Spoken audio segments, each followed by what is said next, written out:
Hello, y'all. How's it going? Today is Tuesday, which means it's time for more nuts and bolts. Banjo and Kazooie nuts and bolts. We have been playing this the last 2 weeks, the last two Tuesday streams. We're a good ways in. You can see on that little globe over there. Maybe you can't. But it says 39. If you just look very closely, you might be able to see it behind all the glow effects. Maybe if I pause. Oh, I'm in the way. There you go, see? 39. 39 jiggies. Coincidentally, if you're wondering how many jiggies are required to finish the game, it is 75. So, on good pace to finish the game in maybe 2 more streams. If the previous jiggy acquisition rates were indicative of such things. Yes, that is exactly what I wanted to say. What is up with this dude? Land, volcano. He said something about a volcano there. I sometimes don't read. I just look at the words. I just go, huh, words, interesting. Maybe that was interesting. Maybe that was a reference to something. Like how people wondered what the volcano world was forever. I don't know. Let's, not worry about it. So, I'll also say this. Like in a few jiggies, the next world is gonna open. The, Terrarium of Terror. We will absolutely be going in there this stream. But first, I have an idea, which is to mosey on over this way and, meet with someone we haven't yet met with. That's right. I think it's time to save the world. If you don't know this game, you don't know what that means. What it means is quite simply that it's time for Klungo's Arcade. Klungo's Arcade, let's start here tonight, folks.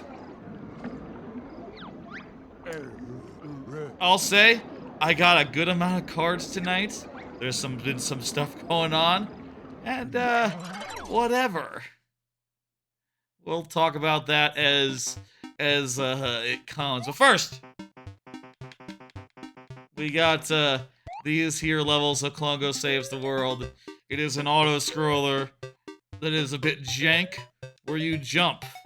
And that's it. Riveting, I know. It's funny that it has, like, the... Oh, I guess like an arcade game. That it has this, this art around it. Right. I was thinking like Xbox Live Arcade games, where they have a frame around the original game for some reason.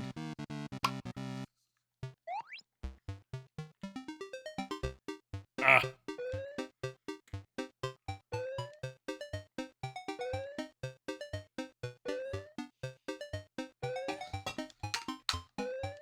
I remade one of these levels in Mario Maker once. You know what? Come to think of it, it must have been just one of these levels because it certainly wasn't the holes. I don't think. But one of the more complicated levels, I absolutely remade block by block in Mario Maker. And, you know, if you knew it, you knew it. And if you didn't, you probably thought it was, like, the weirdest level I ever did, right? Just a bunch of basic platform jumping in patterns that are just almost comical. There's a reason for that. The thing's a joke.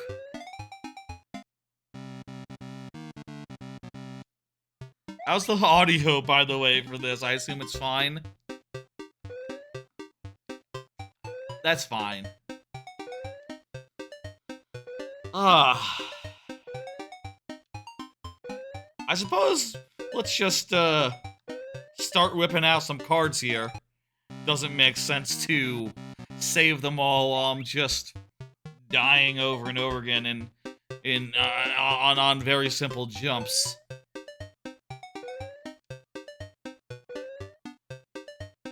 Here's first card. Did you see them current events? Whole lot of fucking current events going on out there in the world. Ooh, there we go, first level. Whole lot of current events going on this weekend. Yeah, that was all interesting. You might have seen I did like a stream on Saturday, which apparently was right before a thing happened that I guess I should say in case anyone's like way in the future and can't remember what happened in early July. Mid-July. It's more like mid-July now. I think this was the level I remade, or maybe another one, with all these spiky dudes. The baddies. Rings a bell. For those who are in the future, there was a little bit of an assassination attempt. Maybe I should be more specific in case the future is full of such things. It was some fucking kid. Some fucking kid. He was killed. The president was the ex-president. The not current president, Trump, was fine. His ear got grazed. I think that's specific enough for people in the future.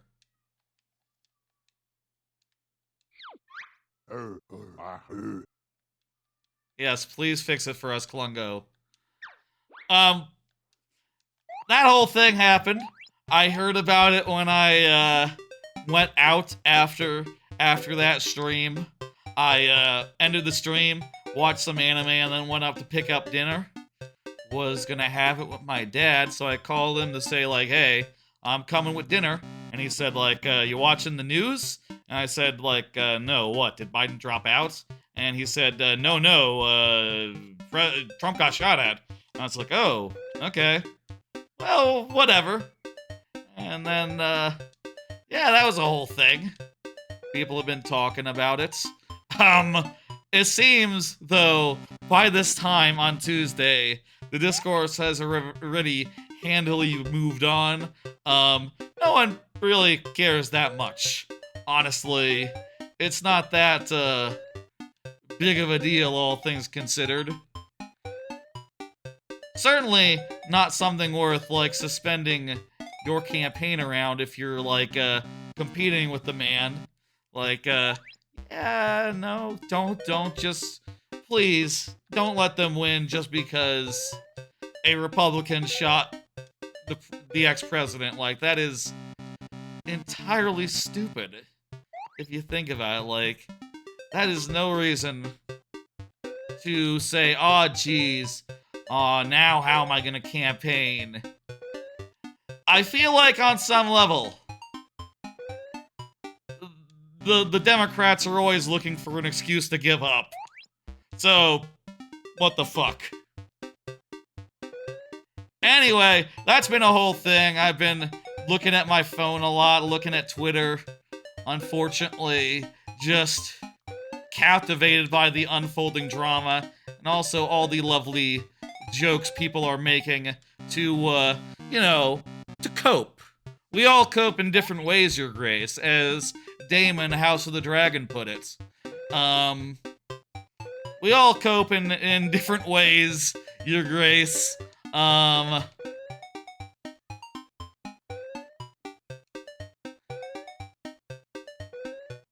And apparently I cope by looking at jokes on Twitter. Hey, I won another one. Yay.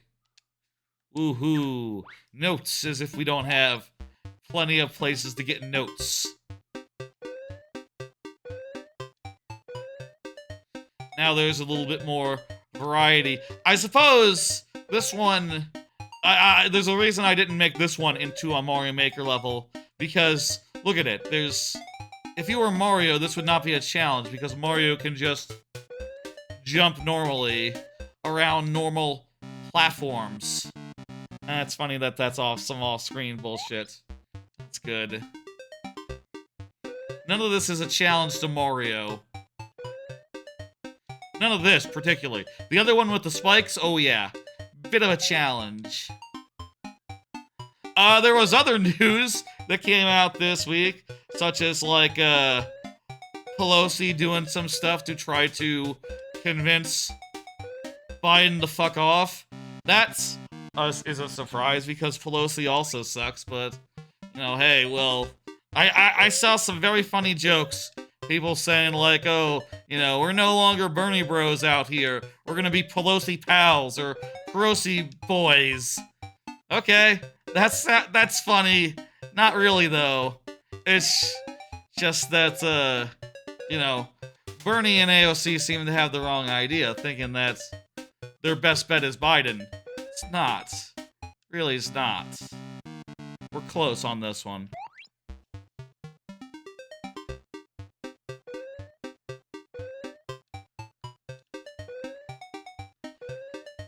Anyway, I feel really bad looking at Twitter so much all of a sudden, but what are you gonna do?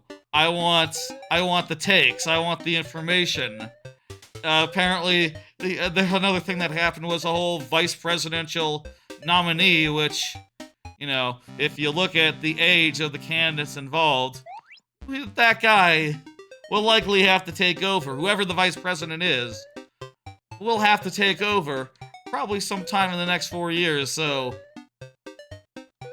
meet your new next president, I guess. It's some guy who, well, you look into it more and more and you realize, like, oh, he has some really bad politics, and also he seems like he is just a total faker in a way that honestly kind of reminds you of Trump. In the same way Trump, like, 20 years ago was spouting liberal stuff and donating to Democrats. This guy also has the political ambition to just go like, oh, if I become a Republican, I can win. Okay, I'm gonna do that. Fuck it all. Same, very similar dude, and that makes sense. It seems like he really sucks, and what I've heard about, like, his, oh, maybe this is the level I remade in Mario Maker. I remember those very particular pits. Yeah, this one's gotta be it. He seems like a very specific kind of suck, insofar as he's entirely cynical, and he's going all in on all the talking points, and that's, shit. But also, I don't know. I gotta wonder on some level, is a cynical asshole liar not better than a true believer who actually wants to do the things that they promise?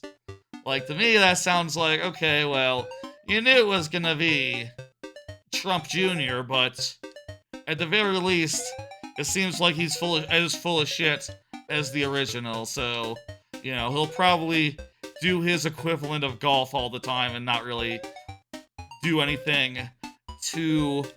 He's not gonna be out there, like, every day being like, okay, let's do a new atrocity, come on, let's go. Let's go. It's probably just gonna be sit in the big chair and enjoy power. I don't know.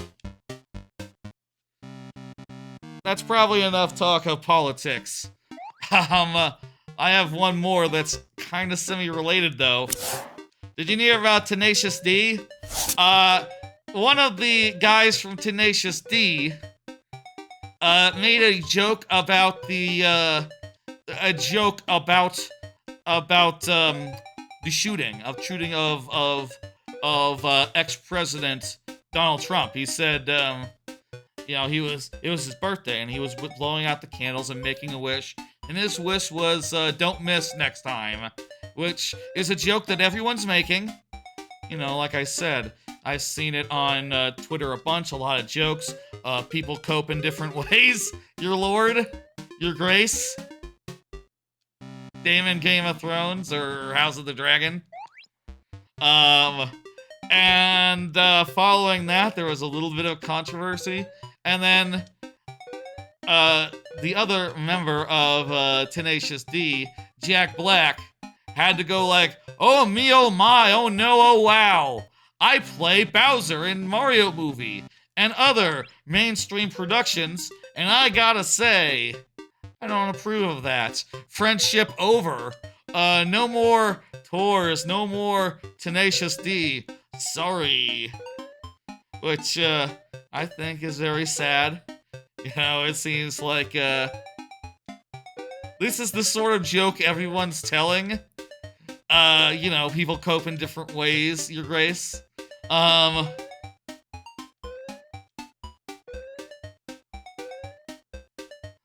But, Tenacious D just had to take the brunt of that, and dude cannot afford to be seen,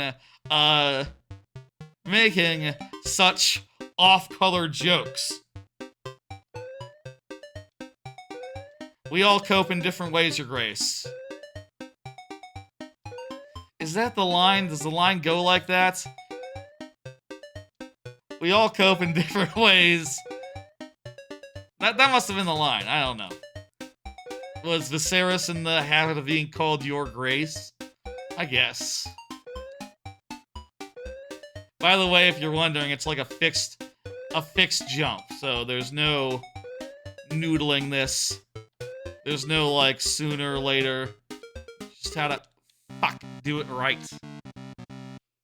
Get another drink here.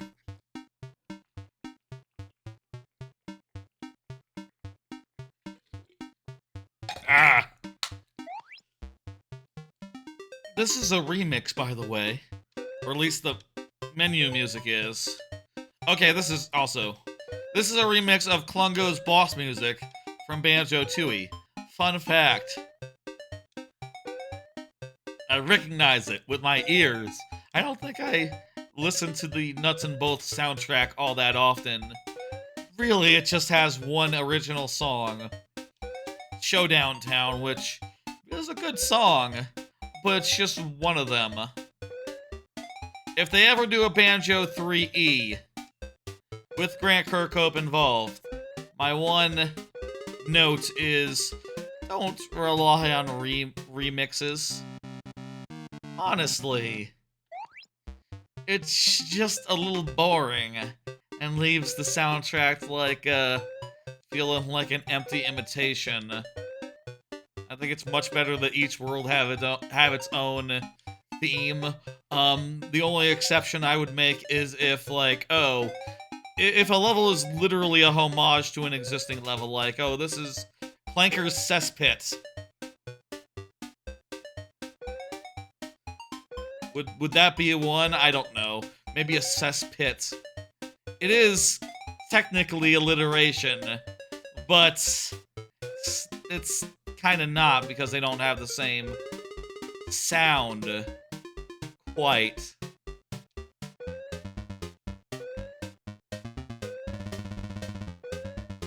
Dear Lord. Fuck!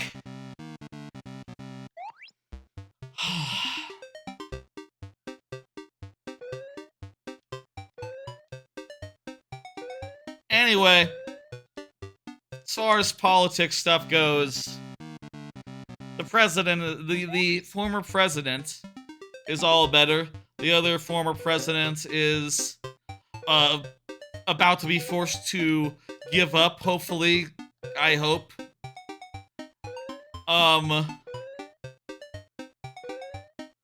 There's a new vice president and an old vice president, and there's no way of knowing which one is less experienced than the other. Both of them kinda suck in their own ways. It's almost a shame that there are just no real, universally likable figures on either side. I guess that's politics. Any politician, perhaps, is, gonna be very quickly distasteful. I mean, honestly, Bernie Sanders in this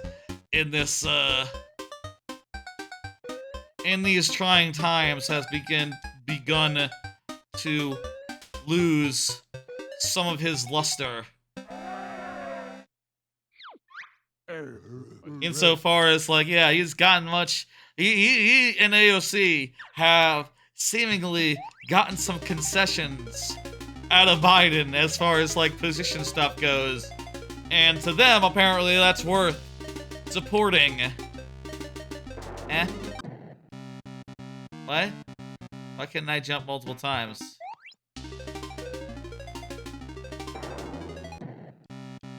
Okay, so you can't jump multiple times here. But it's not, because A, he's gonna not do any things he promised, and B, he's not gonna win anyway, so it's worthless.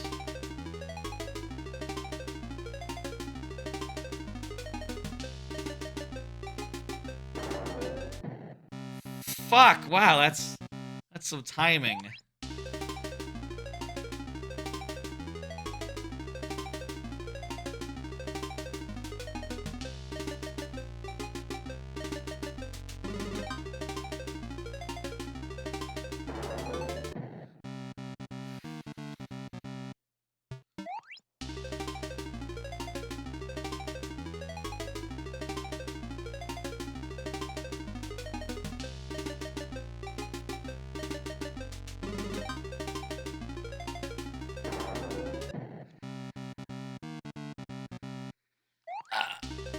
One wonders if it might be best to just, like, jump prematurely, just in case.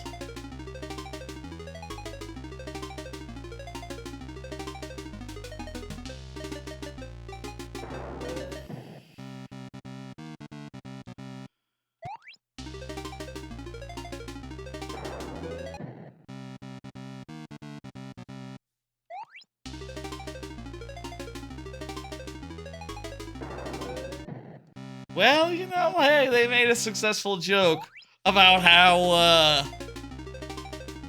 if this was a real game, it would suck. They're right. They're 100% right about that.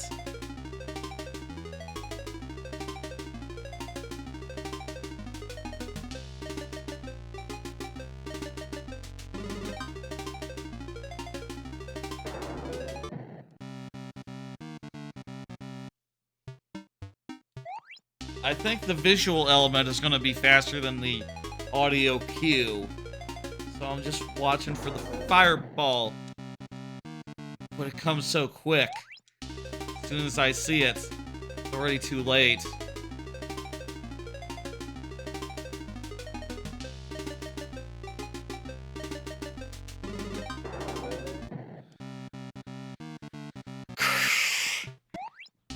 Wow. Grunty really burns my ass. Literally,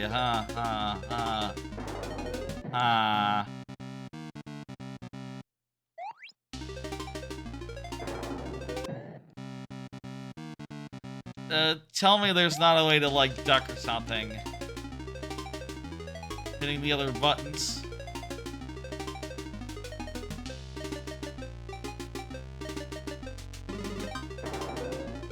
Oh! I jumped over that fireball, and now I win. Wow. I get jack all for it. Maybe there's a gamer pick or something if I didn't already have it.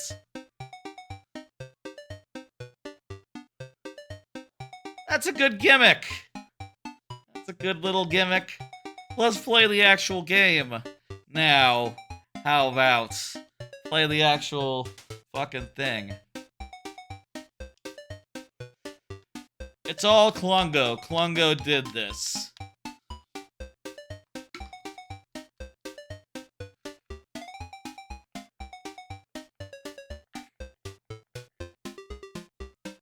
Ah. They did that. Hero Klungo saves the universe. It's in the DLC. The end. End, sorry. It's in the DLC that they released, which, we're not gonna do. We're gonna focus on the main original game, but it's cool that it exists. Alright. We're out of Klungo Sssavesss Teh World. I'll tell you what's gonna happen now.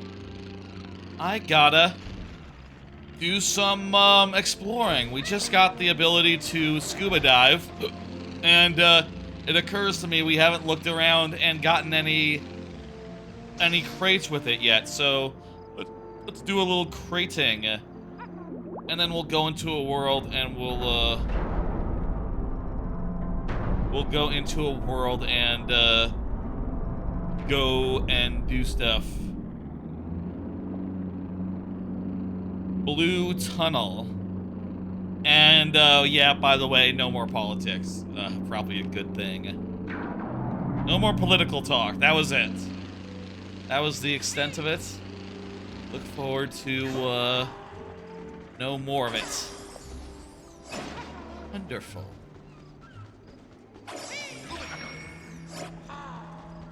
Oh.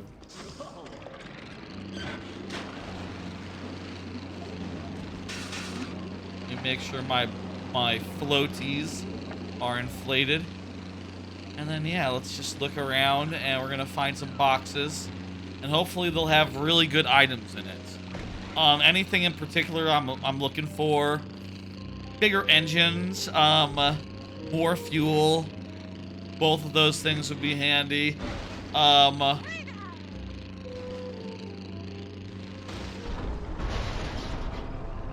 Let's see, what else is there?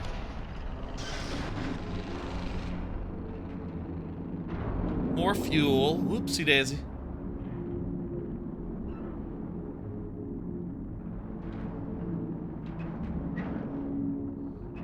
Fork in the road. More fuel. Retractable propellers would be nice. Jet engines are cool and big and powerful. This will be some cosmetic bullshit. That's fine.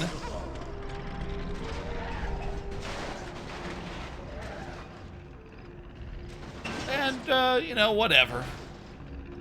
A gyroscope. Gyrometer. A gyro would help us with stability and controlling precise aim. With a gyro, we could just turn in whatever direction we please. And if we want to shoot down like an enemy in midair, that'd be a good way to do it.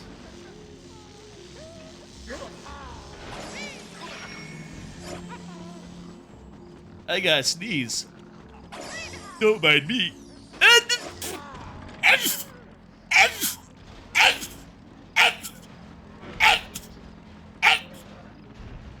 Ugh.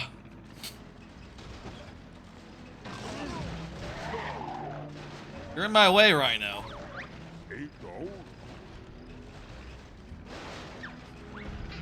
It's pretty hot in those rhinos. Warm.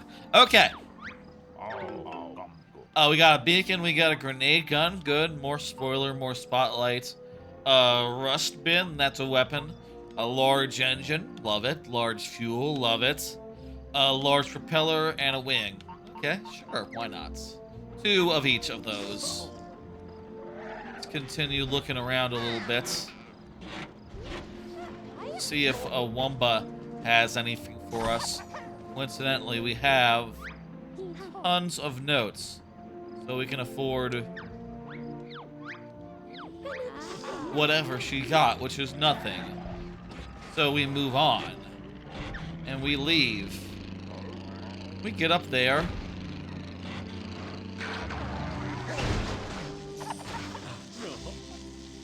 Huh. How you getting there, I wonder? These gates, there's not an item. I guess what we're learning through that last one is that there's never a thing that lets you get through them.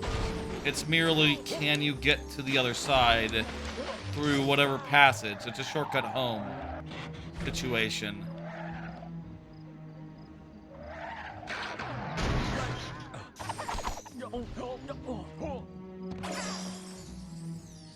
Okay.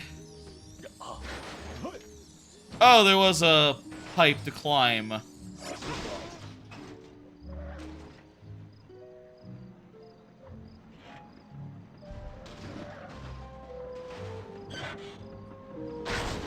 Whatever, doesn't matter. Pipe, not pipe, it's all good. Okay, let's turn in this one. And I would like to see if we can get to that one behind the gate. Then maybe take a pop into the other. That's pretty good. We got the egg turret. That's a way to aim at enemies. Yeah, you have to, like, manually do it, but it's better than the alternative. No way. You could pop out, pop into the egg turret, and, like, shoot guys if you had the time and freedom. There's a pig on that one. There's a ghost pig. We can't do nothing there.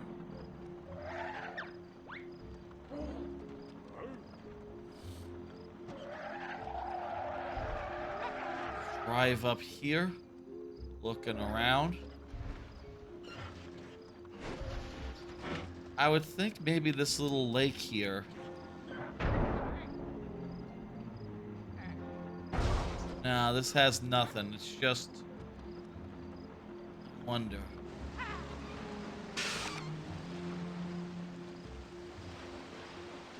Check this body of water. Check this body of water. Hey, Garfield. Playing Banjo-Kazooie nuts and bolts. Currently on the lookout for boxes. How you doing?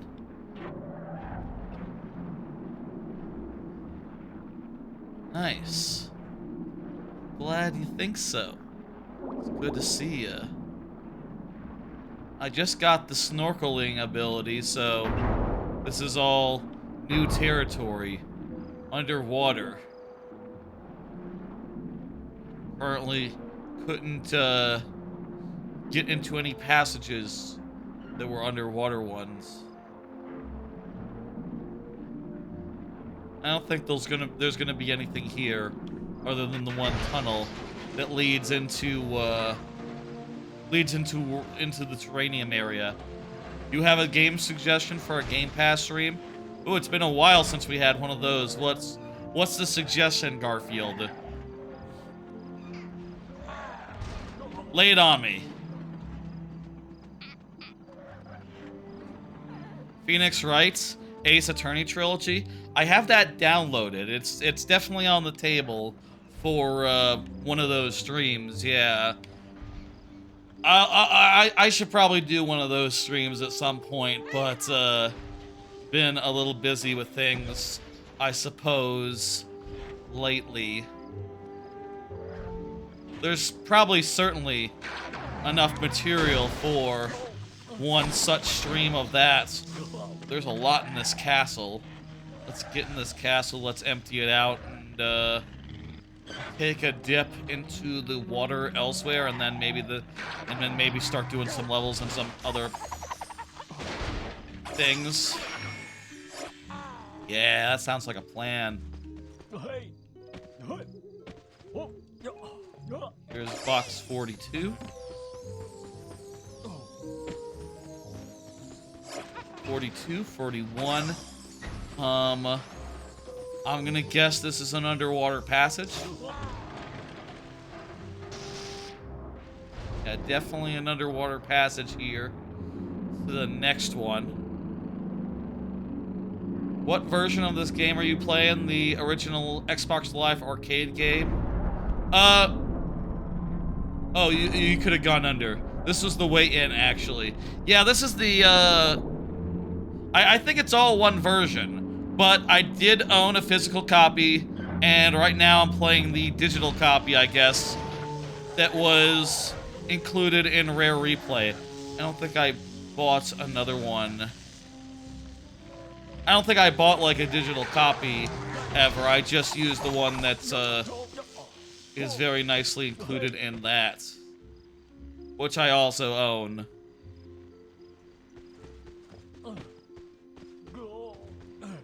Not sure what's up with this gate. I don't see a way in. How about we just don't worry about that for now? Let's turn in these two, and then check one more place. And we'll start doing levels. Yeah, I think it's the re-release. I think it's all the same game, so it doesn't make a difference. Maybe the DLC stuff would. I don't know if that wasn't included originally, or if it was in the replay version, or if... I don't know how that stuff works. Also, we don't have to worry about it, because we will simply just focus on the released game, the original release. Did you know there was a Banjo-Kazooie and Tooie re-release? Oh yeah, played both those versions, yes. Many times. Last time I replayed Tooie was through Xbox Live Arcade, since it's not on N64 online, and I'll note it also might be the better version of that. Ooh, foldy propellers, hell yeah, we finally got some foldy propellers. Fantastic.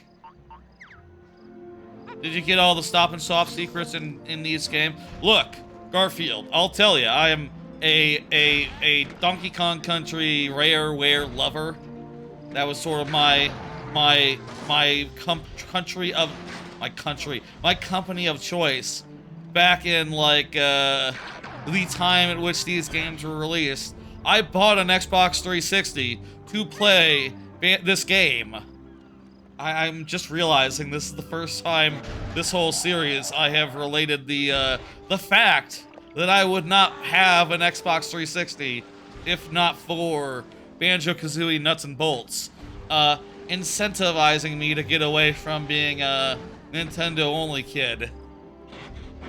Who knows? Maybe I would have been convinced through like other games, but what got me into the door was this, and then things like BioShock and Oblivion and other crap that was really good on Xbox 360 just made it clear that having everything is really good, and having access to every game, even if it's not on a Nintendo platform, ooh, that's handy. It's nice.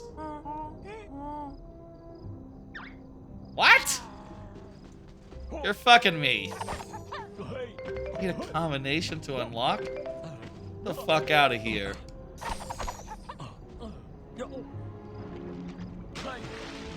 That's not very well communicated, and also it's like what the fuck? It's not even a thing. It's just, hey, you have to buy a thing first. Why not just give me the thing when I buy the thing? Okay, let's talk to the man.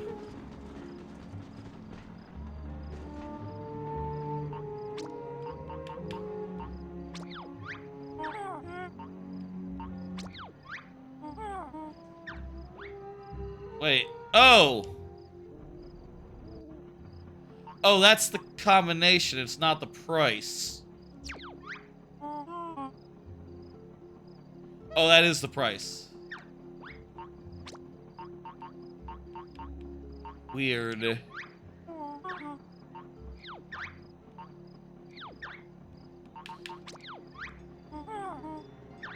So that is the combination right there.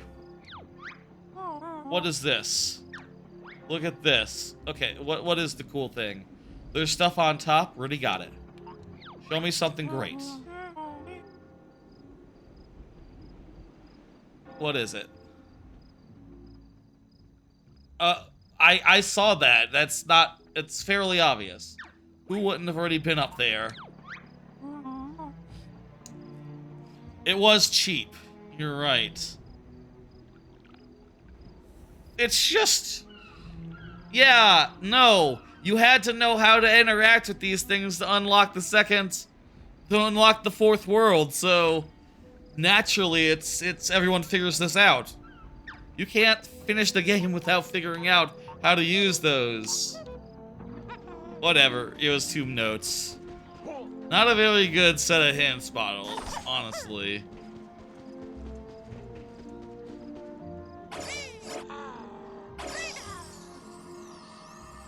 Let's cash in that thing. Actually, 2 things. What I'm gonna do. Okay. Go over to Seaside here.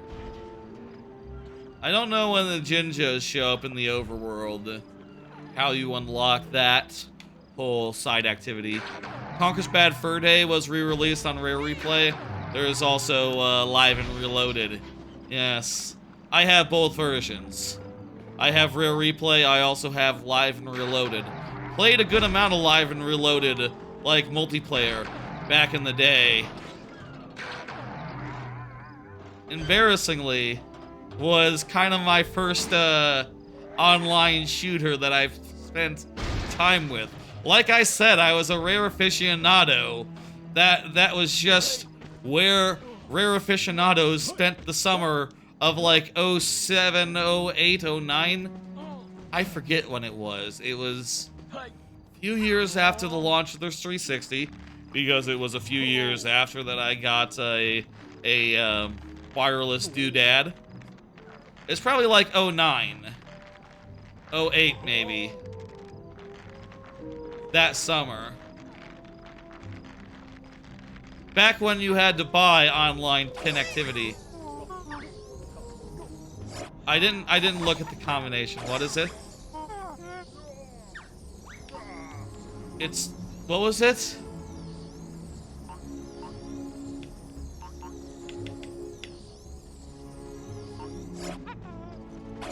Repeat again. 2641. I should read things before I dismiss the dialogue. The tower just shit out a box.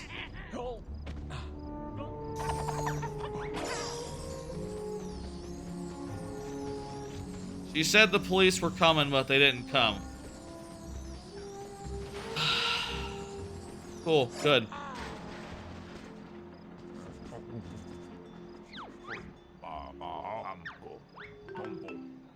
A gyroscope, hey, that's not bad, that's pretty good.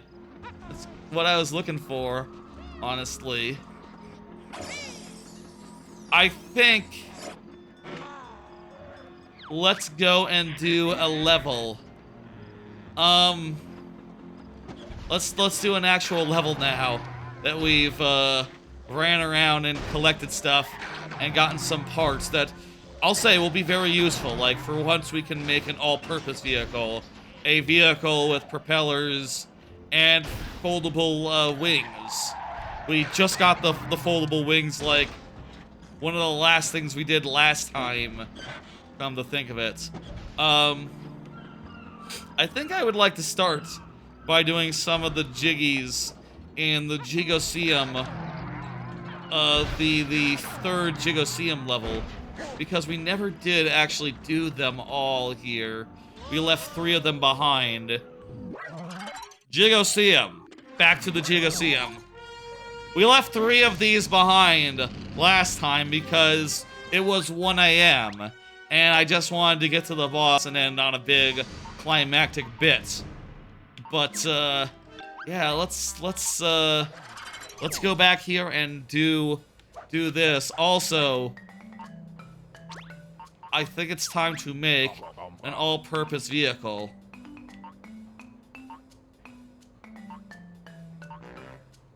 Let's see, what's a good basis? We'll start out with this, and then go into the workshop here. And what I'm just gonna do to start is just... first off, I'm gonna make it a little bit wider. In the back, specifically. That's gonna be the first order of business. Secondly...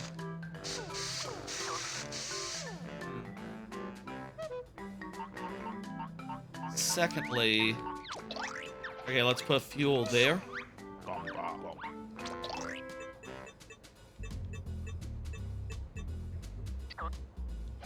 Where do the wings go? Is there room here for wings? You know what? Put that there, put that there. And yeah, let's put on some wings. Some rich folding wings. Wonderful. What looks better? This or a little further forward?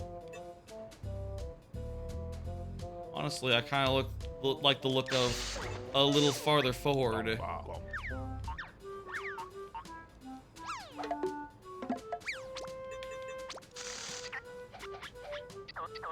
Put that there.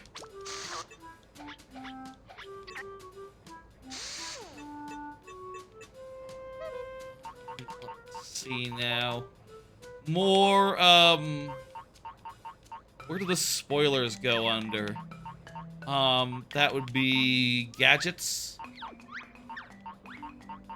Yeah, give me like 5 spoilers back here. Let's do 4, yeah, symmetric. And,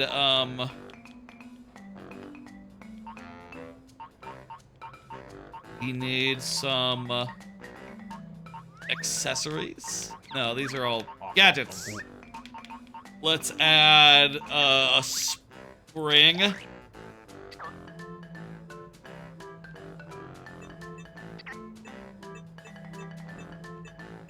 Let's add a spring. We'll add a whole line of springs up the middle. How about...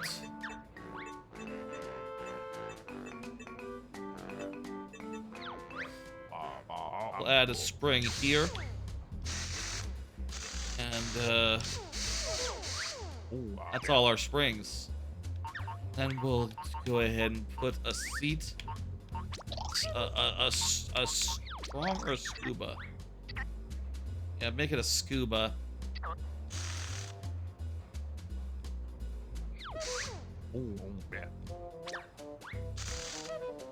Get rid of that one, and let's add a little bit more power. Specifically, I got a small engine that fills this spot here. I got some large engines, sort of used to fill up this top layer.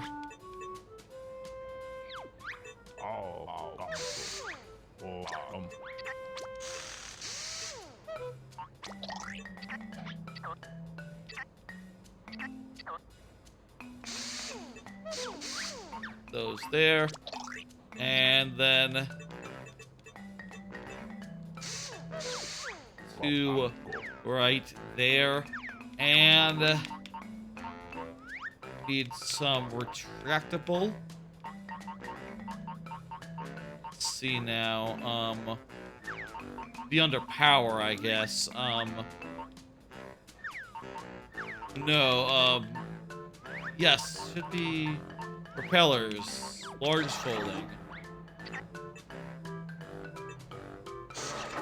We're gonna have to separate these, so let's put this and this here. We'll add one more thing here. We'll add a little egg gun.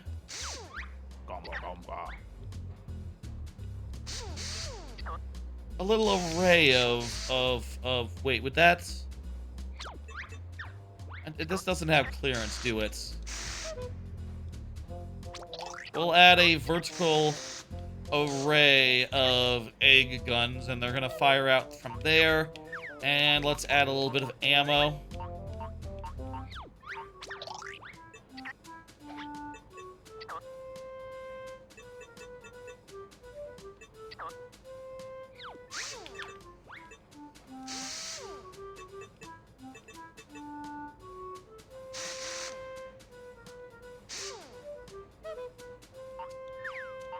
And a little bit more fuel.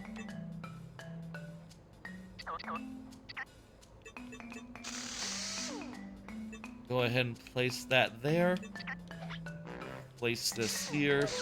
place this here and go ahead and get that seat.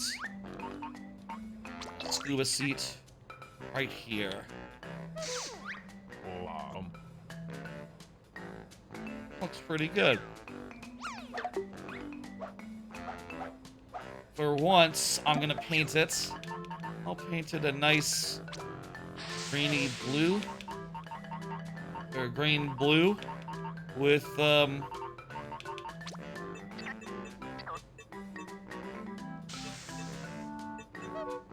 that's not it.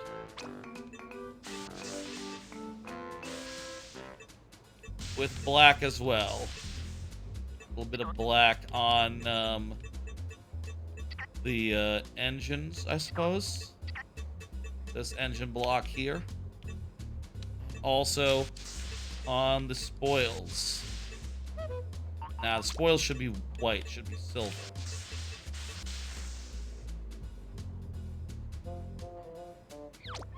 It's almost better. Red. Can't go wrong with red. With a little bit of yellow accent. Yellow with red accent is the right way. Red wings. Red engines.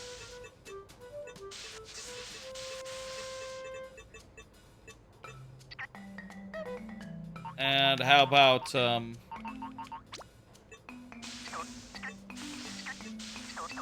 awkward... and aqua guns.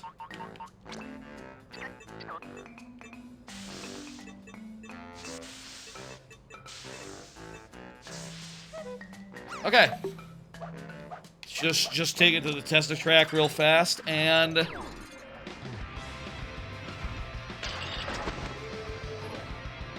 seems pretty good. Kind of handles a little weird. Oh, right! I didn't deploy my propellers, so I had no propulsion there. I was about to say, controls weird in the air.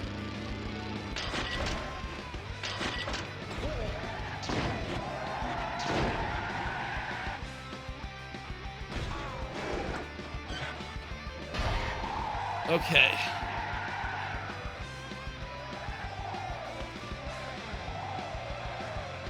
Seems to control pretty well. Corners all right. Those spoilers are doing their job well. I never realized how nice this whole area was to just drive around entirely. You can drive around it in somewhat of a circle, if you'd like. How about that?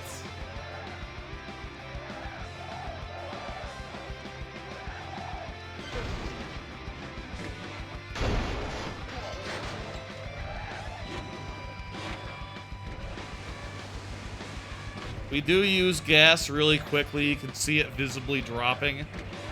That's fine. What are you gonna do?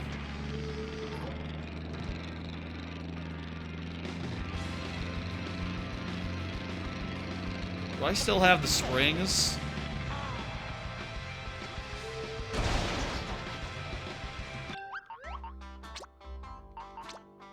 What?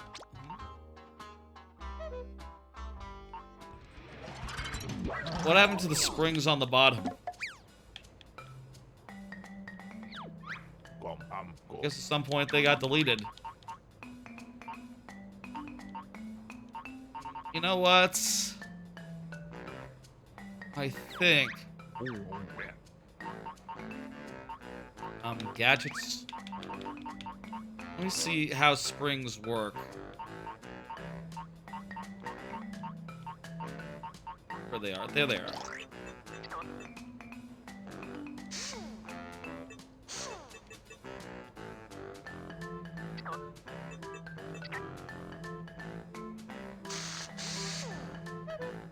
Okay, put one there. And we'll add a thing of fuel going across the middle or something to, like, connect it up like that. Okay, that works.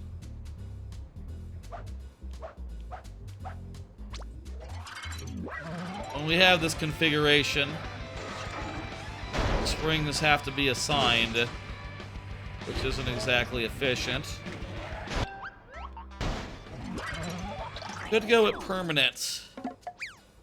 Could go with permanent. I think let's go with permanent. Propellers for now. Let's put a couple of large ones here.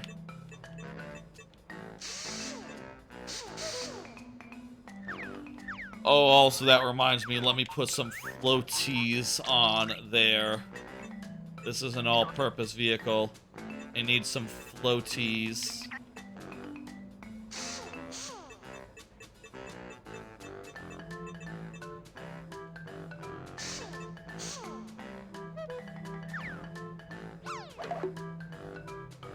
Okay, let's save it. This is the Hodge. Bit of a hodgepodge, but it's gonna do. That's why it's the Hodge.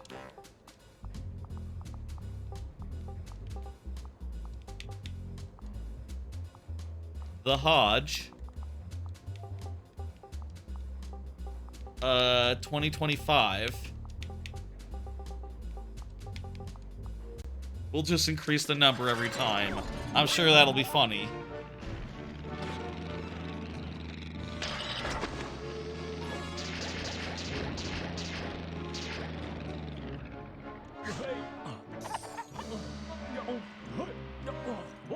Alright, let's do some of these missions then.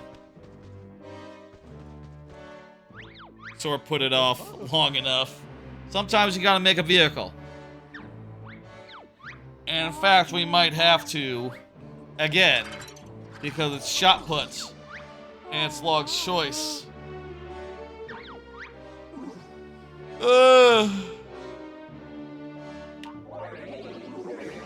I think let's just try to hit it with the Hodge.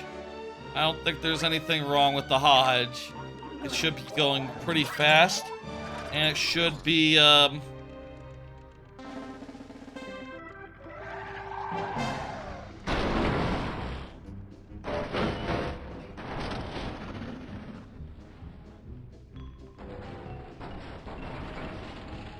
Alright, the Hodge was enough, just by a bit. Not enough for a trophy, but, that's fine. I'm fine with that. Big number. Woo. I'll take it. Here's another... How's about another card? I haven't done any cards since Klungo Sssavesss Teh World. This one says, I bought and started Angerfoot. That's right. I mentioned on Friday's stream that I was looking at that game, Angerfoot. It just came out. And indeed, I bought it and played a bit of it.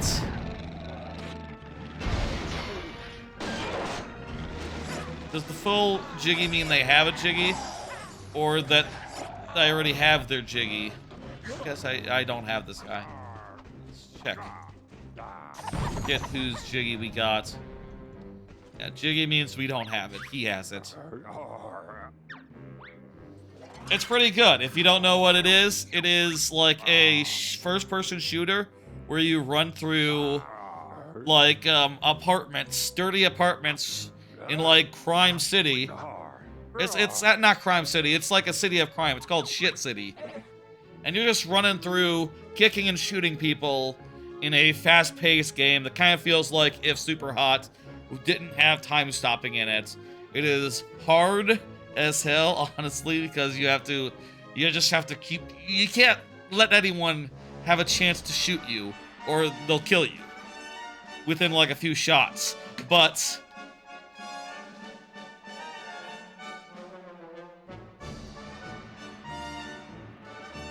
you can really, like, make a go of it. You can do some fucked up shit. And it's fun, it's frantic, and I'm Really enjoying it so far. What is this? Oh, this isn't right. What is the challenge here? I didn't read the challenge. Certainly it's not something you do with a regular thing. Hoist it up. You'll need a lifting.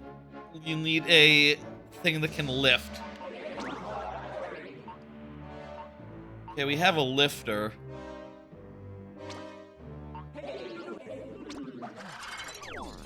But I think we need something that can lift and release. So let's take our lifting vehicle and get rid of the weaponry. Add a little more fuel.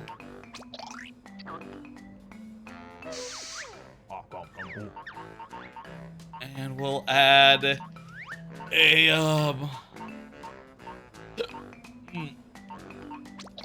we'll add a sticky ball.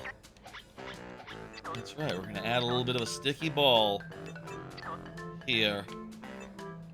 You know what? This could use some wee little legs.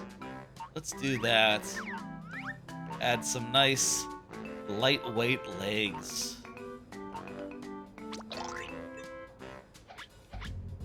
Anyway, so far I'm enjoying it. It is really challenging, so I'm not like playing it every day, at least so far, but I'm booting up now and again, doing a couple levels and making progress through it as I can. I think it is quite nice, and if you like, I don't know, if you like Super Hot, I guess. This is kind of Super Hotty. It's fun.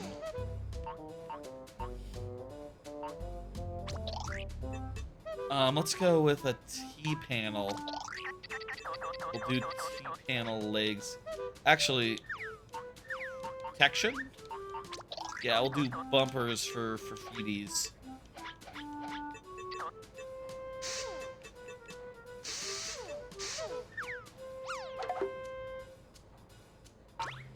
Okay, this will be the sticky lifter. Calling this the sticky lifter.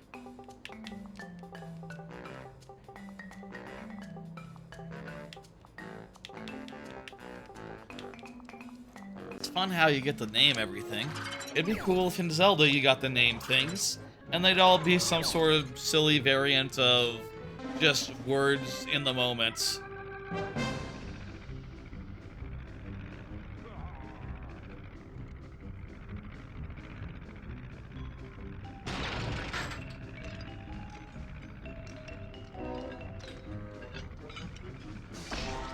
Okay, there's the first.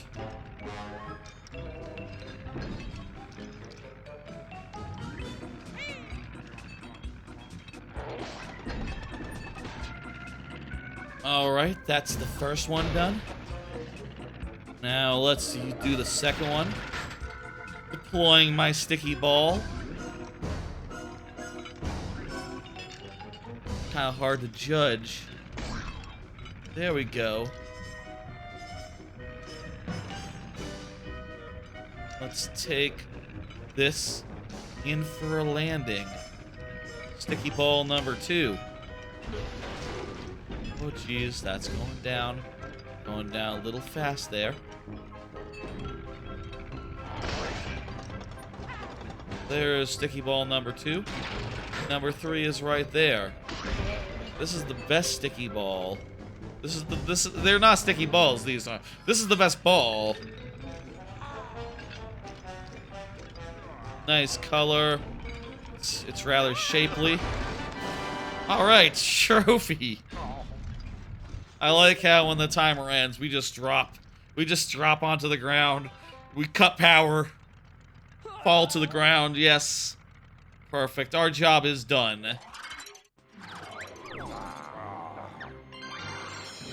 We got Jiggy. One more here in this area. And then we'll mosey on somewhere else.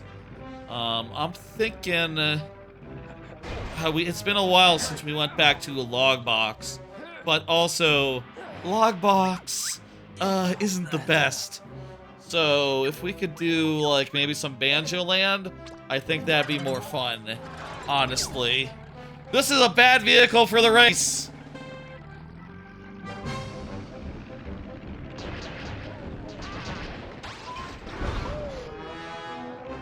Imagine if we could take these guys out of commission, though. Like, I got a sticky ball here. Can I grab these guys with a sticky ball?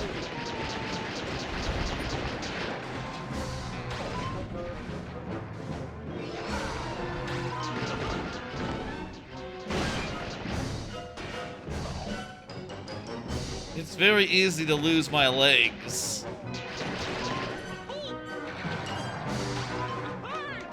Let's just see how long this race is. Clearly, the intent is to have, like, a driving vehicle that can jump.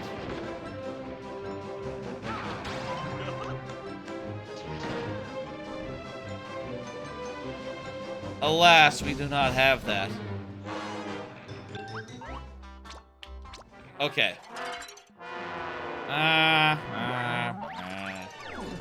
There we go. Time to have the Hodge have its very first level, its very first performance.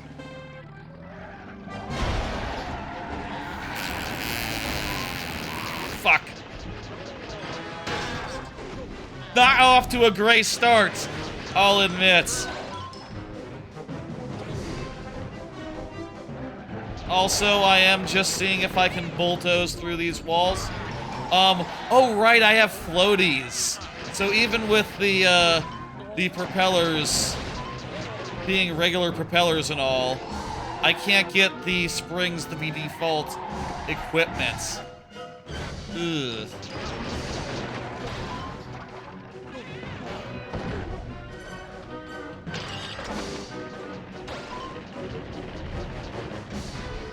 Well, I can fly, so I don't need to jump. And now I'm in first. And not only that, I am up high, where cars cannot shoot me. These cars were not built to shoot down planes.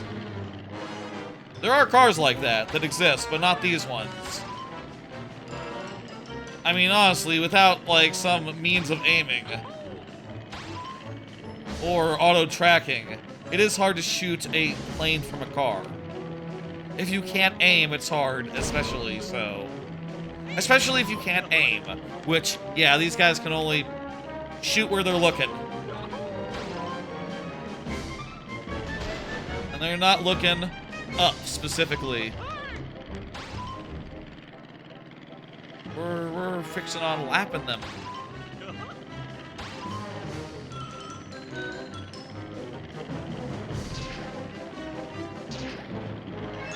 It'd be interesting if the eggs, like, actually damaged other racers.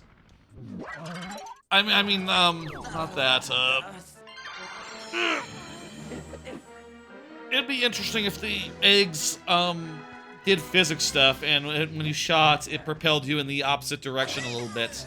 Slowed you down, or otherwise. That's all we can do here, so let's go back to Showdown Town and turn in these jiggies and see, if we unlock anything good with, this amount of jiggies. Terrarium is close, the next world. I'm not sure if it's like 3 jiggies or like 6, but it's somewhere below a dozen. We'll have it unlocked this time or next time we go to turn in. I believe. Let's see.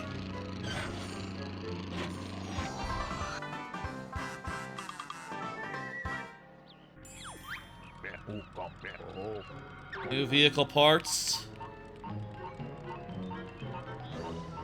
floaters, detachers, and turret in a box. Go buy some parts. There's no new world yet, so I guess there's our answer. It's probably at like 45 or something. These are the only automatic shooting business in the game. The only thing is that they target things that are often insignificant, so gotta know when to put them on a vehicle or else they can be a bit of a waste. But they'll be fine.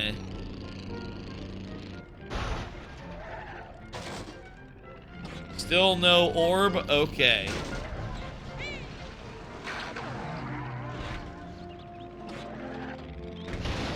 Let's do some Banjo-Land. That's, what I would like to do. We haven't been to Logbox, but let's face it now. Logbox kinda blows. Okay. And truth be told, I'd rather spend more time here in Banjo-Land than necessarily do any more Logbox. And indeed, you can see over there, World 5 of Banjo-Land is open. Banjo-Land, Act 5, and yeah, I think this one might be a special one. Nope, it's normal. I think there's one of these where the lake is like frozen, and that's pretty cool. How cool is it really? It's all right. It's not bad. There's cooler things, I'll admit. Let's go and talk to some people, get some jiggies. I knocked down that letter by mistake. You think this is soccer related? Or is it just a coincidence that this guy is here in the soccer area? Let's say Banjo-Land?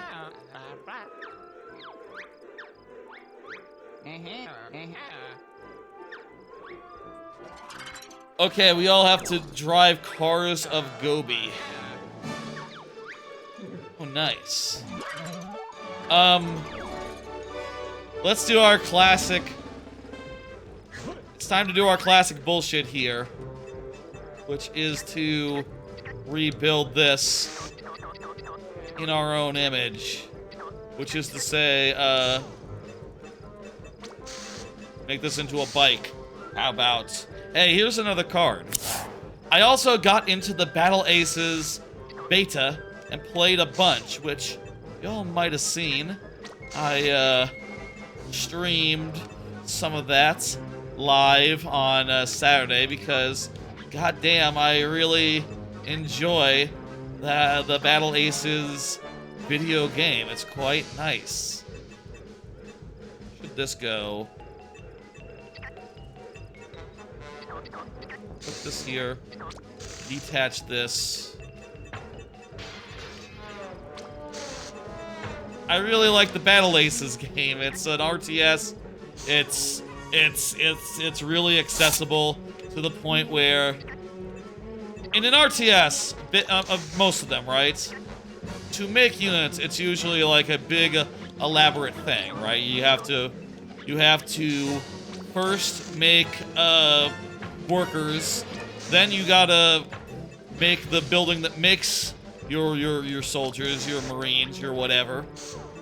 Then you gotta build supply so that you have enough supply to have, you know, some soldiers, some marines, some whatever. And in Battle Aces, they streamline it to the point where, like, to make an expansion, right? To expand your shit, all you gotta do is hit the Z key, and it just makes whatever expansion would be next on your on your list of places that you would expand to, right? If you want to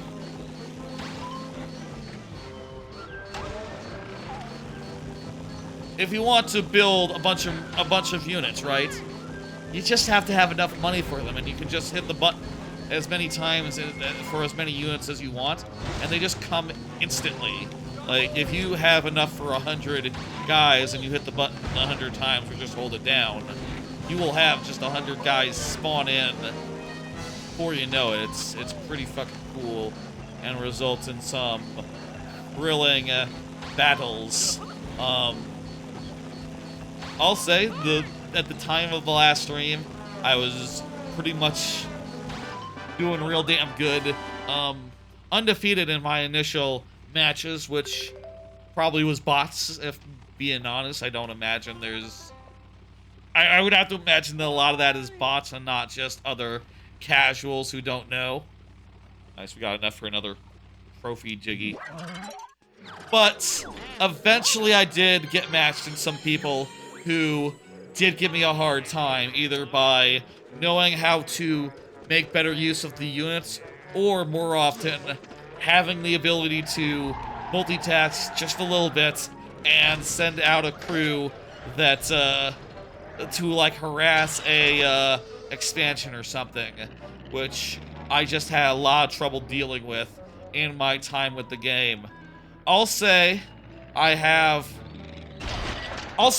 you this. There's some interesting stuff about it, like the way that the unit thing works. Basically, you have like 8 units that you can use, depending on like what tech you go into, and they're all basically, it's like a loadout. You choose which units you want and which ones fit your build. Ignore the fact that there's an empty one there. That's just because this screenshot was made before the tutorial is finished and you fill out all those spots to begin with. But you get a lot of choices and you start unlocking crap, and then you get to, to building your army, and it's just so straightforward to make even massive armies, and your massive army gets defeated. Well, if you still have minerals and energy coming in, you can make a new one, lickety-split, and it's pretty fucking cool. By the end of the beta, which, by the way, it ended on Monday, unfortunately. I only got a few days in before it was over. By the end of the beta, I had started to appreciate a few new units. I got into the advanced bots, which are sort of like a tier 3 unit, which, basically, they're a versatile unit that can shoot air and ground, and they don't cost energy, so as a result, you can just churn out a whole fucking bunch of them, and, that helps me to solve one of the issues I have, which is just, when I need a lot of anti-air, that costs a lot of energy, and energy comes at such a premium that it's hard to put aside the resources for that. I'll say, since the beta, I have watched, like, replays and casted games of it, and it's pretty thrilling and pretty interesting to watch, like, pros make use of the units and show, like, what you're supposed to use them, how they're supposed to be put best to use. And, yeah, I feel like I really underestimated the recall units. I didn't realize that you could recall to any base, and not just the nearest one.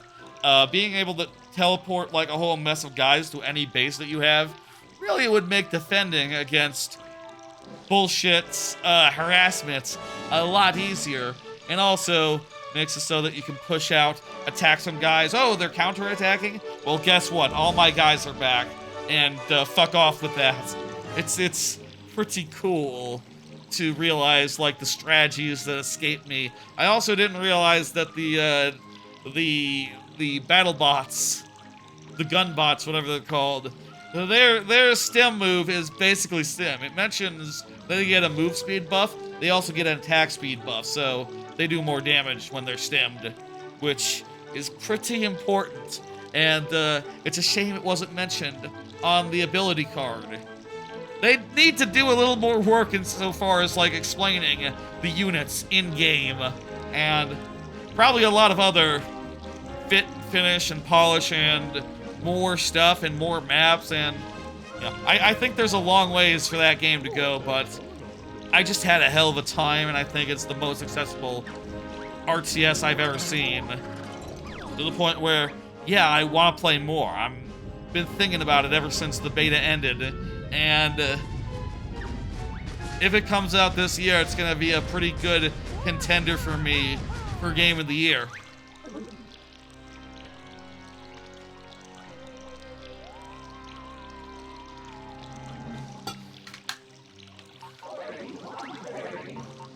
Which I'll say, you know, I've... Do I got a pincer still? Let me see. Tall boy pincer. This is a shitty pincer. What the fuck? Let me repurpose the water pincer into a ground vehicle. This will be rather simple, I suppose. Take out the bottom.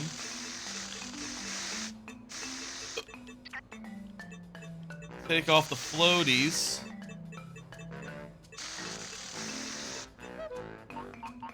And add wheels.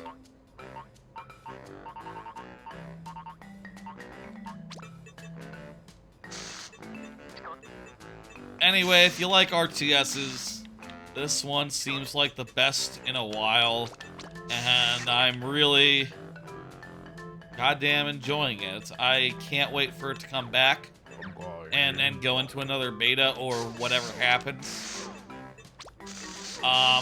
It's just very quickly become my most anticipated game, I suppose. And I hope that they make more strides to make it even more newcomer friendly, even more accessible. I think that, I hope that they implement some sort of smart system for control groups, so that even I, a amateur, can use control groups in a game where every match is 5 minutes, and there's really not time to be thinking like, okay, I'm gonna make my control group 1, I'm gonna make my control group 2. It's like, no, fuck that! The battle's already started. The enemy is already scouting. There's already guys that are coming to fight. You gotta move your army into position now. It's 1 minute in. Come on! Go! Battle Aces. Hell of a thing. Super looking forward to it. Can I?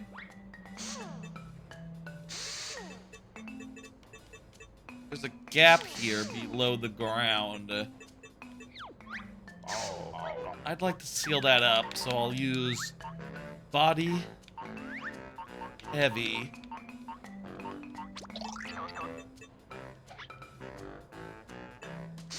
Go like, wait, no, other way.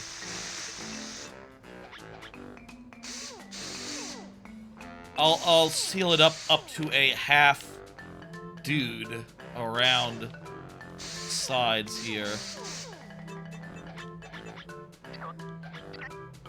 And this way,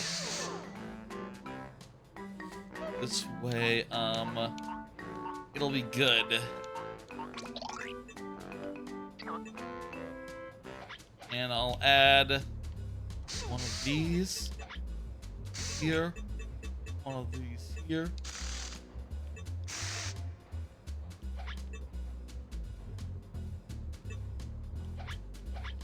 And, one of these here.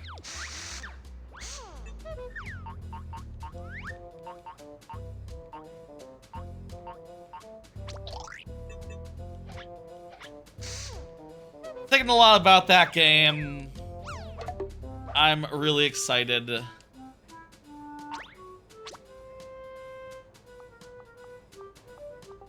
Call this the land pincer, I don't know. I'm really excited. It looks great. It feels great. It's the most I've been into something immediately for a minute. And I just have such great hopes that they'll expand on that, put in more ideas. Oh, wait a minute. I forgot to put wheels on one side of the vehicle. That would be a problem.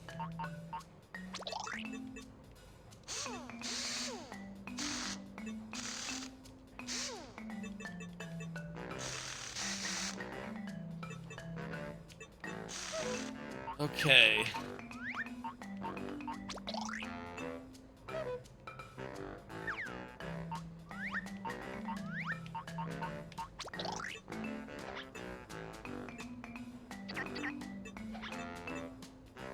Put this here, and then put some fuel on either side here.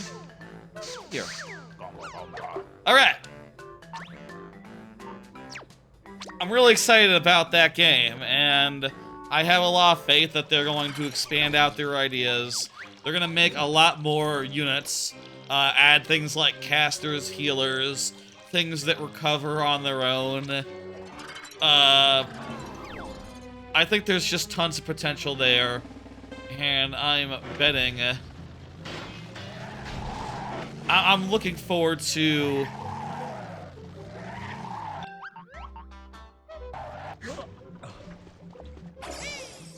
I'm looking forward to some good shit from Battle Aces in the future.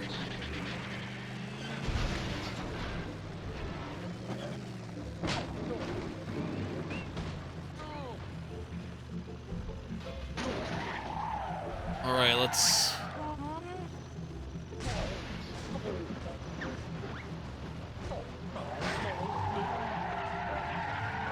This is a little awkward. We can only take 1.5 sheep at a time. But, that's the limitation of this, vehicle I have chosen.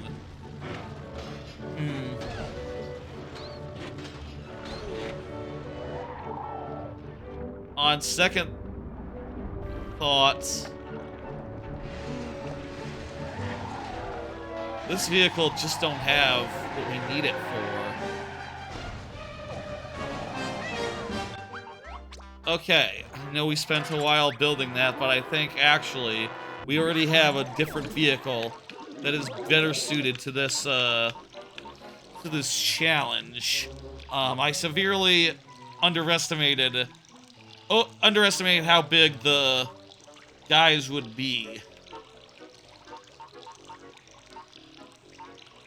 Heli lift big. This is gonna be the one.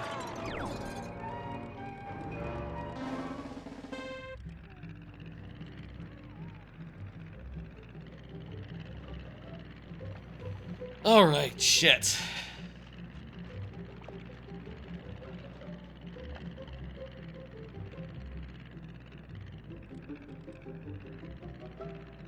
What else is new? Let me pause and get another card up. Have y'all's iPhone batteries... y'all had iPhone batteries replaced? Mine is fairly bad recently.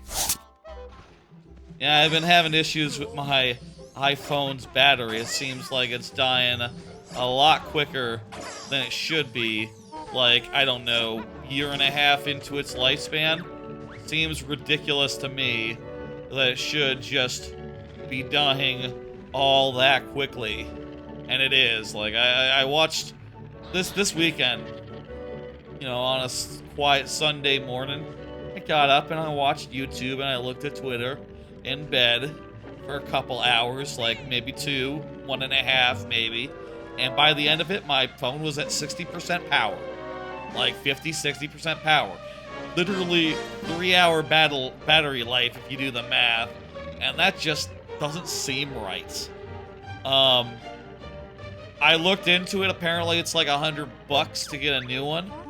I did also, I will say, did also wonder when I saw that. I thought, like, well, what if, though?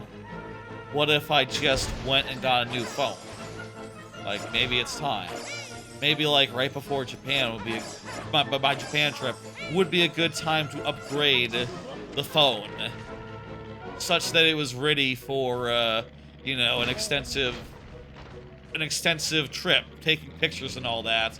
I hear the new thing on the Pros, like as of last year, is that they added a camera button, so you can take photos by hitting a button on the outside of the camera, which sounds pretty good.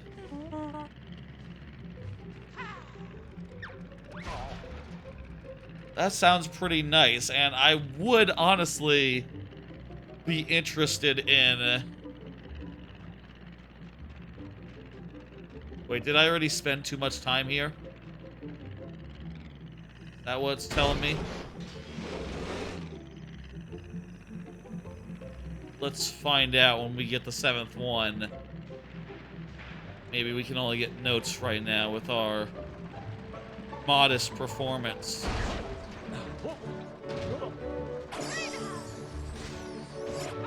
We need a hella lift even bigger, I think is what the lesson here is.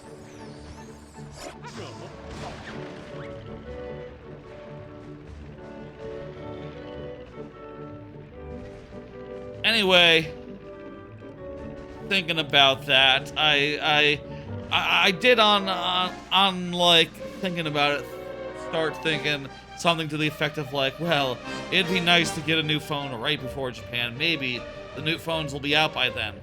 I checked what... Okay, good, we get a Jiggy. Okay, good. I checked what the deal was last time, and apparently last time there was the events. A week later, the pre-orders open, and then a week later, they arrive. Problem is, that was around, like, September 22nd last year, and I'm on a plane to Japan, like, September 20th, so it's not gonna be in time. I could buy one in Japan, but then it would have a thing that they have in Japan where cell phones, while they're in Japan anyway, can't not make the shutter noise.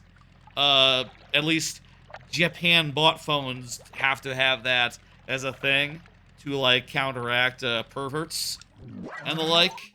And I don't want that as a limitation of my phone, you know? I don't want it to be like, oh, well, you're in airplane mode, so you gotta make the shutter noise because of perverts in Japan. That's silly. That's not something I'm interested in. So I think I'll probably at some point take it into the Apple Store and get a replacement battery. And then maybe next year I'll go in on the phones. You know, go from a 14 to a 14 Pro to a 17 Pro. That to me makes sense. People may or might not remember, but I was born. The birthday stream this year. If you remember from the birthday stream, I was born on May 17th. So, the iPhone 17, that's a good number. And I think I want that. I think I want to be in on that generation. Oh good, it's a Klungo vehicle.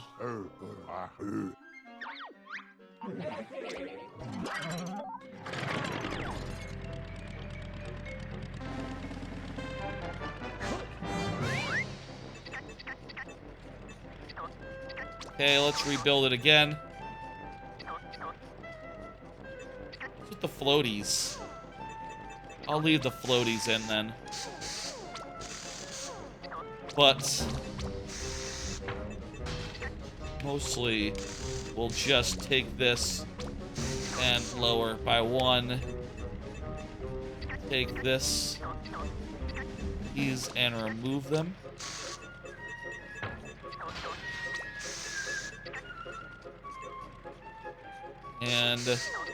And we take another one of these floaties and add it over to this side.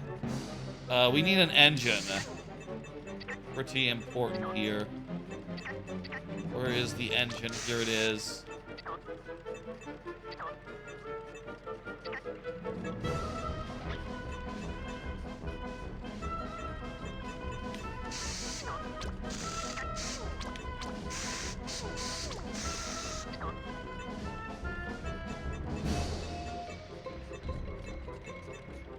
think put these floaties like here and here, and add one more fuel, like so. There's not another engine in the head or something, is there? No, I think I have picked this apart.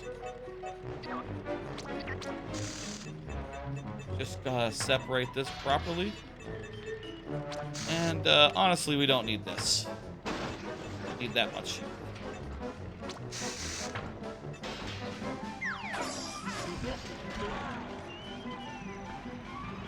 Let's go. How about another card? Looking forward to my trip to Japan. Just over 2 months away. That's coming up. I'm excited. I'm, you know, at this point, most of the prep is done. The only thing that is remaining is stuff like, oh, I want to get this, you know. I already ordered the Wi-Fi egg. I got all the hotels booked. I have pretty much a fleshed out itinerary of what I want to see in each of the cities. And also, I'm going to play it by ear anyway. So, I got pretty much everything worked out, figured out, ready to go. And I'm starting to get to the point where it's 2 months away. And that's just very exciting. Gonna be a fun trip. I hope to share a good amount of it whilst I'm over there. That'll be a whole big thing. Look forward to that.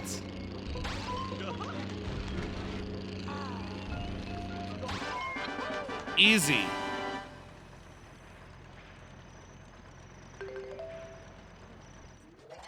Speaking of the, things I still have to do. I think we're done here, so we'll just be turning stuff in real fast and then probably heading somewhere else. Heard how that's, happened there. One more thing related to that Japan trip. I said I wanted to share with y'all the experience and other stuff. And how can I do it? Well, I have a laptop, I have other things.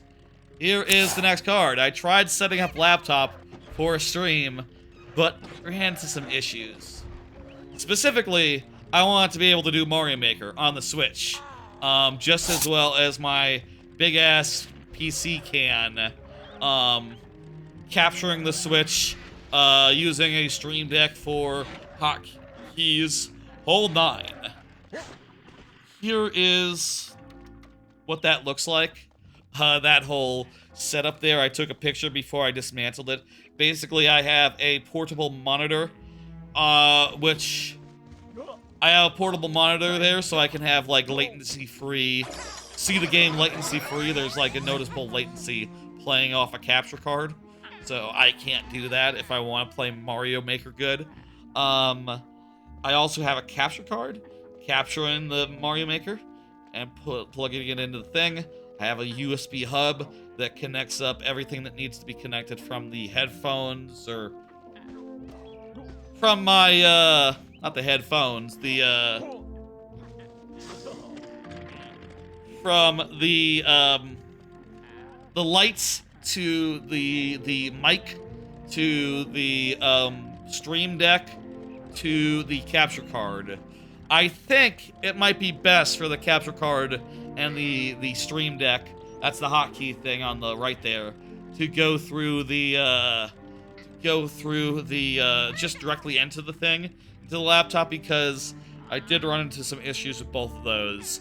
It seems like the frame rates that the capture card captures when connected to the PC are really slow. Also, the hotkeys were a little bit weirdly laggy as well, especially the multi-action things, where it does like one thing and another thing. It's set up, all my multi-actions are often set up so they happen 1 millisecond apart, but it's unfortunately stretching that out to like literal like 5-10 seconds, which in the case of thumb things, like say opening up the emotes thing, I hit a button and then the emotes thing pops out. It takes like a second. I hit it 1, 2, 3. It's open, it's closed. Trying that on this laptop setup, it took like 10 seconds for that to pop up, which just comes down to the fact that the commands are not issued simultaneously, instead one after the other, and I have no idea why they're weirdly slow. I also have no idea why the Elgato is rather framey. Like, what the fuck? Is it not powerful enough, the laptop? Do I not have a good enough cord using? So, to that end, I did grab some better cords. I bought them off Amazon yesterday. They arrived. I'm excited to try them out. Maybe one thing at a time would be a good idea for now. I also got like a little power thing in like a different form factor, which I think would be nicer for travel than a regular size travel electric thing. And also will help if, say, the power outlets are in a bad place. Let's say, for sake of example. So, that's a work in progress. I have no What? Why did it take away from me? Okay, whatever. It's a work in progress. I need to sort out the issues, and I'm hoping that it's just merely the wires and not like an underlying problem with the laptop or like how much stuff I run on it once. I would like to have the Pikmin be active during this whole like this whole foray into Japan when I do a couple of Japan streams. But we'll see if that's feasible. We'll see if that works. And that is something I need to work at before I can just do a test stream. Also, I'll say the test stream, I think it's gotta be something that's just like, okay, try out one thing, then try out another, and let's just keep trying things until, you know, I'm satisfied.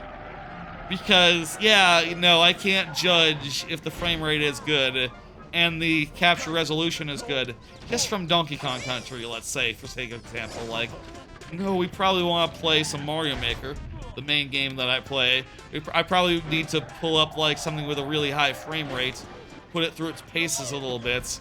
I probably need to play quite a few things to test it and make sure everything's golden.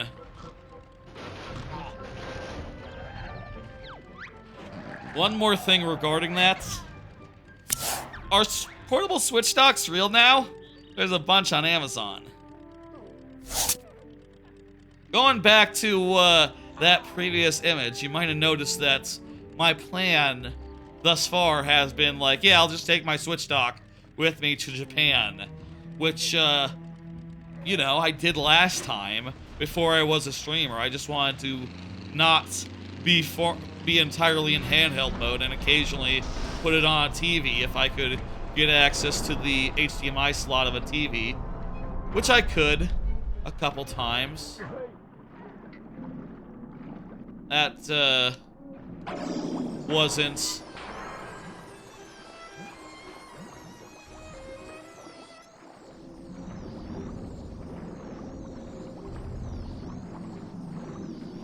entirely out of the question. But looking online now, it does seem like that there are mobile Switch docks just straight up on Amazon, and if those are legitimate and they legitimately work, I wouldn't mind getting like the smallest one possible, which I saw one that basically just looks like a little thing this big that you plug into a power outlet. Like literally on top of power outlet hole sized, and you just plug it in and to the wall, and then plug it into the switch, like through a USB-C cable, and there you go. Like, that does sound really appealing if it's as simple as that. Terrarium's open.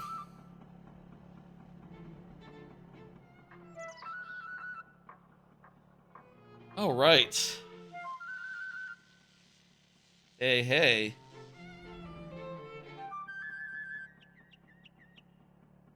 Let's do this. That sounds really appealing. I'm really curious if those are real. I need to do more research. And... wait, why isn't my crap equipped? That's weird.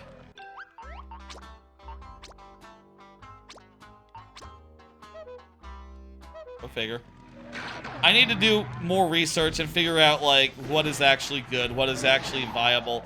If I could just get, like, a tiny thing, that would save me a lot of space that, you know, I am now spending on all this other crap that needs to be taken with me. You know, like a capture card, like a capture card, like HDMI cables, more than one of them, extra USB-Cs, you know, these aren't, of inconsiderable size. That said, I can manage, I can manage to fit them well enough. I do tend to have a bunch of tech. Terrarium of Terror.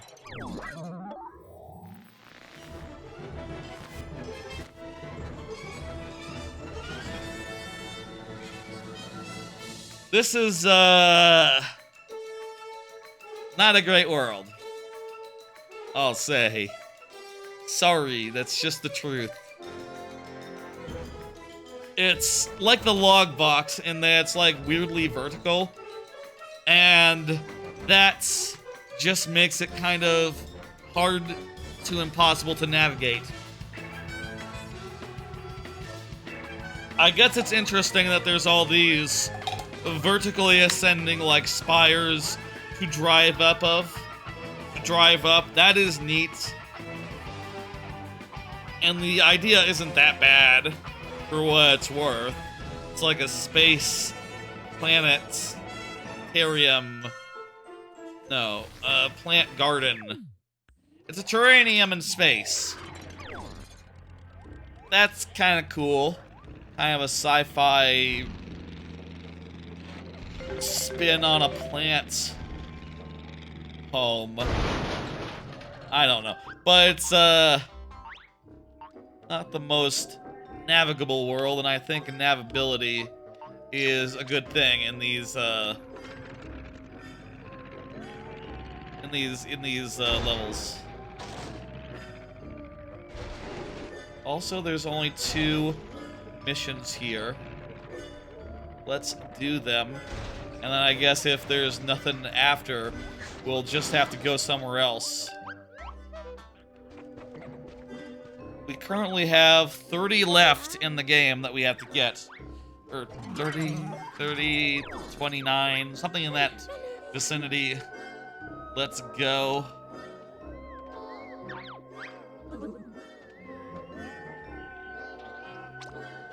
Okay, this is gonna be a slow vehicle.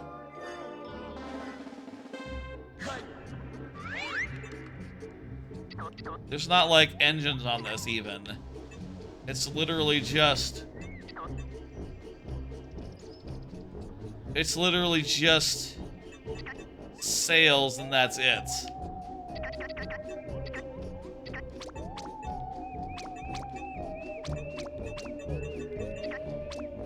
I can't, like, take that spring and make it into a forward.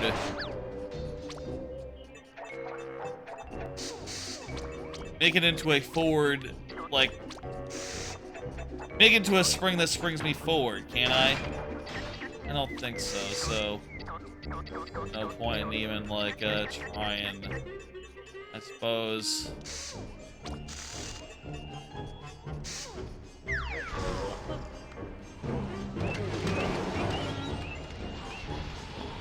Okay.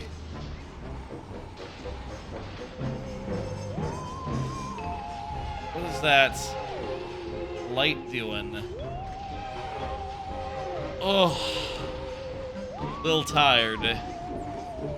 Early in the week. Suffice to say, sleep is something I'm a little short on.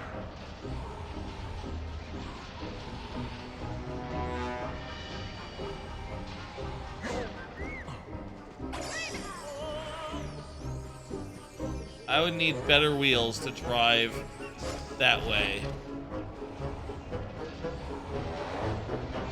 So let's go this way. I wonder if... Wait, how? Huh?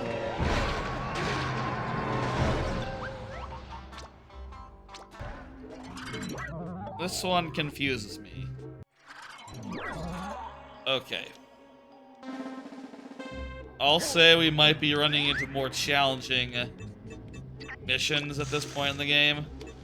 I feel like it's just as likely that we'll run into ones that are basically very similar to the ones we've seen, but a might bit more challenging.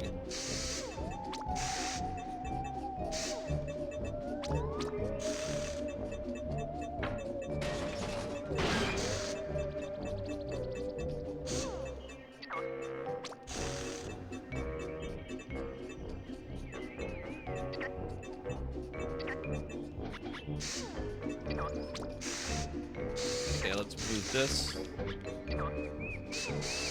Put that down there.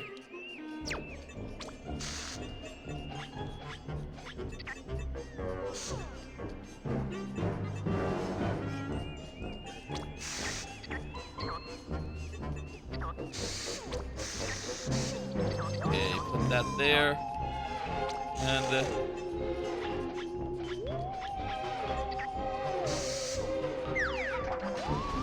whoops.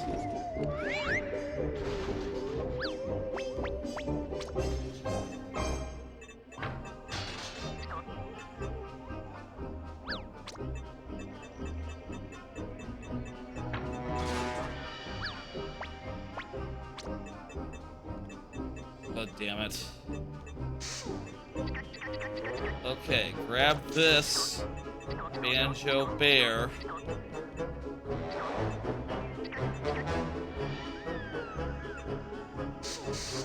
Place it there.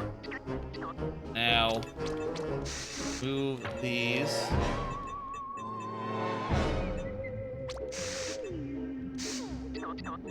I wonder if fewer sales is really better than...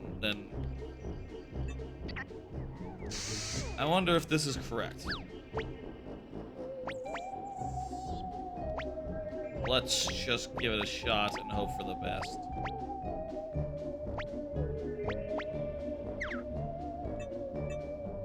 Okay, give me that spring. I'll put it right here. And last wheel, I'll just take that as well. You know what, I'll take a second sale. This does feel faster. Let's see if this works.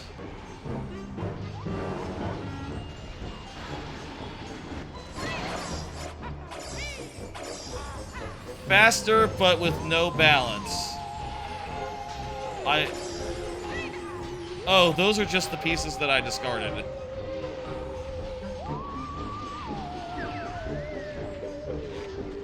Okay, here we go. Whoa!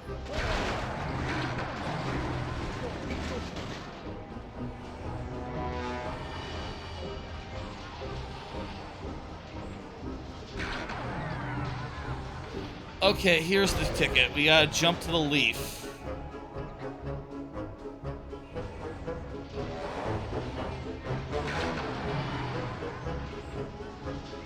From leaf to leaf. That'll get us around the shiny purple bits.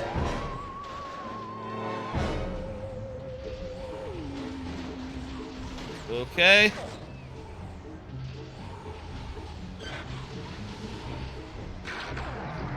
Oh! Woo! No! Okay, good.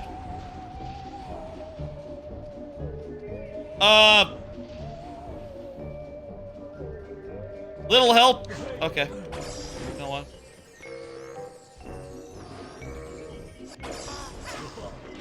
There we go. I can just get out and put it back upright.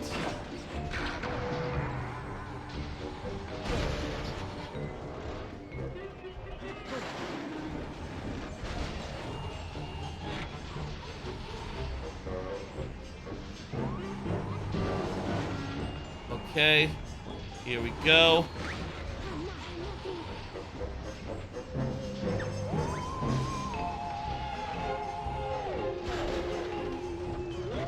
Let's do this.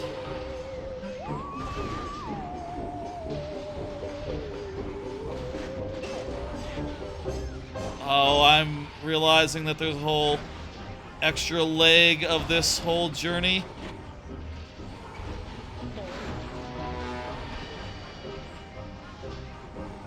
I don't know about this.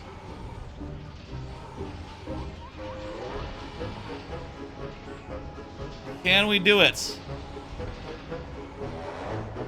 No! No! Damn it!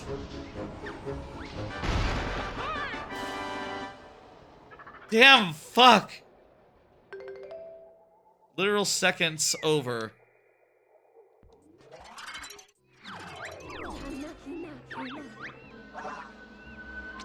Okay, I learned my lesson there.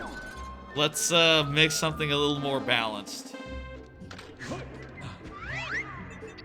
Okay.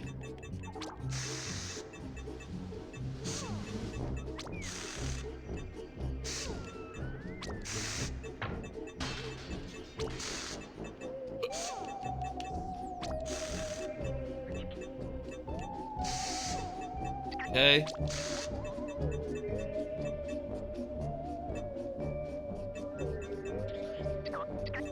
Can't do that if they're one apart.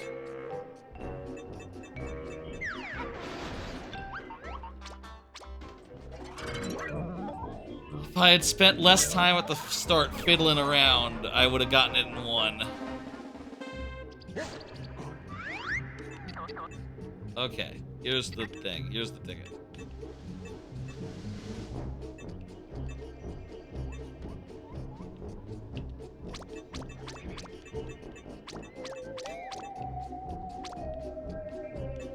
I'm gonna make a narrow version of this. 3 across is what I'm gonna go with. Put all that crap aside. And then regret it immediately.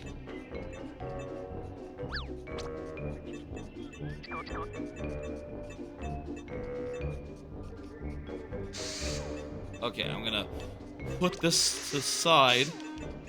Grab this. That there. Grab another one of these.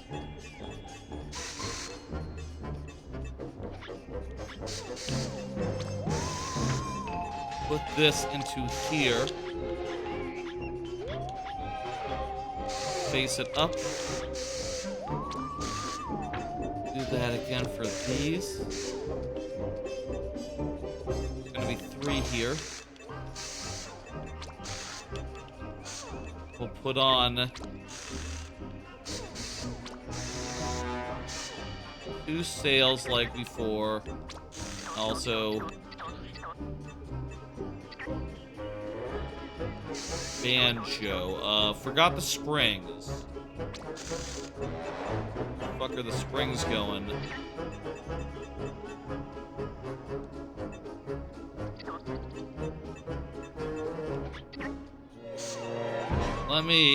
Let me do...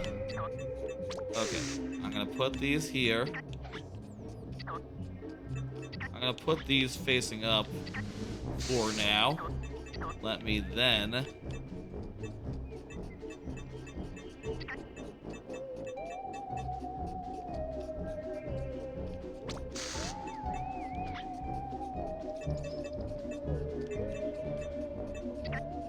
take this. Get rid of it. Place one of these. There's a nice old central spring.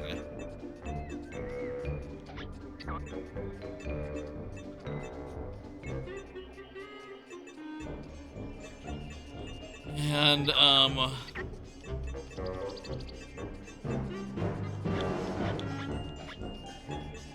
actually would really like to have both springs. Tell you what, I'll take in this one as well, and we'll do it differently from what I just did. I'm gonna change it entirely. Okay.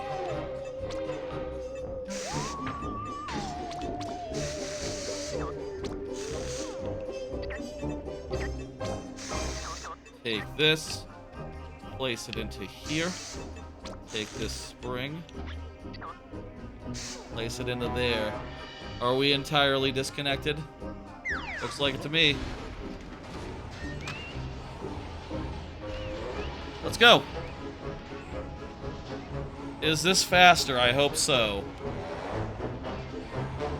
Feels faster to me.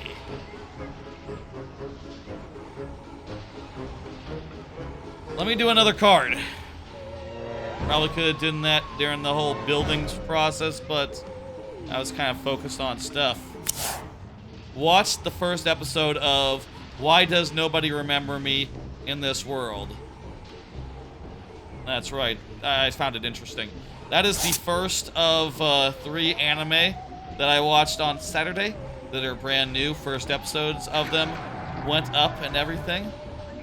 This is sort of a fantasy anime. The explanation of why does no one remember him seems like it might be a mystery. It's not really. It's pretty immediately obvious that, like, this is some timeline business. This is very much like an episode of Voyager where...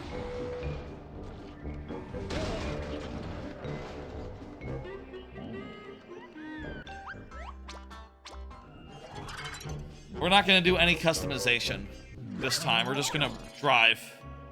It's very much like an episode of Voyager or Star Trek where, you know, one of the main characters goes like, let's say Next Generation, just to do one that's a little more recognizable.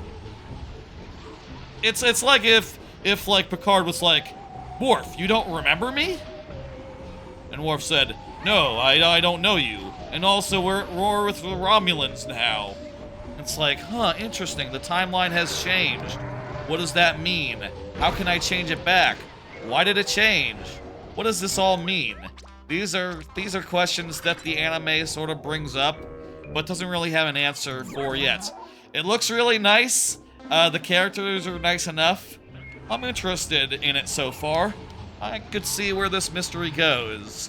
And I kind of would like to find out what's going on with it.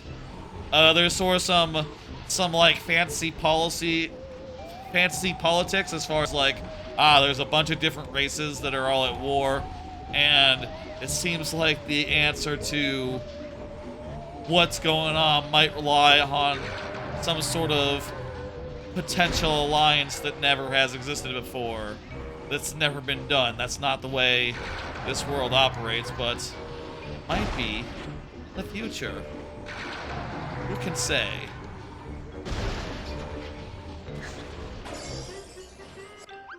Son of a bitch. This one really is a pain in the ass. Let me see if I can just... If I just jettison half the sails.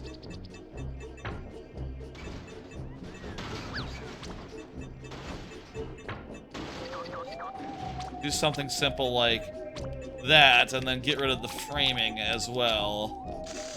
Most of it.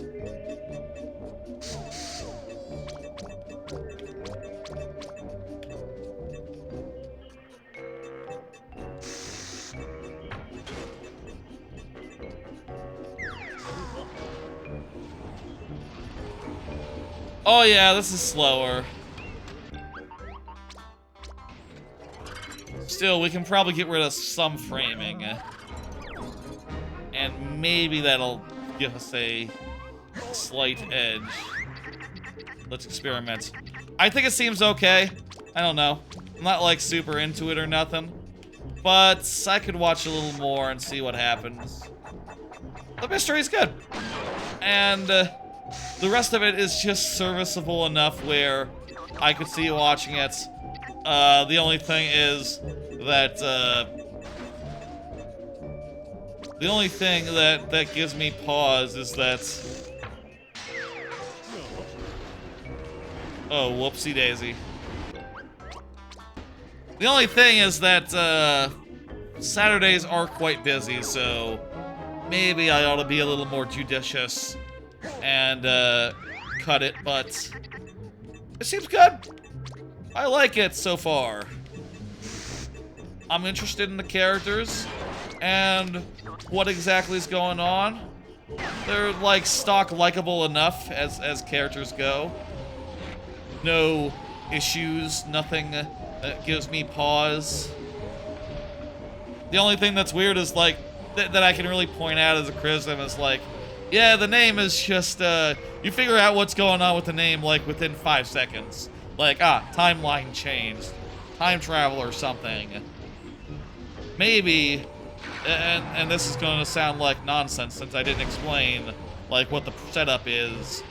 There's basically, like, a mythical age of warriors, like 30 years before the anime takes place, and the human hero is a guy named Sid or something of the sorts. The hero Sid, and in the new timeline, he never existed, which makes me wonder, like, it's gonna be something like the main character has to travel back in time and become Sid. That is my guess. That is my, that is what I am reckoning is going to happen in that anime, but who fucking knows? Who can say? Certainly I don't have any actual for sure information. I just have seen a story before, and I sort of know the shape of it. Right? Like, this definitely feels like a...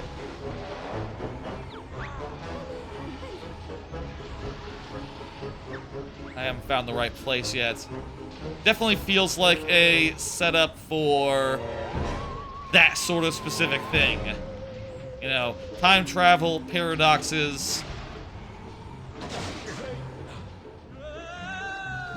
Fuck!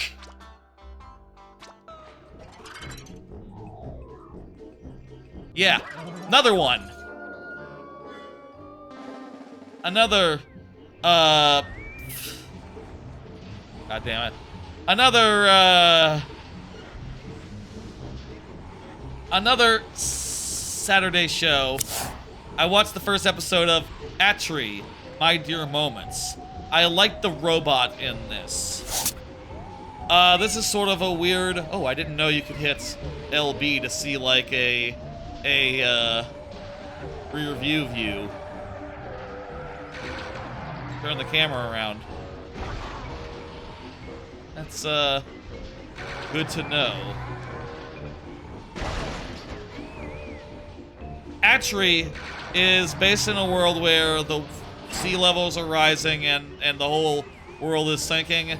And, there's this guy who's, like, trying to salvage things with a submarine. And he finds a robot, and the robot is cute.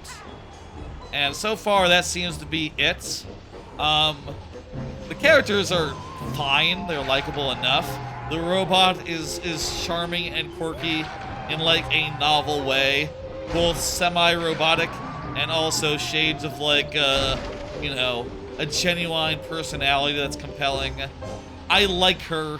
I'll say, though, of the 3 new anime I watched today, I am maybe the least sold on this show because one good character. I don't know if that's good enough to let a show hang on a day that has, like, 10 acceptably good shows. You know, something has to go, and my estimation is it's going to be Atri, which apparently is based on a visual novel or something. I saw a visual novel on Steam with the same name the other day. I don't know. I'll give it another episode or two, but I'm not too terribly impressed so far. God damn it. Why do I keep jumping?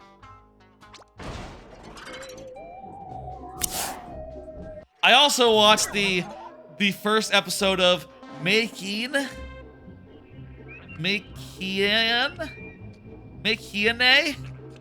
Too Many Losing Heroines. It's very good. You ever wonder what happens to the harem characters, the harem girls that aren't chosen? Well, the answer is this anime, Makiane. The premise is that it's about a boy who sort of befriends some girls who are, goddammit, at the end of their relationships, where the harem, the love triangle has concluded, they have lost, and they're all bummed about it. These are girls with depression, and it's very good. They're very cool. Their emotions are very clear, and the relationships and the bond that they make with this dude, while on the rebound, feel very natural, warm, and sweet in a way that is very nice. So far there's just one, but there's like several incipient breakups in the process, several like you know, losing heroines that are soon to fall into our main character's orbit. It's a very charming show, very well written, and just packed with personality and charm and a little bit of embarrassment, a little bit of like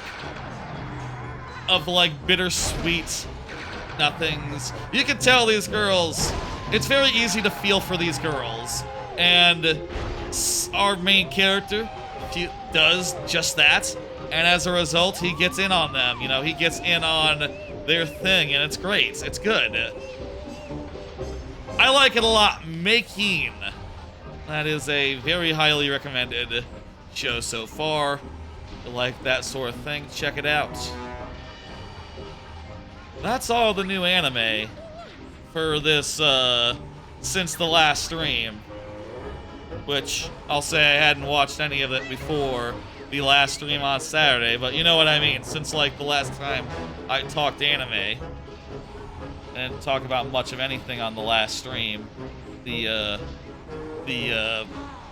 Battle Aces stream that I did on Saturday, impromptu.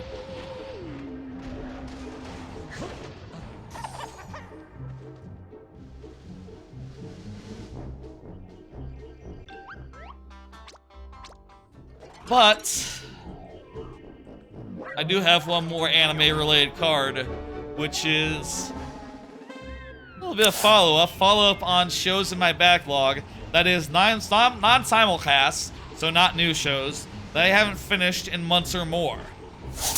I find it easy to spend whatever time is required to watch like between 1 and 8 new shows per season per day, but finding the time to like finish shows off that I've been like that have been in my backlog forever, I just find that much more challenging. And I'll say, now that we're out of like new show season, now that we're out of that, and also well clear of the end of the last season, and I don't have to worry about like, oh, show's gonna end, I gotta write something up for it. I say I would like to write something up for it, put it up on AnyList, because I like to do it for posterity, I don't know. Someday, it's gonna be nice to have all my anime opinions in one place, with letterbox style reviews that take time to write. Anyway, there's been like 3 shows that I was rewatching back in like last year that I got to episode 11 of 12 on and then stopped. I need to finish those, and I think I will try to in the next few days, and hopefully have a couple to talk about as a result of that. Specifically, the 3 are Farming Isekai, which I completely forgot I stalled out on. I thought I finished Farming Isekai. It's Farming Isekai rewatch of that. That show is wonderfully warm, wonderfully good. There's Spider Isekai, which has its good parts and its bad parts, and that'll be a complicated review to write given that. You know, there's parts I really like and I find really gripping and compelling and makes me want to binge it. And then there's whole episodes that are just entirely wasted on characters you don't care about. And it kind of sucks when it does that. I say let's jump it. Let's try to jump it one more time.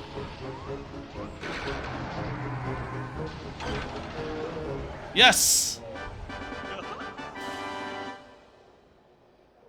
Jesus Christ, that took like, I don't know how long.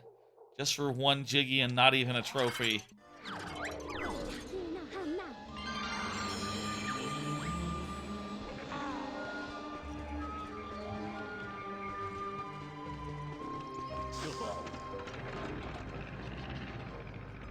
First time with the custom vehicle, that if we had just gotten that the first time, just had been a little faster, we could have saved ourselves so much trouble. Alas, alas. Anyway, the last one is my senpai is annoying, which is about a small diminutive woman who is the kohai of a big strong man who is the senpai, and they sort of have a cute relationship with her, like being very small. They are office workers or something. You know, they are adults legally. And it's pretty nice and warm and fun and good, and I like it. I need to finish that one off because, again, that's just another show that is unambiguously good. Also, I already do have kind of a review of it. I don't know that I really need to rewrite it that much. It'll be easy to just finish it off and be done.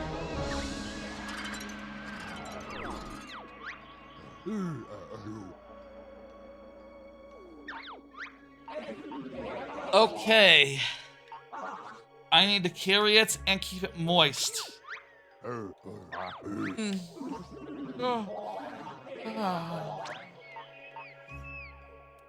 Okay.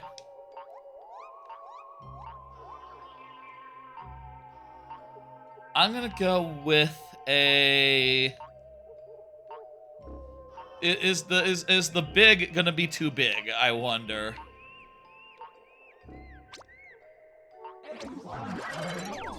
Let's take the big and then add some, there's only one thing for this. It's the liquid squirter.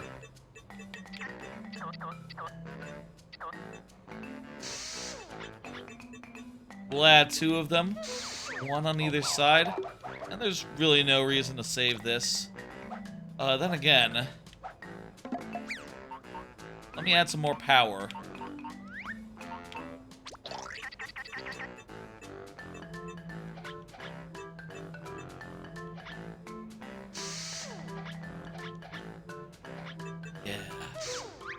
Yeah, it's good. And add a little bit more medium fuel. A little small fuel as well. Whew. Okay.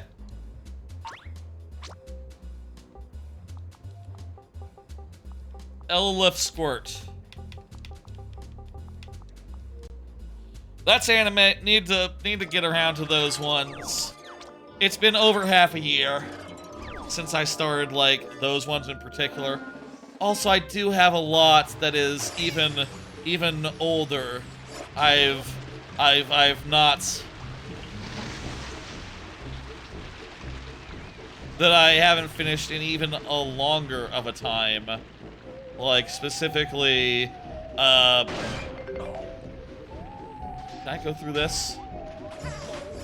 Okay, I don't think I can break through this. I need to maybe go the low way. Like, in particular, Kuroko's Basketball, I really need to finish season 2 of that and then watch the movie. There's also several other, like, anime movies that I need to find the time for and get around to, in addition to Kuroko's. There's also the Teasing Master movie, which will probably be pretty good. It's just hard to do. It's hard to find time for backlog stuff, right? You know, if you're just talking like simulcast, there's a million that I could be doing right now. Or, there's only like 20 good ones, and I'll watch all 20. Meanwhile, if we're talking like backlog, there's 100. And there's no rush, and yeah, that makes it hard to get around to. Also, it's competing with all the other things that are strictly optional, no time urgency that are in my life, which there's a good amount of that business.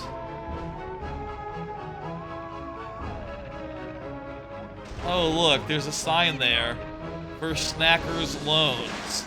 That's fun. That's good. I don't think I've ever seen that before.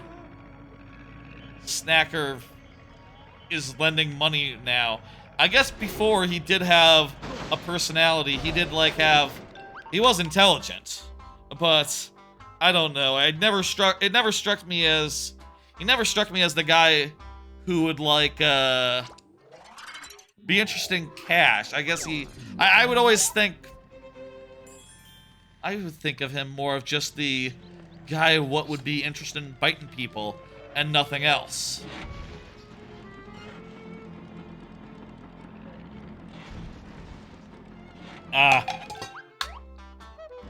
I think we might have another, I'm not sure, but we might have like a trophy jiggy to turn in if we didn't turn in one last time. But that's not gonna get us to the next world of, this world, so I think we're done with the Terrarium for now. A very short first visit, but what are you gonna do? It's, that's what's available, and we haven't unlocked anything else in there. Where's the way up? I need to find the way up to disable the gate. I don't want to fucking go around every time. That kind of blows. Dude.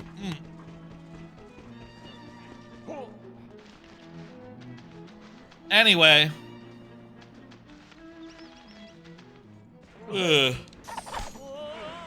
What else is going on? Other than,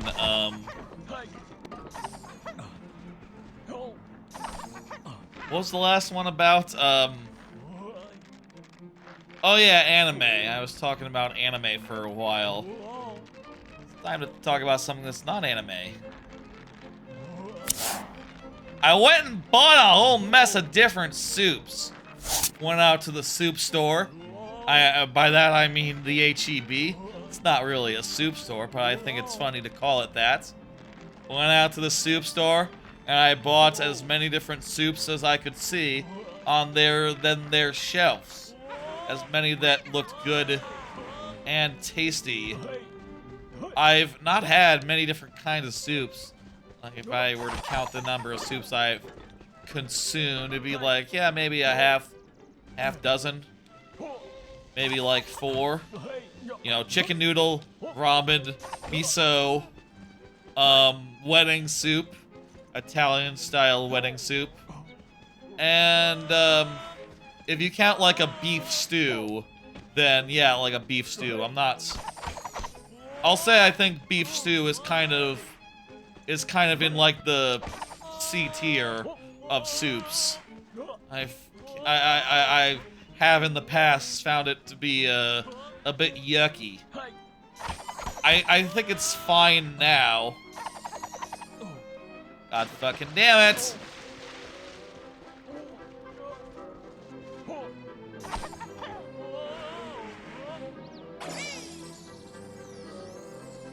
Ah, it's not good. Oh, this is also not good. I kind of think it's in the low tier of soups, but, you know, I just did get a bunch of soups, so let's find out where I stand on those.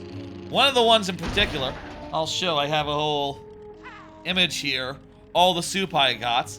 I you know, framed it nicely so you can see all the labels there. There's just tons of different kinds. Some of which I don't even know what they're gonna be like. Like, I don't know what split pea means. Jambalaya, there's a couple there that gumbo. Couple there that might be spicy, so maybe just a little bit worried about that, but I'm gonna try it, and I'm gonna see how I feel about it. And I think that sounds like a good idea. I tried the wedding soup. There was a wedding soup in a can. I've only had wedding soup from restaurants before. I do think wedding soup from a restaurant is a lot better than Progresso's wedding soup for what it's worth, but it is pretty close to what I like in a wedding soup, you know. Some nice light root noodles, a light broth, I guess. I don't really know how to describe soup super well. A sort of, I want to say it has like a meaty flavor, the broth. I'm trying to picture like how I would describe it. What's the word, like succulent? I don't know. I think the wedding soup has like, I don't know how quite this, it's kind of a light flavor. It's kind of a light flavor, but it is just real tasty and really makes the noodles and the meatballs go down smooth. I can sort of taste a little bit of salt in there if I'm thinking about the soup I had earlier. That's good soup. I really could use more wedding soup in my life. I would like to try out the Campbell's wedding soup. I don't know, like, I don't know where you can get that, though. The H-E-B didn't have any of that variety, but it looks like they make it, so maybe I'll look and see if, like, Walmart carries that particular variety. I will say I need to eat these soups before they expire, so, you know, that's a long time, I'll say, but if I just ignore them for 5 years, they will go bad. In fact, I am a little bit cheating on...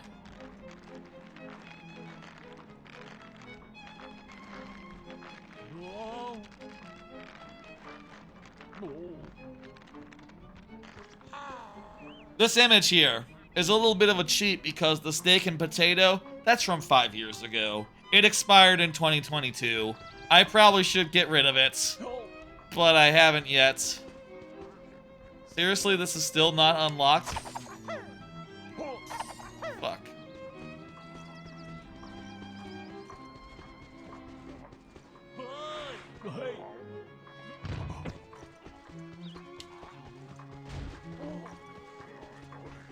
Well, whatever. I seriously don't know what's going on with that. But I guess let's worry about that later. Excuse me, officer.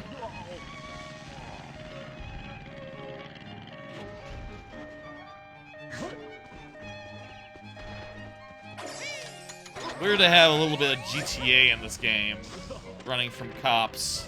I say running from cops, they're not really pursuing me all that well. I guess, you know, they say like these Tooie took inspiration from like Zeldas and games like that, adventure style games. I guess it's not out of line for this game to take inspiration from driving games and open world games rather than platformers and the like, but also I do think they strayed too far from what people like about the Banjo games. You know, this almost needs a new IP. And, you know, you could keep all the personality basically intact. Like, the original Banjo-Kazooies were not this fourth wall breaking. They did break the fourth wall a little bit, but not this much.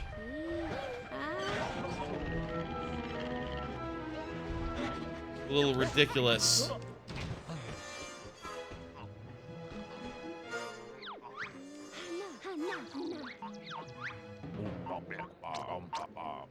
Replenishers are pretty good. Oh, I can't afford any more. I got the replenisher and that's it. I spent all my notes, I guess. Kind of a surprise.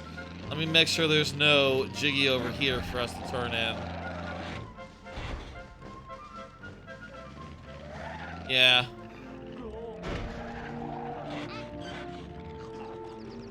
I want to avoid Logbox, so let's go into Nutty Acres 6. We did Nutty Acres... Did we do Nutty Acres 5?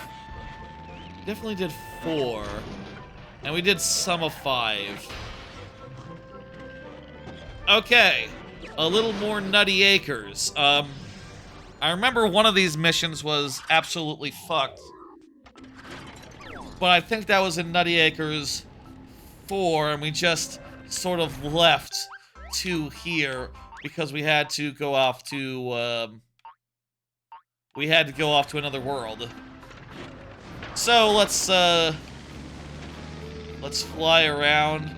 Let's get these last guys, and then we'll head off to the last Nutty Acres. The last time we'll see Nutty Acres as such. Bye, vehicle.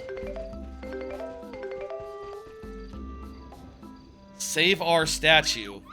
If this is like protecting grunt, if this is fighting grunt bots, I'm out. Ah, crap.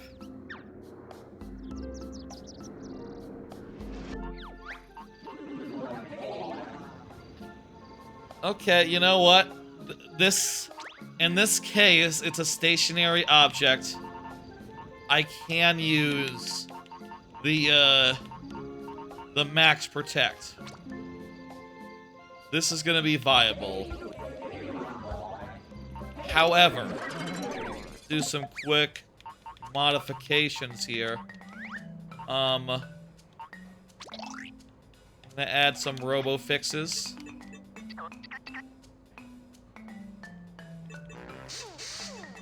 One, 2, 3 robo fixes. And also, I'm gonna add some ammo.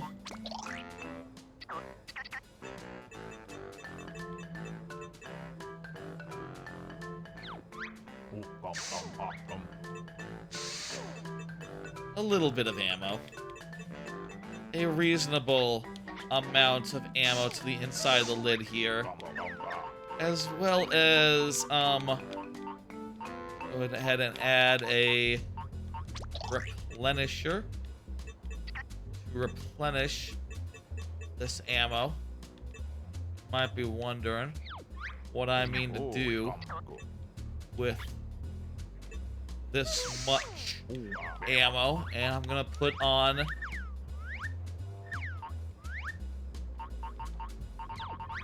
some Clockwork Kazooies. They're just gonna fire off automatically, no work involved. That's deal. Can I get some can I afford some more body parts just to seal up some of these holes? Let's see, I think I'm approaching the limits of how much you can put onto a single. Yeah, that's gonna do it. This will have to do.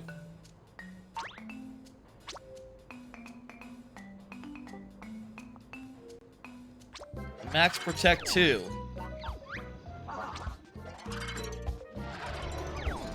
Alright. We have to get there, I guess. We're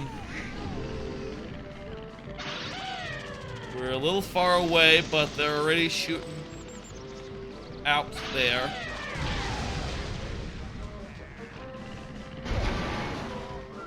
Wah! This is a little awkward. I have attempted to this coconut is too big for my box. This coconut is much too big for my box.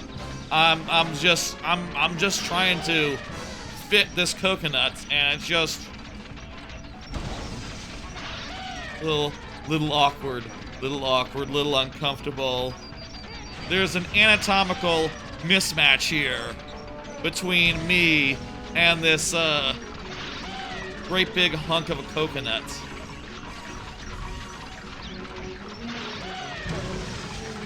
Whatever, seems to be working.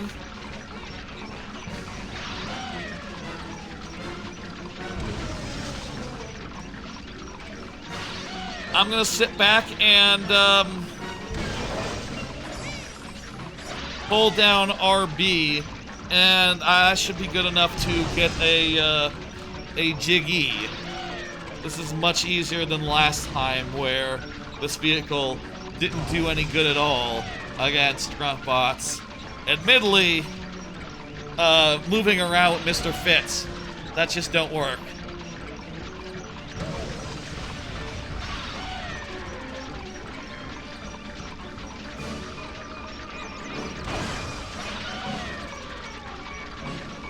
Are those guys hitting their targets?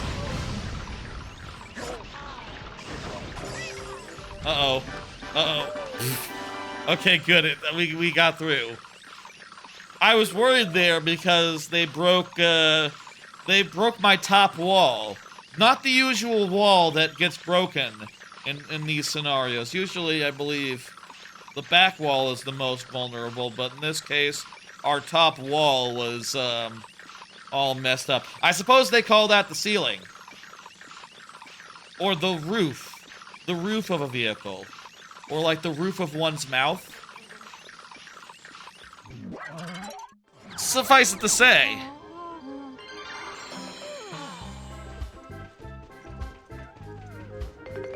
Let's say,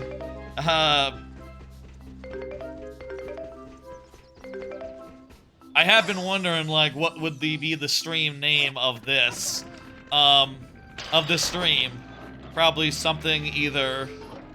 I did like the thing I said earlier when I was talking about politics, about, like, you know, we all agree in different ways when talking about, joking about, assassination attempts. That was fun.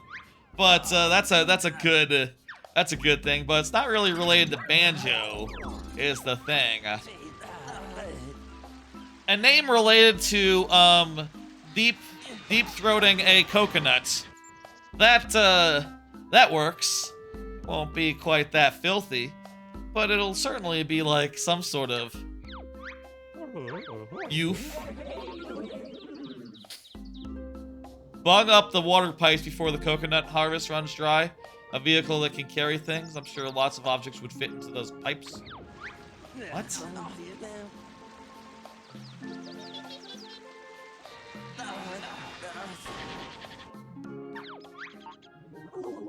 Okay, so I need to deliver, like, coconuts and fill up those things. I will use my blueprints. The hell lift squirt. The squirt function is completely, this vehicle does not need to squirt anymore. This is a completely vestigial squirt. Vestigial Squirt is also not a bad stream name.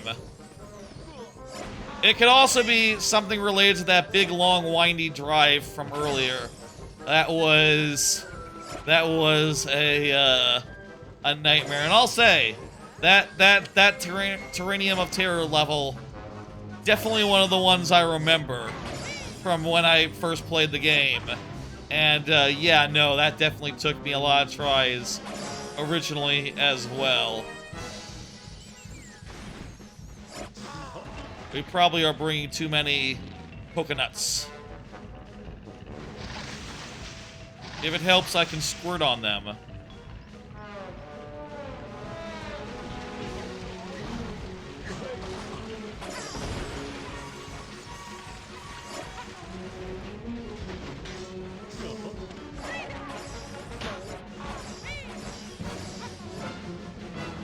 Uh-oh.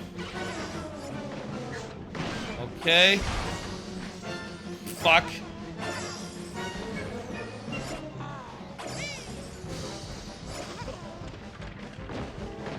You know what? I don't need that support.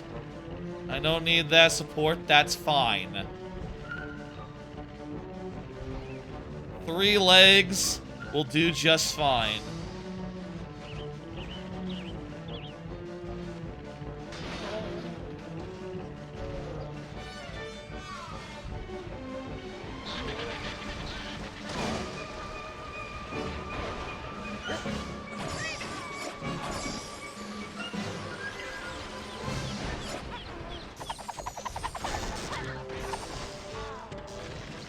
Alright, we're going off in search of the last one, which is all the way over there. Let's go, let's do it.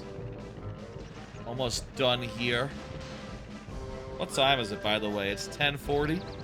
Been going for about 2.5 hours. I'm fine with that. We've made good progress, I say. I don't know how many jiggies we've gotten, but I'm happy with the with however many it's been. Can I just put the vehicle? There we go. Vehicle's too heavy. For what it's worth.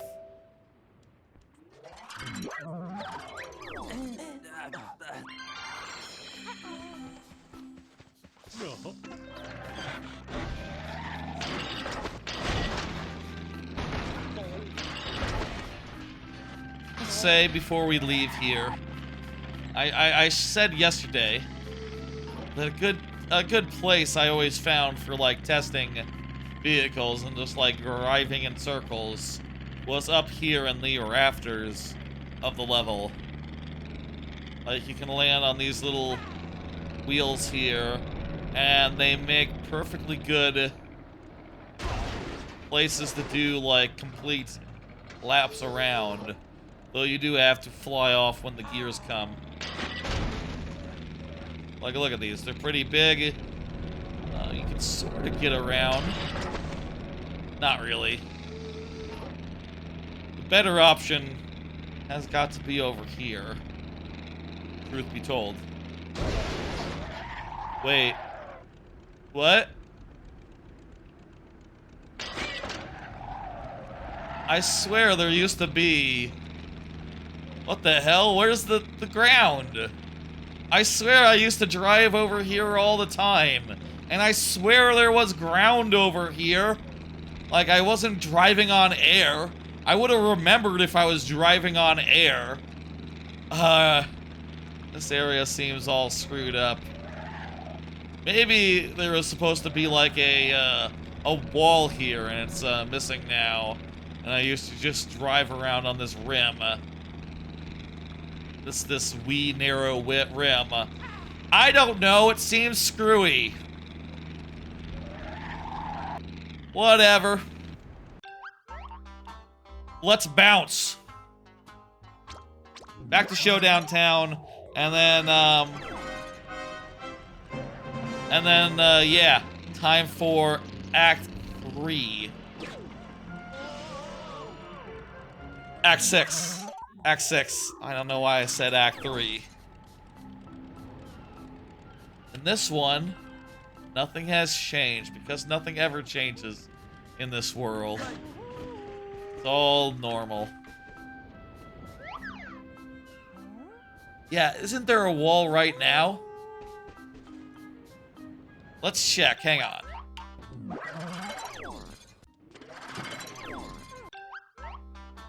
Change vehicle, your blueprints. Give me the Hodge. 2025.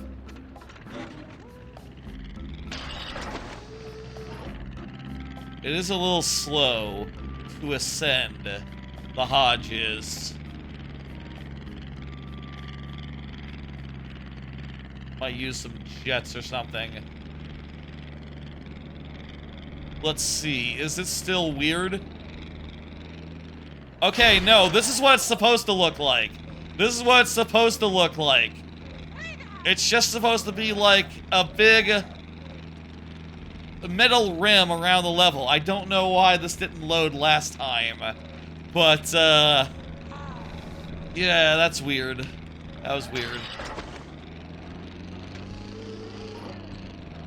There's also a couple other circles here.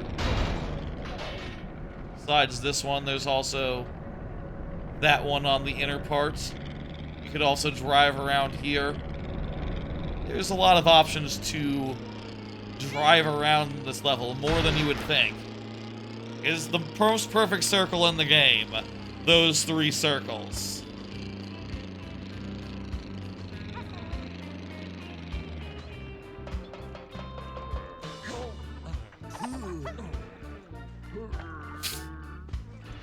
Let's do it. Let's do some of these missions.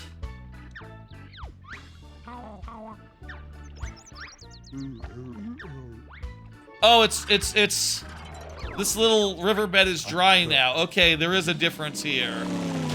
I didn't notice. Let's go with the Hodge here.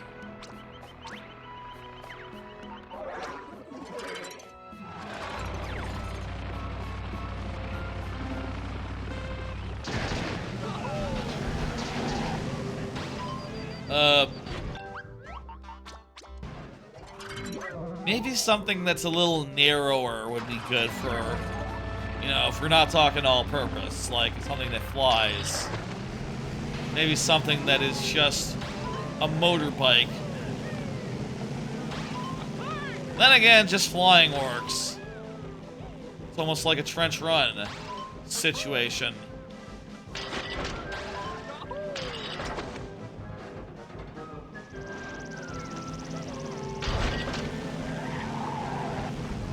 Oh, this one would be difficult to fly through. Yeah, let's make an advanced ground vehicle that has no unnecessary quirks.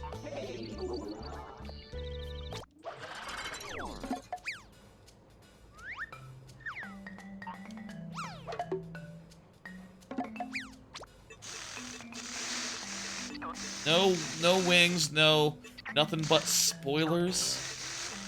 And also, not even that much of those. Making a narrow boy. Narrow and strong.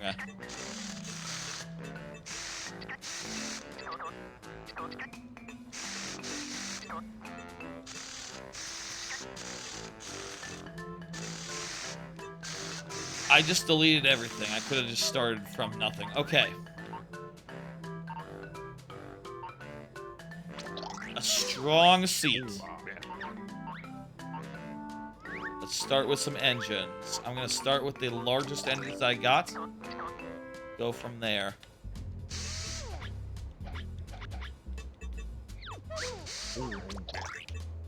And a couple of medium engines as well.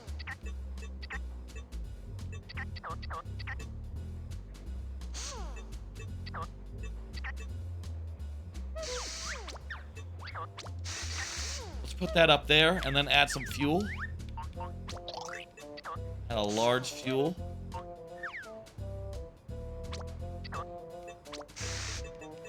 I'm gonna move this to be over here. Put my best foot forward. By which I mean I want the engines to be very visible. In fact, put this up top. This whole thing is a gigantic engine block. With some meager amount of fuel down low.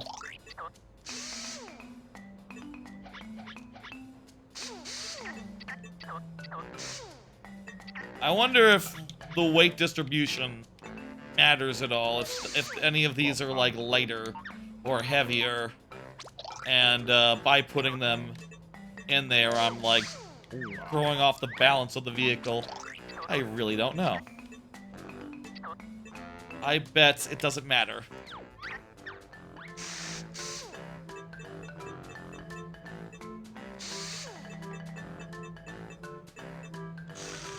Okay, put that there, and let me redistribute the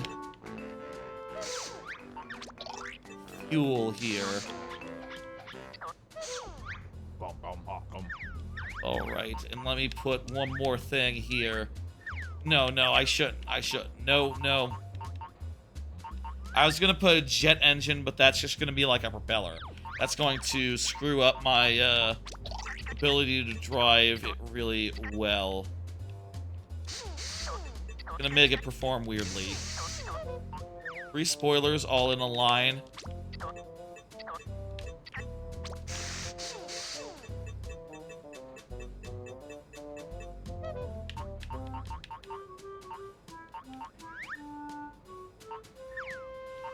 Okay.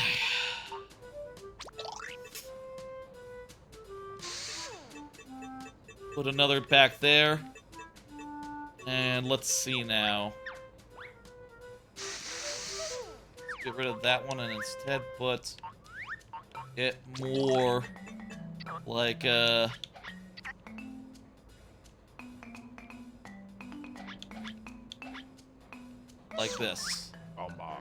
There we go.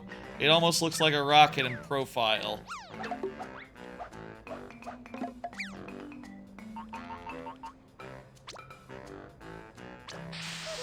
There we go. Black paint. Save.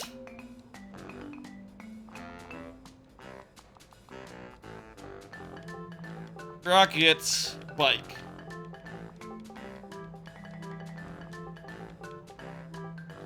Rocket.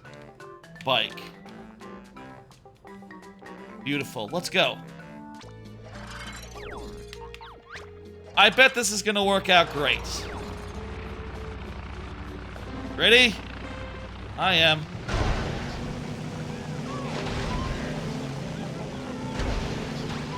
Oh, it's fast. It turns decently.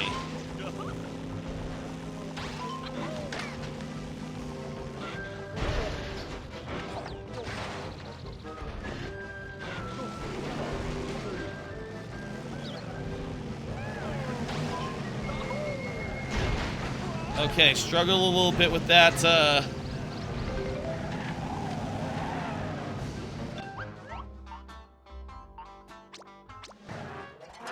little more design necessary.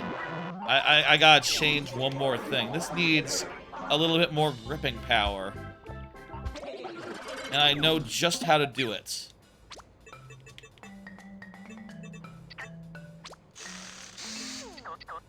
It's gonna be a quick change here. As soon as I can think of how to lay this out.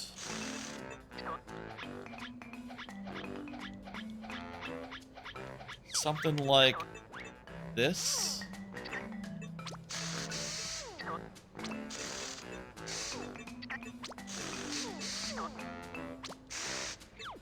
Oh, I know. Take this, move it forward. You'll see in a second what I'm going for.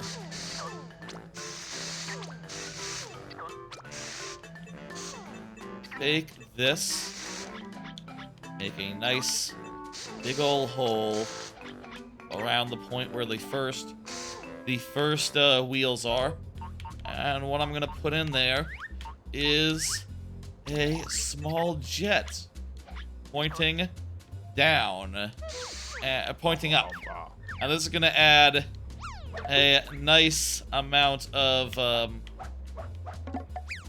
this is gonna add some traction. And also make it when we leave the ground, we will rocket back into it, like, immediately.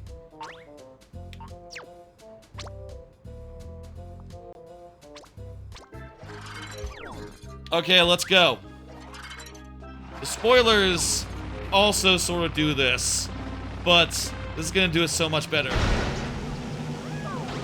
Oh, look at this. They're trying to bump us, but it's no good. I tell you, a jet pushing down, a jet facing,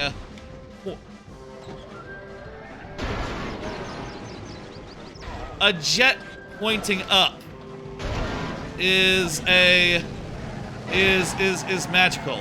It does make it so that you can't as easily back up.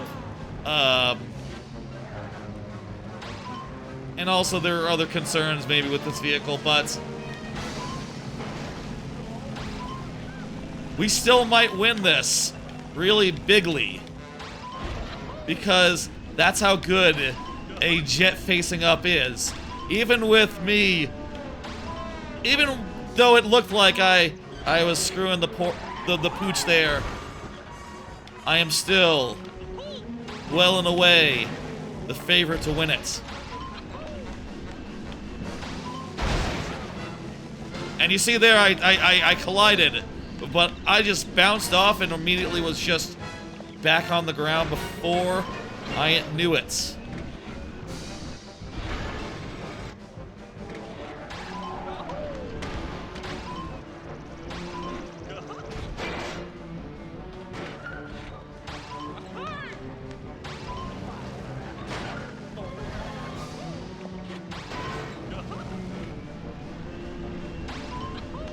Feel like we must be close.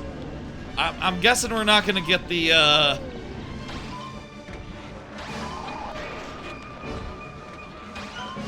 Oh! We got the trophy! We did get the trophy. Wow, okay. It's sick. It's really good. Really good design. And even with that amount of fucking up entirely, we made it along. Or we made it in time to get the trophy. Wow. Crap.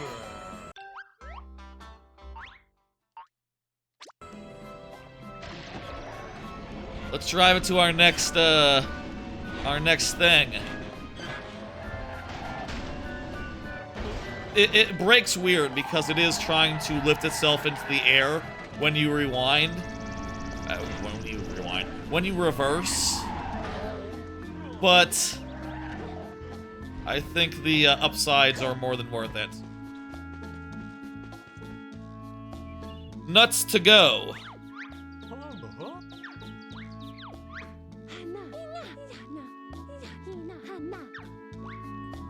Okay, what's going on here? Another nut delivery. Banjo needs to get all the nuts. When nuts approved, must take to the dock before what? Firstly, take the coconuts to Mumbo, then take them to the pier. You'll need a vehicle capable of mass transit work. Well, it's already pre-built. It's a pre-built vehicle. But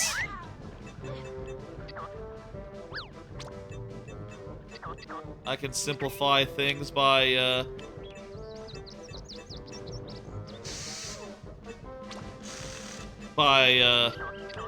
removing the connection point and making them one big vehicle.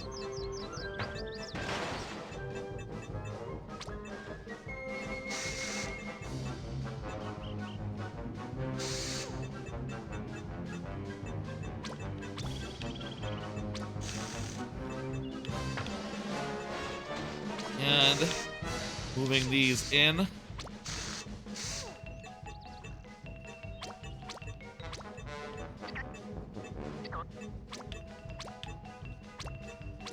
And what the fuck are these? Are these lighting? I don't know why you would want those, so I'm just gonna leave those behind. But you just connect the rest up here as such. And no, we'll get rid of this one as well.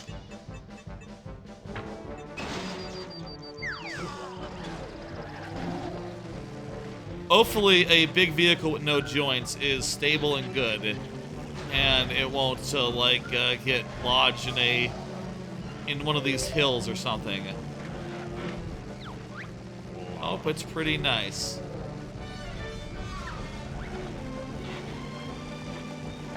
Alrighty then, let's head to the boats.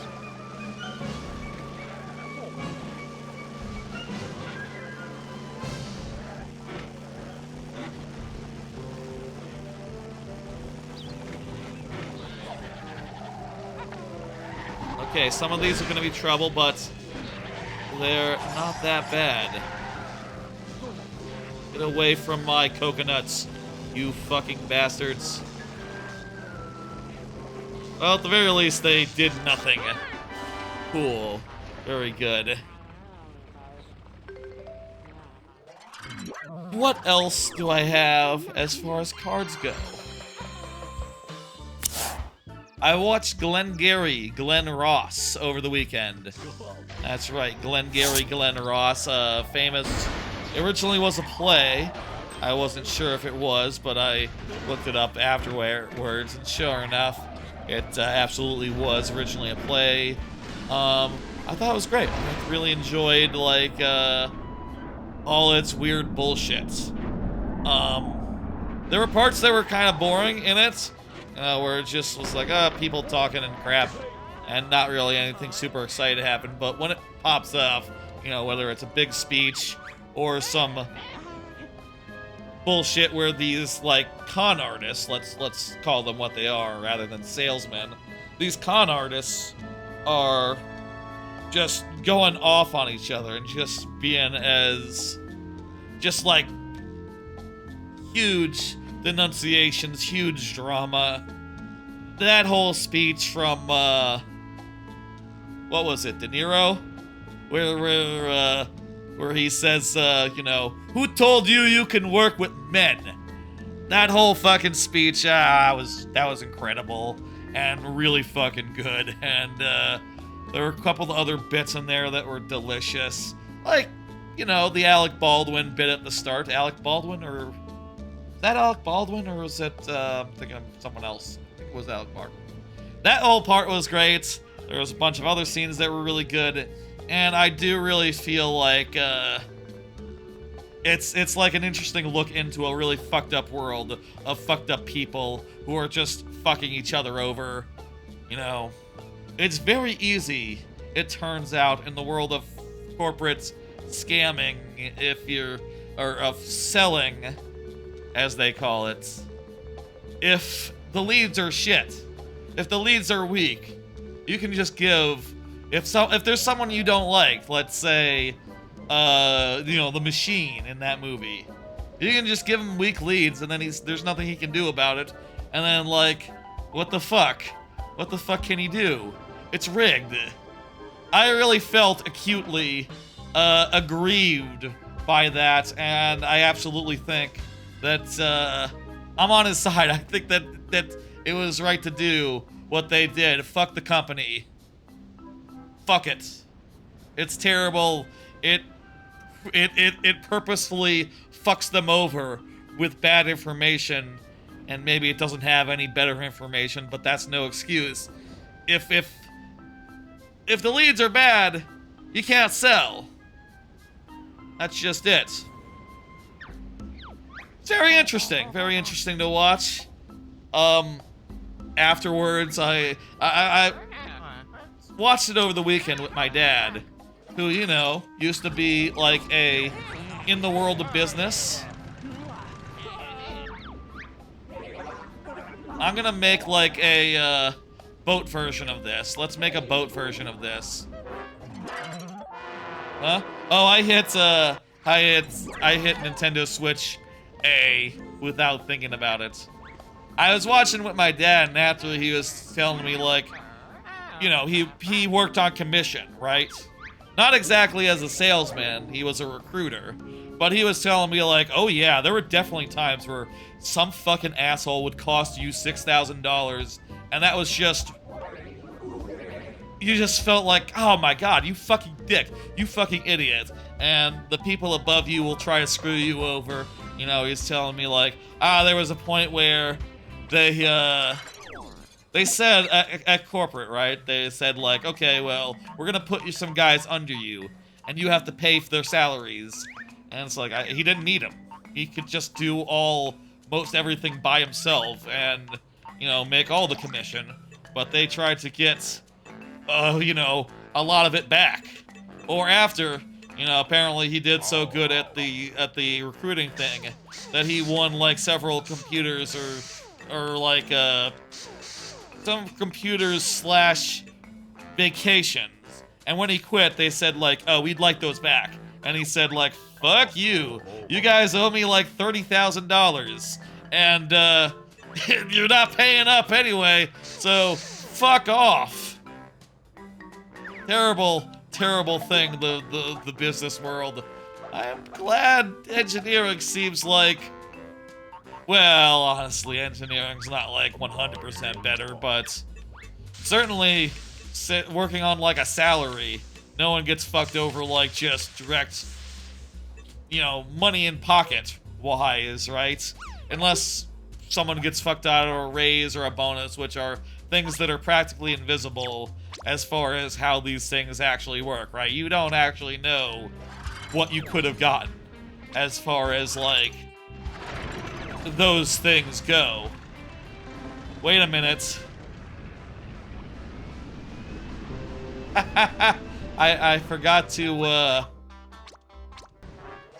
put on propellers. I forgot to put on propellers or any sort of forward momentum for this vehicle. What we need are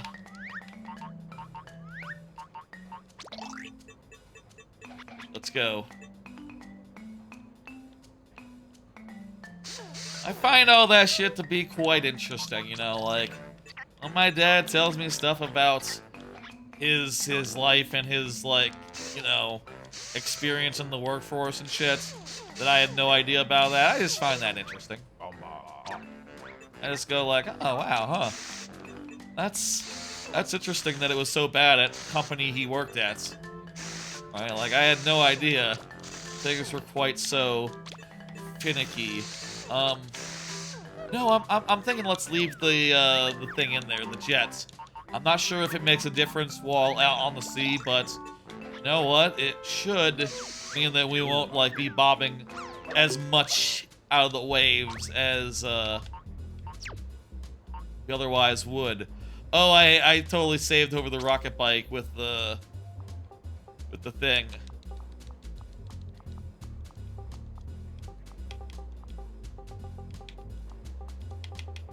This is the rocket boat.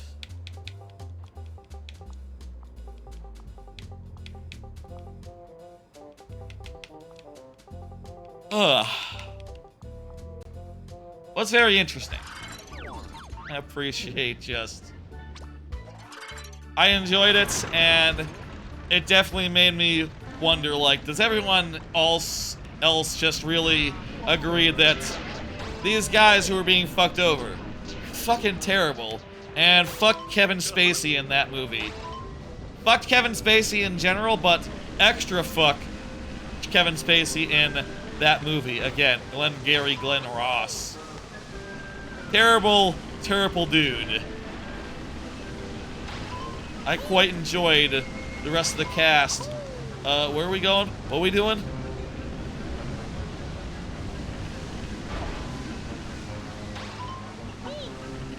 Kind of a weird course here, but we're figuring it out.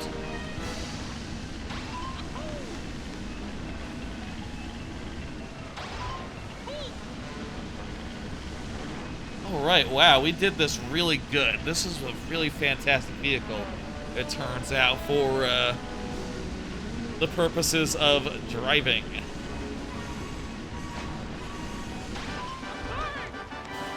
Phenomenal. Beautiful. Notes, a Jiggy. And a TT trophy. Wonderful.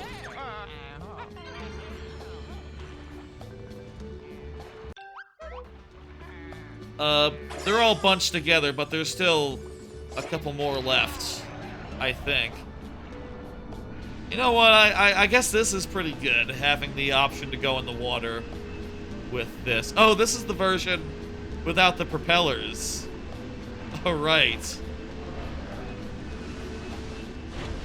Maybe this one should be a submarine, actually.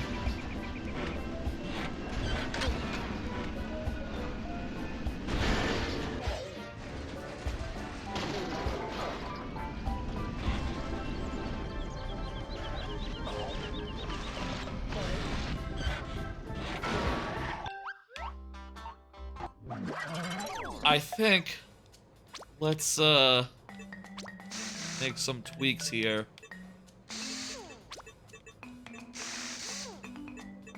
I'm going to do a little bit of a redesign here. Specifically, I'm going to add some stuff. This is going to become our actual legitimate proper vehicle.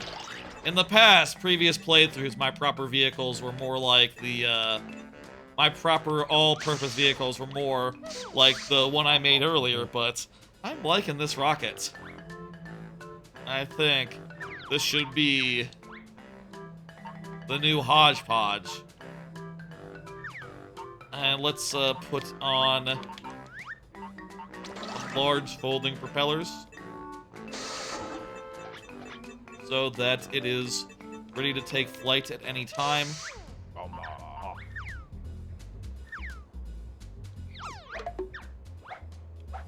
And I should paint the wings something. Let's go with, I don't know, peach. No, those don't look good. Orange.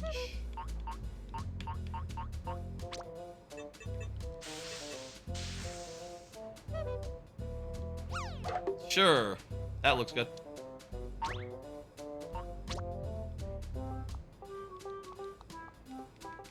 Rocket Hodge.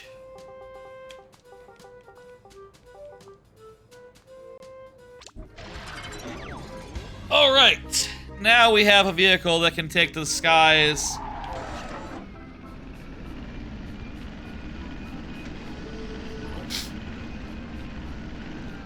It's pretty fast, it feels pretty good. It has some jets that are planing downward, which are going to cause it, when it's flying forwards, to slowly pitch a little bit, I think.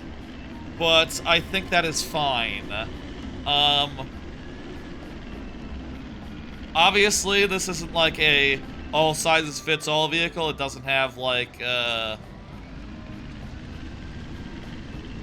it can't function as a helicopter, for obvious reasons. It doesn't have any up-down rotors, but it's as close to an all-purpose as you can get.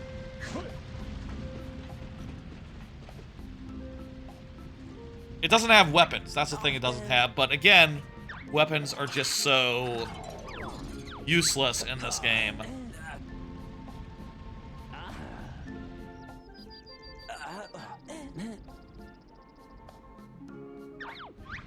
Okay. All your vehicles. So we can steer, and that's it.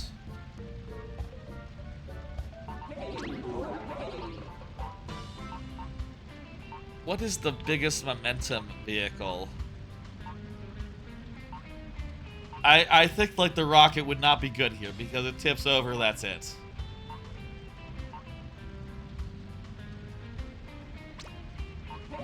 Pick an old one and just see how this works.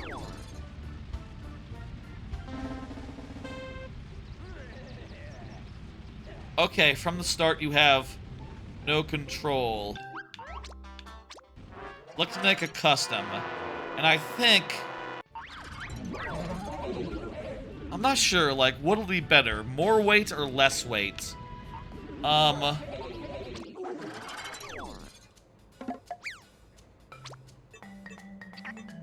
weight or less weight? That is the question here. But I think we just have to do is just go into the body and go heavy. Just make a car like this, and it's just gonna free fall, fly and float. How many sinkers do I have?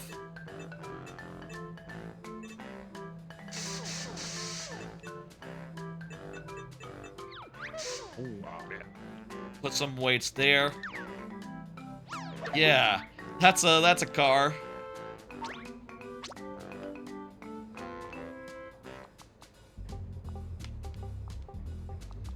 This is brick.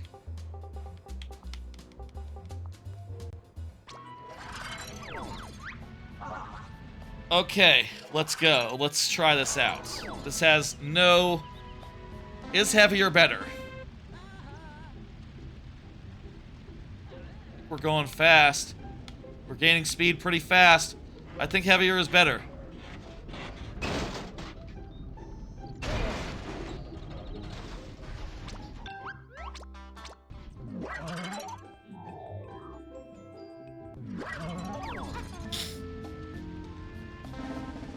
I think if we just go around the mountain, that's our best bet.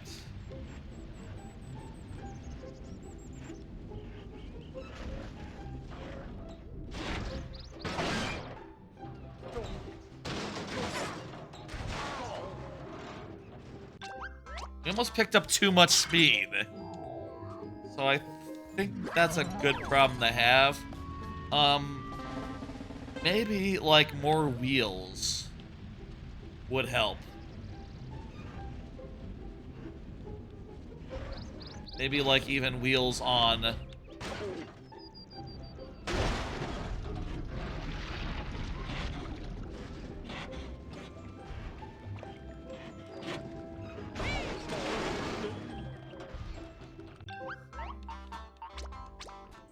Well, this is going pretty well, except that we lose control pretty early on, as soon as we hit, like, a bunch of bumps.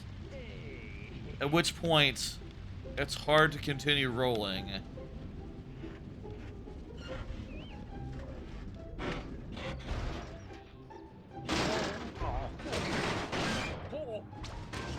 He flips upside down. Okay. Modified design. I think we're off to a great start, but we need more wheels. Need wheels on the other side. We also could use wheels sideways.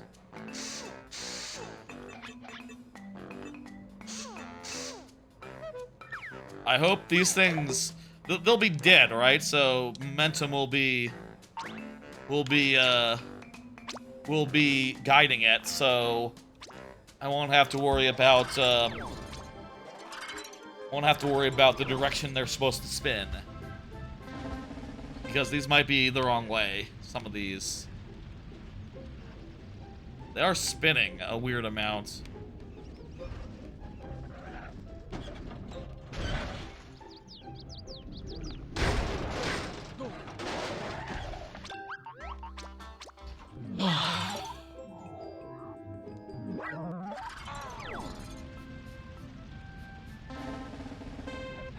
Anything else we could do to increase stability? Bigger wheels? Maybe the monster wheels would be better than the other wheels. Oh shit! We made it onto the flat land. With all of our speed and all of our momentum, we are absolutely tearing it up. We're passing the Jiggy. We got it.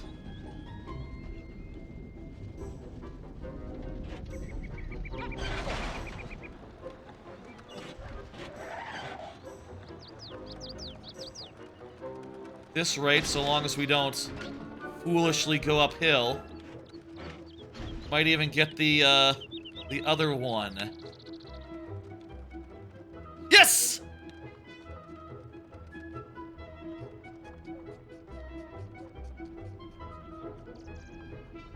Beautiful, we did it. We got the trophy.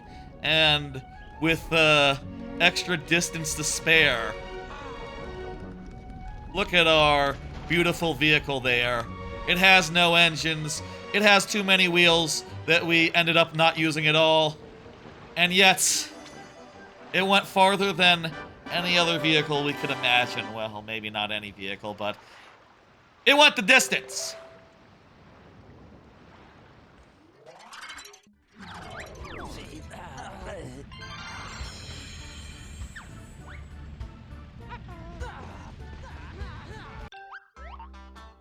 That was satisfying. I liked that one a lot.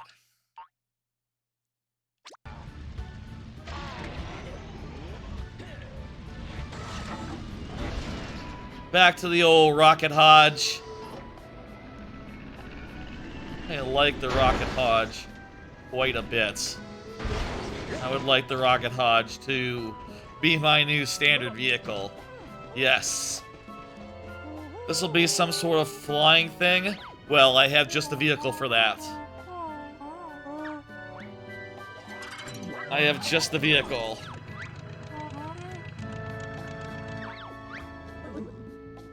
Not that one. Not the brick. The Rocket Hodge. I have another card here, by the way. Why don't I just pop it? It's been a while since the last one. Been rewatching Voyager. I'm in Season 7 now. Nearing the end of Voyager. I've had a great time rewatching it. And I'll say there's been great episodes throughout. I do think it's kind of a shame that the Equinox crew ended up being, and I perhaps forgot how much they were not a big deal. You barely see them in the show, but I do think a couple of new characters towards the end, like Ichim and, you know, maybe some episodic characters, are really nice, and they do a lot to flesh out the crew. The Borg kids are all great, and I think the best kids that Star Trek Voyager has ever done, or Star Trek in general has ever done. I like it because they're Borg, and they're weird, and they're like, yeah, what's up with this? I am used to assimilation, and things of that nature.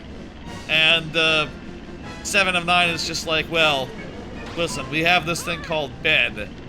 And they are just like, I do not see the logic in bed. And it's a very cute gimmick for a small child to have. The Borg kids, I think, is probably the best injection of child characters ever in a live-action show. I'll say.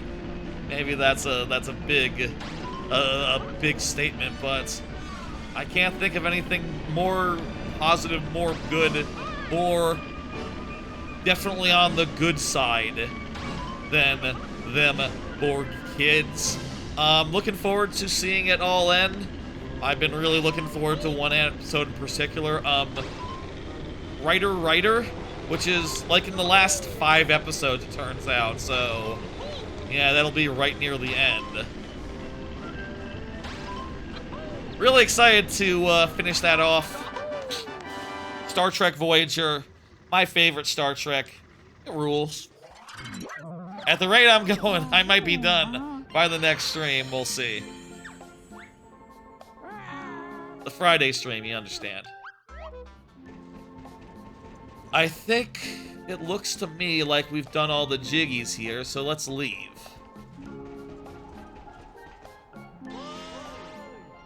Alright, that was, ooh. You know, I think that was the last Nutty Acres. That was the last Jiggy and Nutty Acres. There's no more Nutty Acres left to do.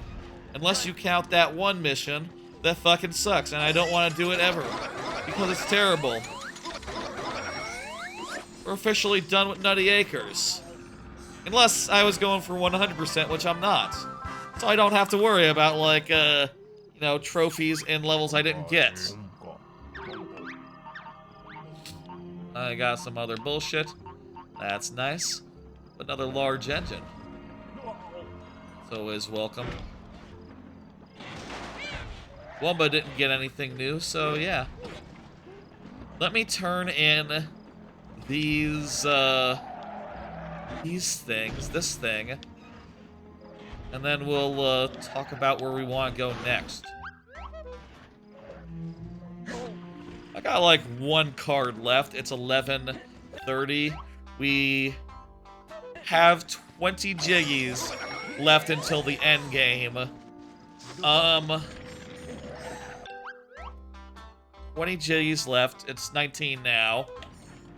Let's try to aim for 9 more tonight. We probably can't get to the boss of Terrarium tonight. That's probably... Isn't the boss of Terrarium at 90 jiggies? Like, it's kind of post-game, really, considering that you can do Gruntilda. You can do Spiral Mountain at 75. I'm not gonna be going for that. I'm gonna do any percent, so... Once we beat Gruntilda, that'll be the end of the series. We're not gonna do the DLC either. That seems reasonable to me. Unless the DLC has, like, extra jiggies, in which case I could see about doing some of those jiggies as some of my last jiggies in this game. I don't know. Here's my plan. Okay.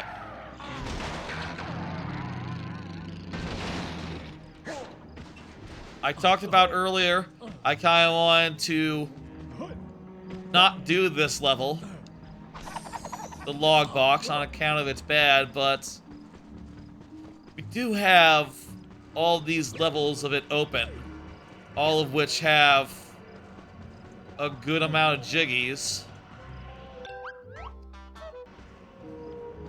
Could do 5 here.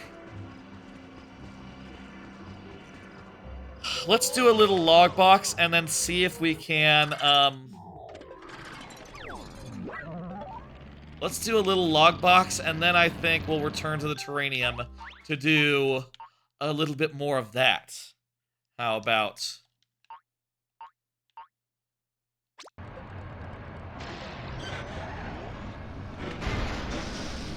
This is a very poor vehicle choice for this level.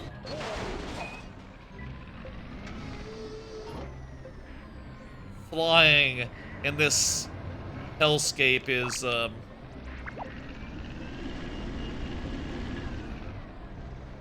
hit a button and it made a weird noise. I guess that was telling me my camera position was not, I couldn't do, like, a rewind. I couldn't do, like, a rear view from wherever I was. I guess that's what it was telling me.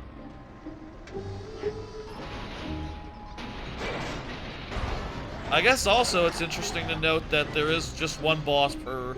There's not like a second boss level later in for each of these worlds. Grunty has sent a team of grunt bots to attack the most important elements of the console.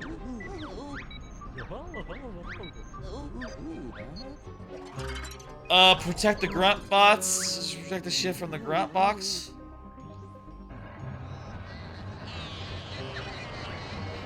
Are they attacking them one at a time or attacking them all at once?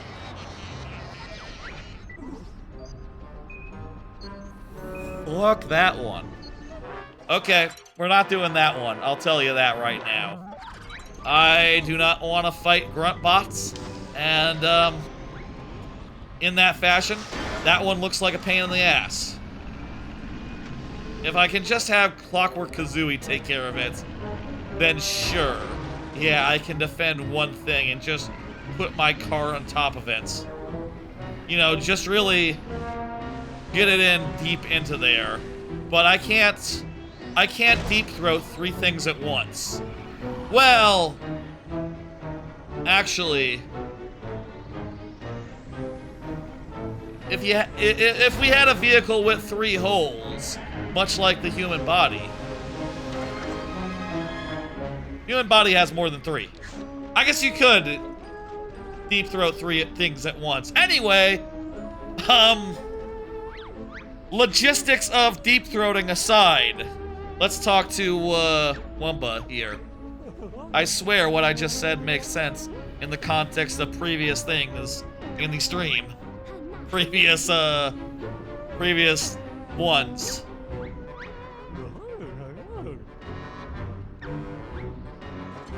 What's going on here? Is this like a race submarine? Nice sightseeing tour.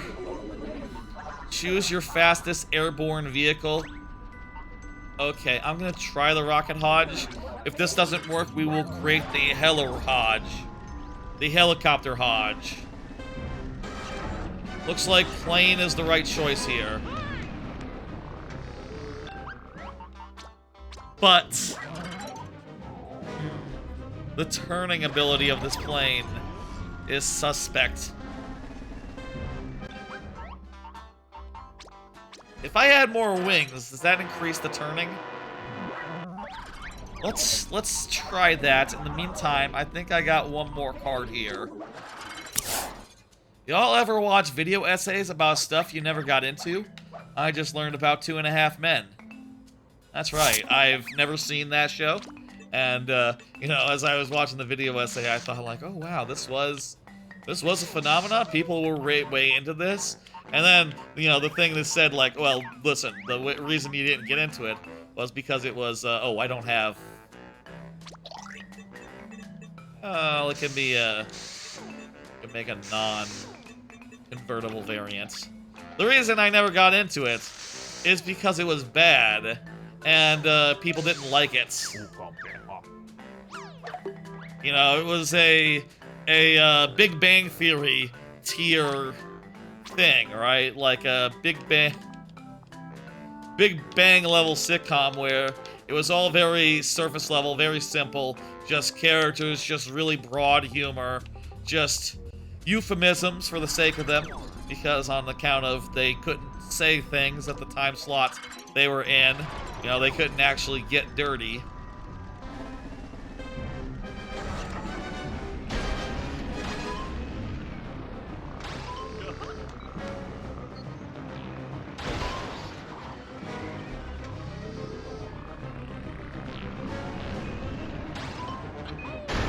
And just a very, like, weird thing. And I think the thing that was weirdest about learning about it was just that, for anyone else who doesn't know about 2.5 Men, did you know that it, like, changed its characters, like, entirely due to real-world issues? Specifically, the fact that, Charlie Sheen was a drug addict, unstable, and had, like, several breakdowns, and at a certain point, just entirely burnt all his bridges and was just killed off from the show. Which, when you hear, that makes me go like, what the fuck? It was 2.5 Men. What do you mean? You killed off one of the men and replaced him with a tech billionaire character who, you know, at the very least won't ruin your show, but he doesn't seem like he has, like, personality on his own. He's just like the replacement. Well, you know, he's a different character, but also one that is... The video made it seem like he wasn't really that good a fit, or rather, wasn't really half as interesting as the characters he replaced. And also, they had to replace the half man as well. They had to replace the kid, because, well, he turned 20, and, yeah, he was like, eventually, fuck this, and left. At which point, apparently, it was replaced by, like, a daughter-in-law? Like or like, Charlie Sheen's daughter. This is when Charlie Sheen is dead. Charlie Sheen's daughter was the half? I just have to look at that and go like, what are you talking about? You missed your chance to end there. And also the thing that the video essay was ostensibly about was how it ended, because, you know, it's not bad enough that it spent like 4 seasons just fucking out of its mind reinventing itself in weird fucking ways. It also had to end weirdly as well, with... Here's what the ending is, apparently. Apparently, guy comes back from the dead, but not really, because Charlie Sheen didn't want anything to do. He is mentally unstable, and it's kind of just he's brought back to life in order to make fun of Charlie Sheen, the actual man. And also all the characters are murdered, and then the end. Okay, cool. It's done. There can be no more of it, which, okay, yeah, I can admit that sounds really bad. And, though, admittedly, I do bet the whole show is bad, ending sounds especially bad, even for, like, the general public who liked it. And apparently, people hated it, and now they don't like the show, neither. Whereas the Sheldon stuff has, you know, persisted in popularity in a way that, you know, I've just zero fucking interest, zero fucking appeal. They used to make smart sitcoms, you know. Arrested Development was a goddamn godsend, right? It was innovative, it was new, it was fresh. It told its jokes in an original way. It had so many beautiful, wonderful callbacks that were wonderfully executed, perfectly constructed jokes that you might not get the first time, you might not get the second time, but, you know, the third or the fourth or the fifth time, you'll be watching an episode and go like, oh, I just got a new joke. I didn't realize that the pun there, but oh my god, that's brilliant. It encouraged rewatching in a way that was great, and then you got this disposable garbage crap that is popular, and yeah, it's poo-poo garbage, apparently, and ended in a complete trash fire, hard to look away, in a trash fire way.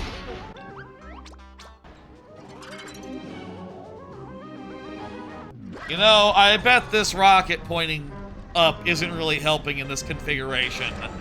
If it doesn't need to go beyond the ground, this just means that while I lost my speed, the rocket's just gonna push me down faster when I'm falling downwards.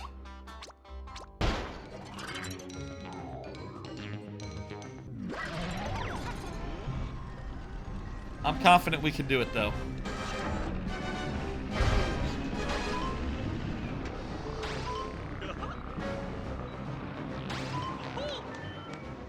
No. It's not to say that there aren't really good comedy sitcoms out there from past Arrested Developments in this same mid-10s, late aughts, early 10s era as Two and a Half Men. Like, no, that was the heyday of The Office and Parks and Rec and Community, and you know, even past that, you got stuff like Modern Family, which I'll be honest, I didn't really find all that funny, but at the very least, it's something fresh as far as, like, you know, you get types of characters that you didn't get in any of those previous shows, like front and center. You know, it's a very progressive show, that one. I guess you could say BoJack Horseman is another example of that. Sitcoms, if you consider that a sitcom, which, yeah, it is. My understanding is it is, yeah. It's weird that, no anime qualifies as a sitcom. Like, I guess a slice of life might be kind of a sitcom, but also it's really its own genre, entirely separated from, like, a sitcom business.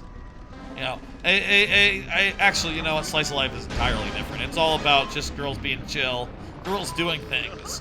Whereas, like, the things that are done on sitcoms don't matter at all, right? Like, on Seinfeld, it doesn't matter, like, the comedy is just, like, a thing that's... It is not the point, right? The point is just hanging out with characters, and then wacky things happen, right? And a different wacky thing every episode, whereas a Slice of Life doesn't have wacky things happen every episode. Not in the same, like, off-the-wall manner, could be anything. You know, honestly, like, a gag anime is closer to the sitcom, as far as, like, anything can happen. Weird scenarios are the bread and butter.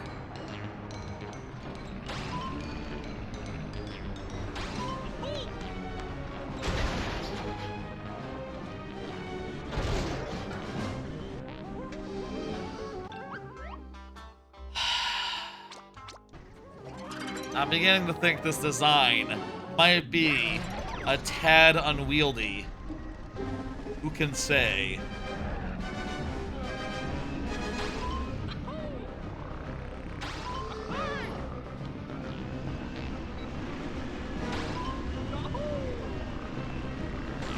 Oh, I forgot to pull out my propellers that time.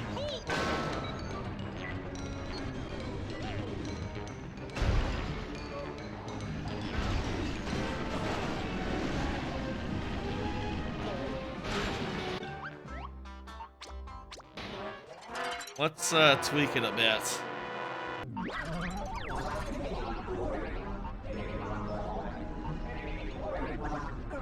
Okay,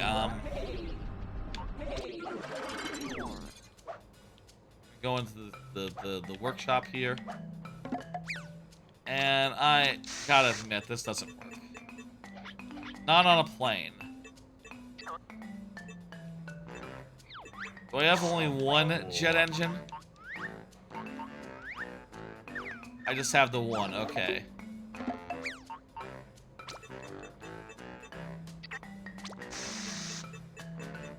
As far as, like, other sitcoms, bad endings, right? I did wonder watching that, like, okay, well, I know that people talk about the end of,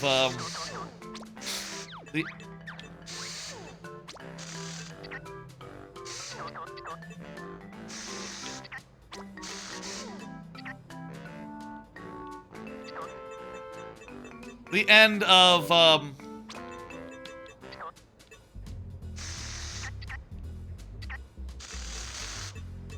take those off, and we can also take off the floaties.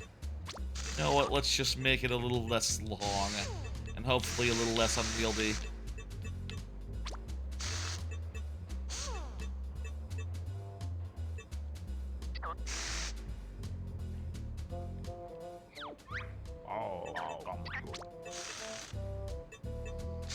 And these don't need to be retractable. These can be just hanging out.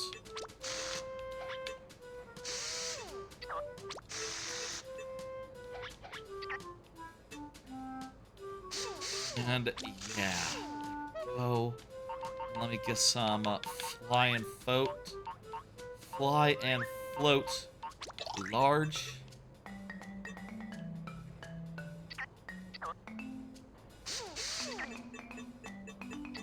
You know what? We have these permanent wings. We could have two propellers here, one on either wing, and then one in the back as well.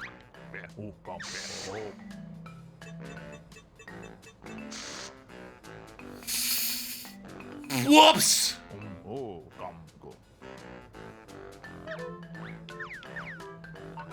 I just deleted all my engines.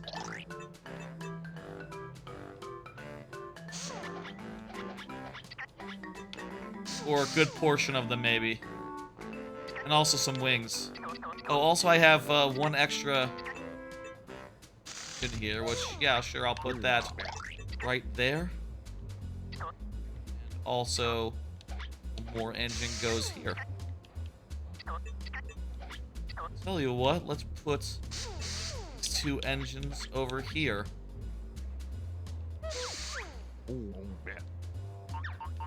You know what? We'll put some smalls out here to connect the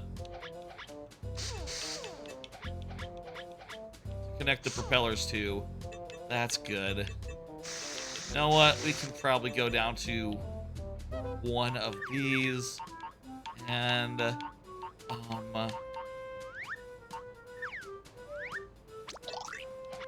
just add some bumpers down here rather than wheels to help us in getting off the ground.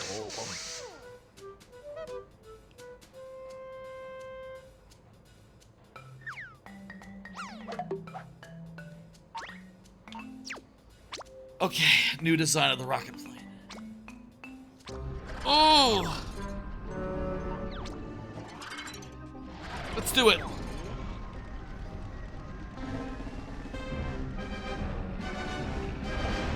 What? Why is it tipping over?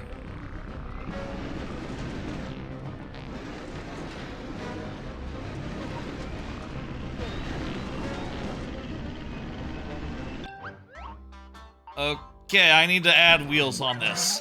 Hello, La Roche Block, how you doing? Okay, I went a little too far there. Take out one of those fuel things, and we'll add back those high grip wheels. How you doing tonight?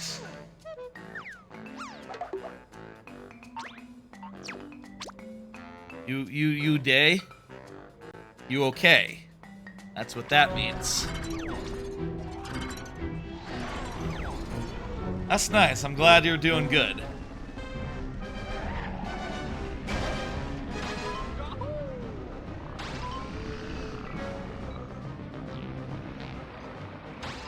This is a really hard course to navigate.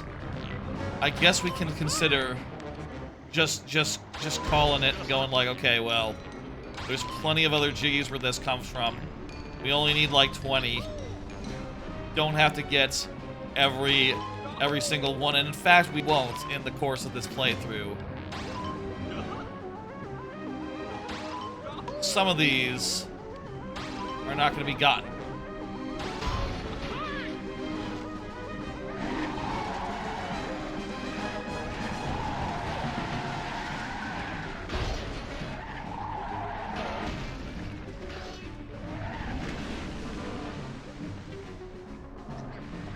Oh boy, it's good that I took away its floaties so it couldn't float in the water.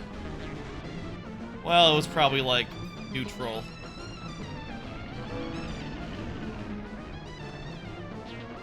Yeah, this one's fucked. Super fucked!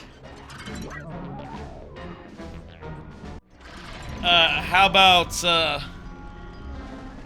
good old 5 tries? I feel like this vehicle is helping the new design of it. But also, this is a hell to fly through. Like, even a professionally trained pilot would have trouble with this. Even if, like, the pilots on Voyager, Tom Paris would not be able to fly through these rings on first try flawlessly. In vehicles like this, forget it.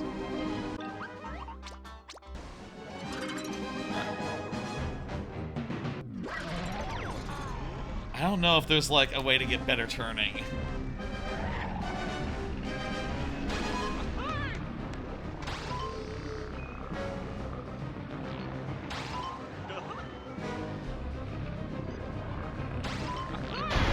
I mean, is the key to...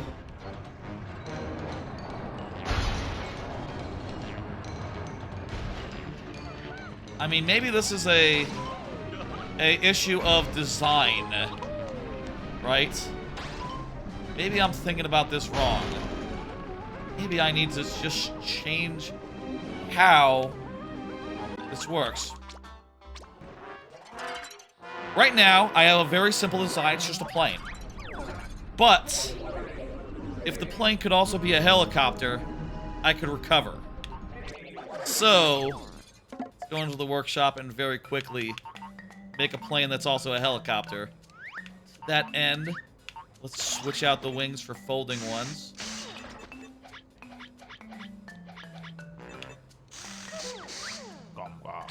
And let's see now. And I'm gonna add some propellers, large folding. I only have one of these. Oh, I have multiple. Get rid of the jet. And yeah, let's get rid of those. I'm just gonna put like one small up top, and that way, whenever we go into helicopter mode, we should be primarily going up and down. I think that's gonna help.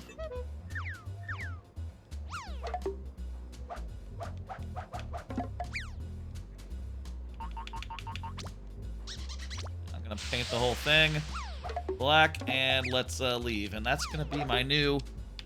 I'm gonna save this. This is the new rocket plane.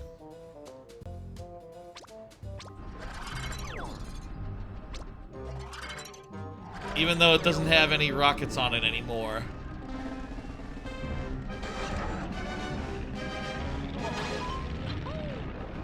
We should move at a similar speed as before, since we have so many engines.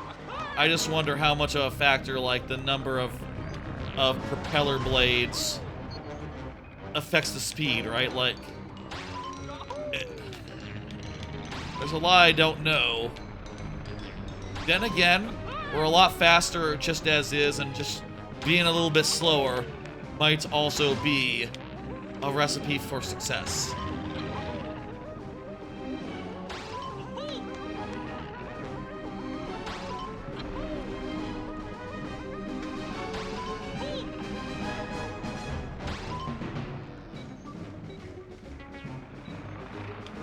Alright, we're getting through it.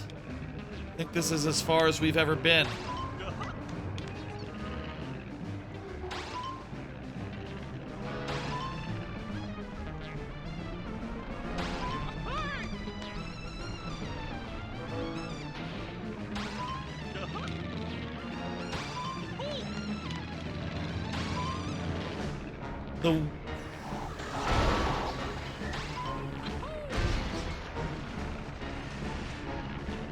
Okay.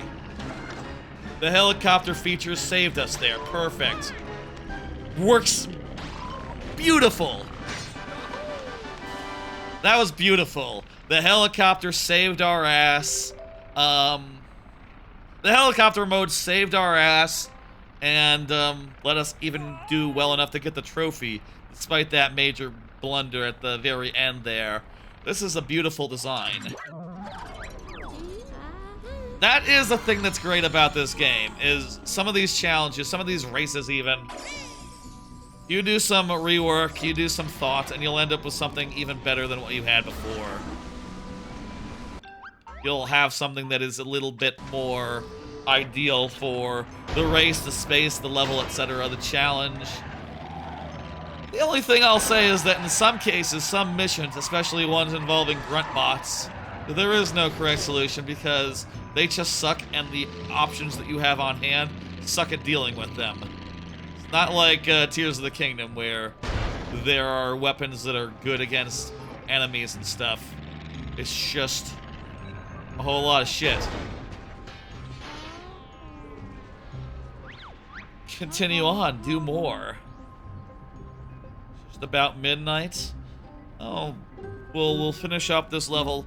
Go back to the Terrarium of Terror. Do a little bit more of that before ending, I think. Let me see what our totals are. I would like to get 10 jiggies from the end of the game. I think that'd be a good place to leave off, such that we had a good amount left, but also very much in the ballpark of the next stream being the last stream of this playthrough.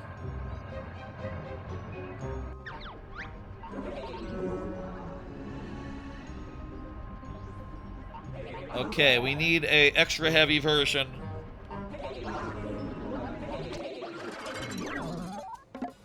We need an extra heavy flying vehicle.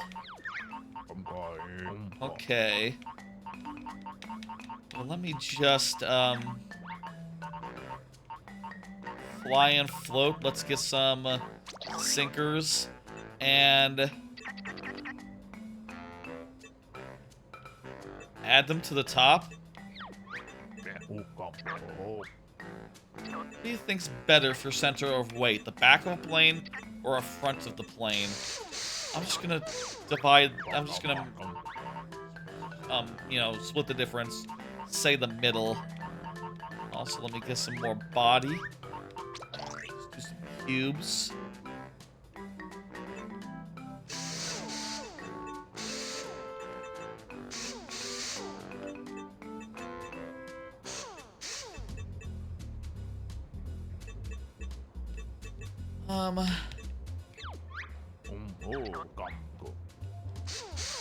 Fill in a little bit more here. And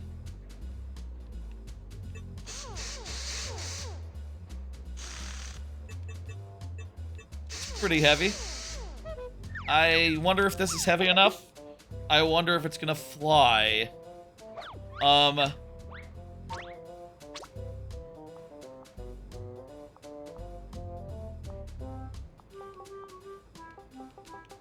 With this weight, maybe also I could just reverse into the buttons, just like use the propellers to push myself down onto the button. Just gonna call it Heavycopter. Not a very accurate name, but whatever. It is also a plane and all. It's both things. Okay. Let's see if I can push in 2.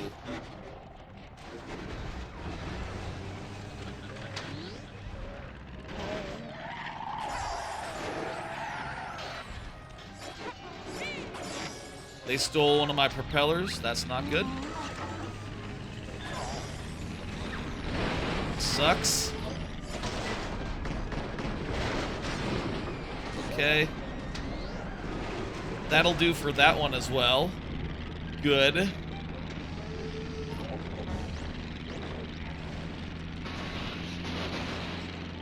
Let's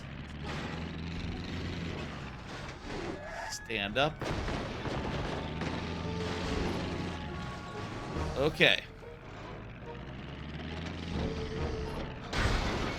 This is just, suddenly very unstable.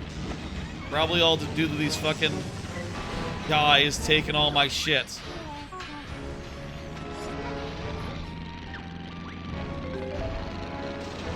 Can barely get off the ground here.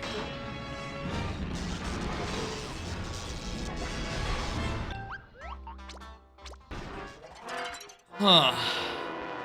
Those guys are annoying because, yeah, all the weapons are like just... There's only one weapon in the game that's like an AoE from your location that just shocks everything around you, and it's like super hard to get. You basically have to win at Jinjo and get every Jinjo in the game, or something, get a ton of Jinjos, and I've never done that ever, and I never will, because it's a lot of busy work. And yeah, that kind of blows, that there's all these enemies, and there's no good solution to fighting them. Maybe I'm wrong. Maybe some people have a way. Maybe it's something like, oh, what are you talking about? You just,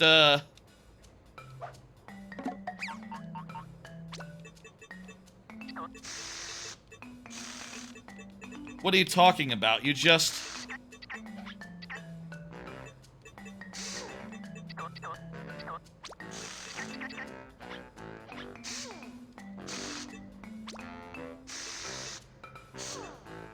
Maybe some people would be like, what are you talking about? All you do is you...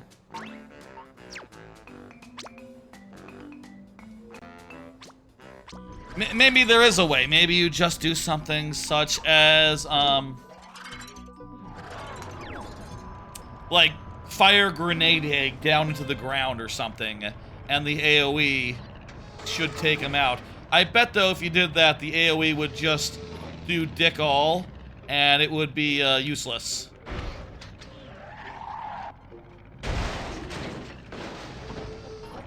Alright, there's one. We are more than heavy enough. We might be a little overly heavy, honestly. Seems like 1 and 2 and 3 are all just like instantly.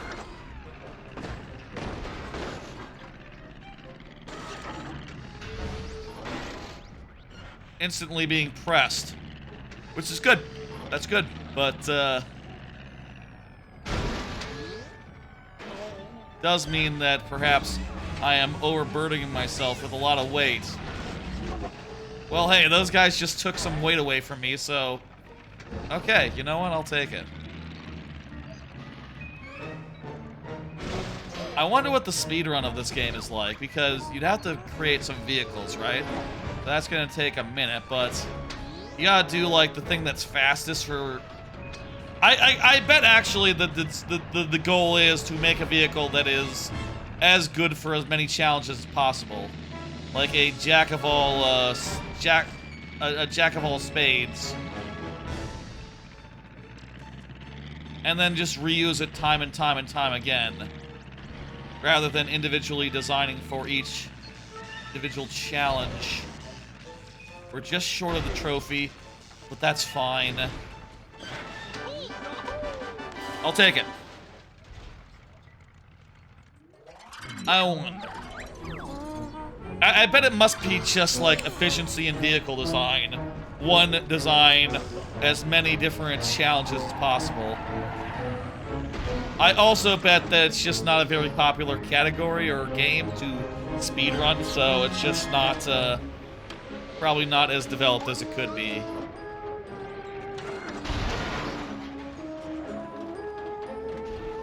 Popularity always plays a factor in that, you know? Some games will have hundreds of people working on it. Some games will have 3. And, you know, when the game with 3 does come up for, like, a GDQ, it is always impressive what they've managed. You know, you see it and you go, oh, wow, okay. Those are some neat skips and some neat routes. Wow. But it's not quite...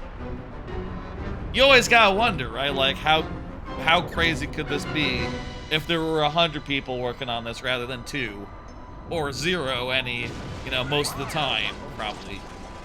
More realistically, 2 5 years ago.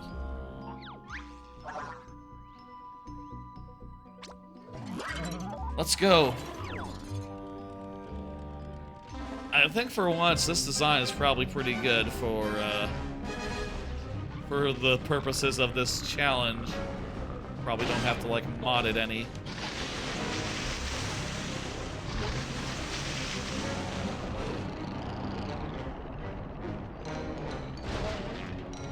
Like, the only thing I could think is I could get rid of some of the...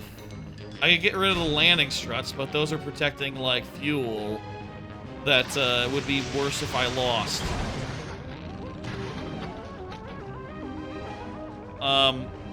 Water?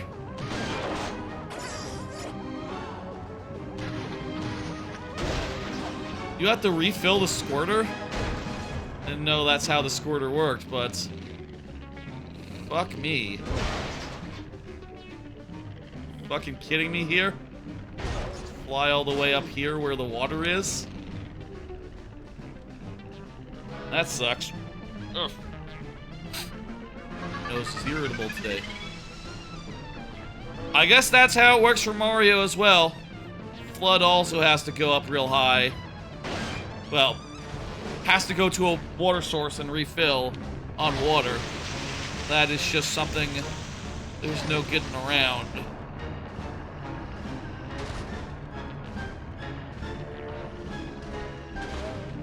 With better routing, I probably could get, this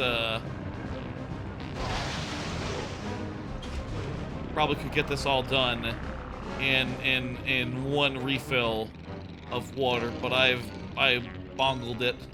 I've bungled it, and also I've missed with too much water. And also, god damn it, I have to navigate around all this crap.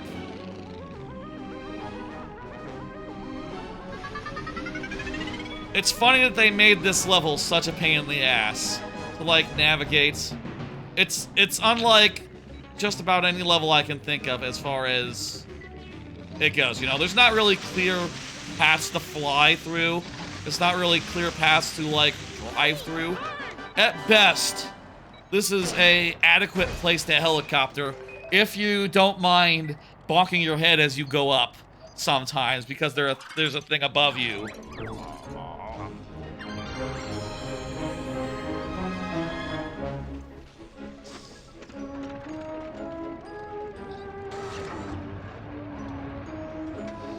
Alright, there's two more guys here. One of them was a reject, one of them was a mission I don't want to do, so just one more then. Then we will evaluate what we want to end on here.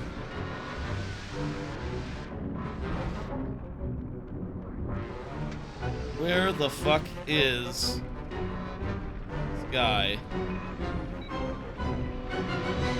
I think somewhere.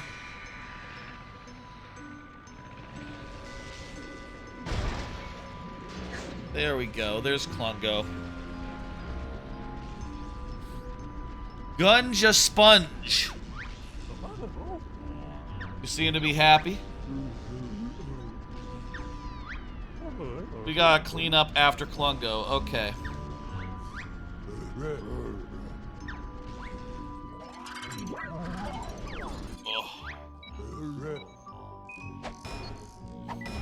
Let's do it. Find a vehicle that can soak the thing in whatever the fuck. Let's just take this and add a bunch of squirters.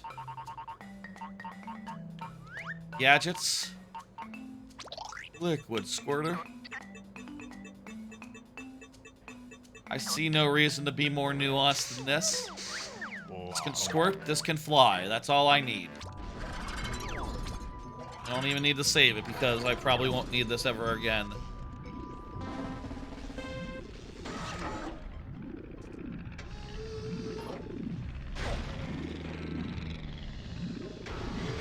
Oh, right, fuck, this is the heavy guy.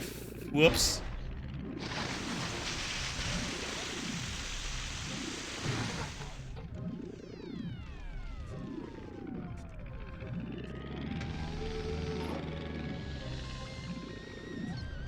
Whoops, I need to,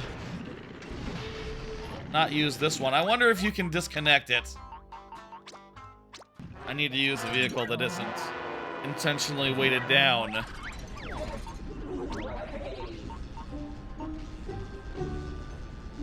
Give me the, rocket plane. That'll be good. We add some squirters.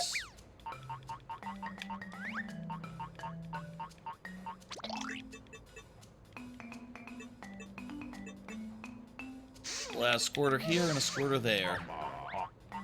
And, any other water device here?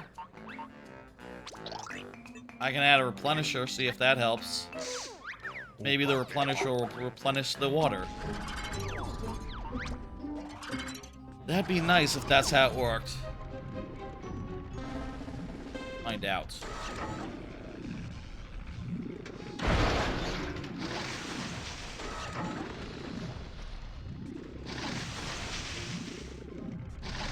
Feels like I might be missing with a lot of my water.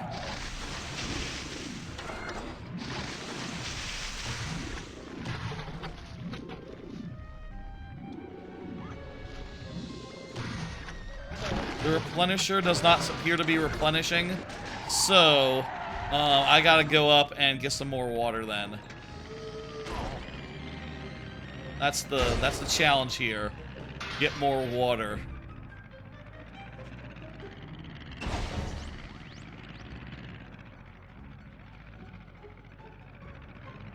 me there was a way to actually, like, fill up the thing with water. You know, rather than the squirter, like, fill up the carrying thing with water.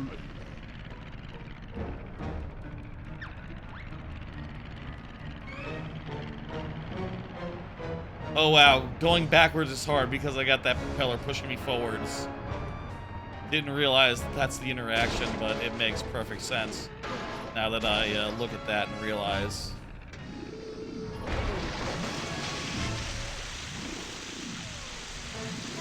Come on! No!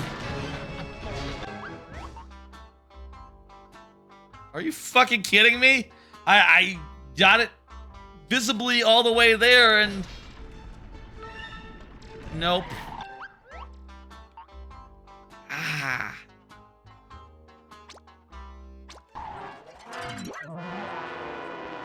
You know what I think I should do? I should choose vehicle. I should create vehicle. Workshop. Instead of the squirter, I'll add the sticky ball up front. And it'll be one of those, you know, we'll leave the squirters. They're fine. They're not harming anything. Vestigial squirters again.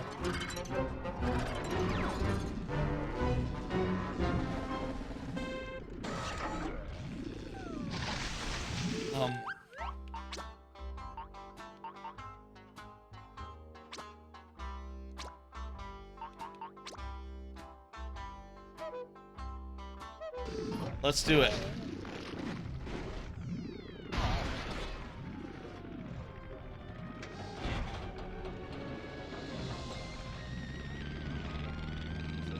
Okay, this is kind of absurd.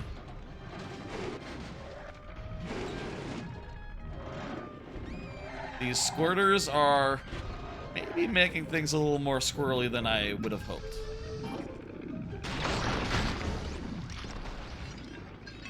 That said, this is going to work.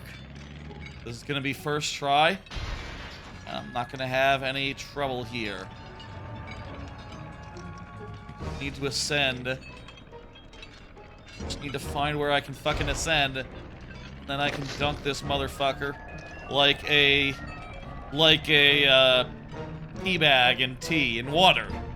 Obviously you don't dunk a tea bag in tea. Unless you're very silly. Or if you want really, really, really strong tea, I suppose. There we go. The sponge is wet.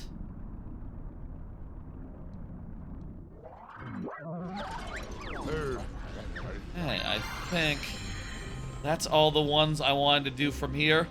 Fuck the grunt bot ones. Turn to show downtown. And let's see now. Let's do some quick accounting. There's 4 here. Let's turn in. Let's turn in these 4. And if I have any, like, I also have one from the trophy.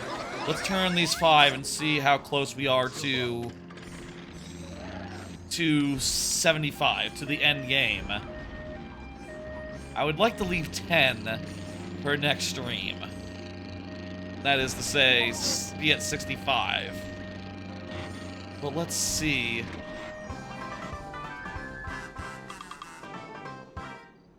We unlocked another boss level? Oh crap, I didn't... Right. Isn't it a boss level with, like, the thing is flooded again?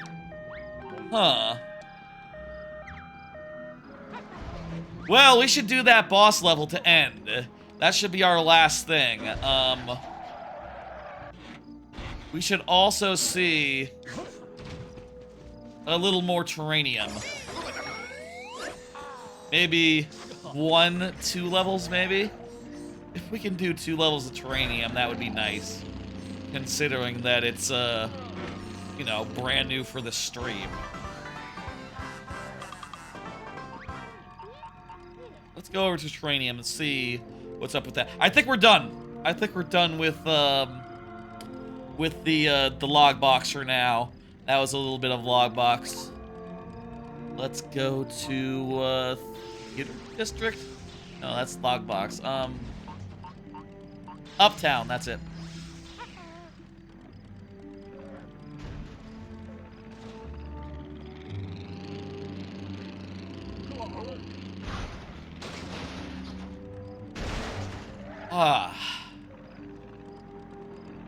We unlock the second level here.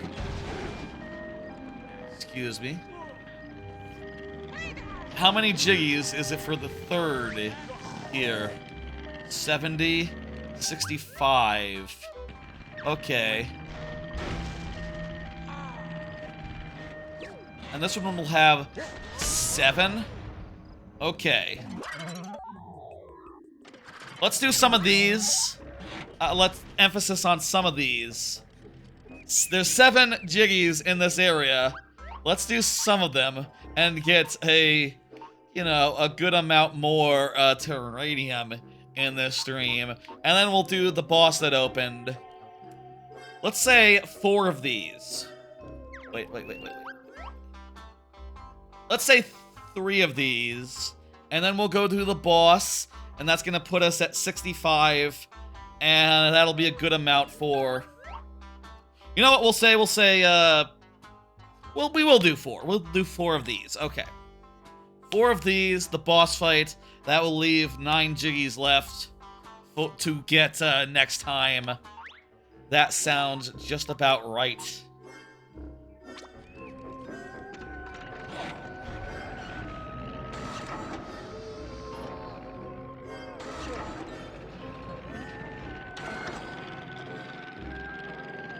This helicopter plane is really great for levels like this that we're driving as booty.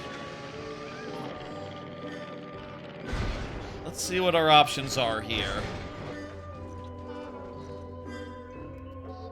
Intergalactic Bin Man.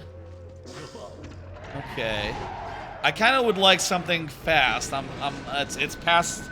It's like 12:30. What's 12:20? It's 12:20. I think it is high past time to wind down a little bit. If we could do some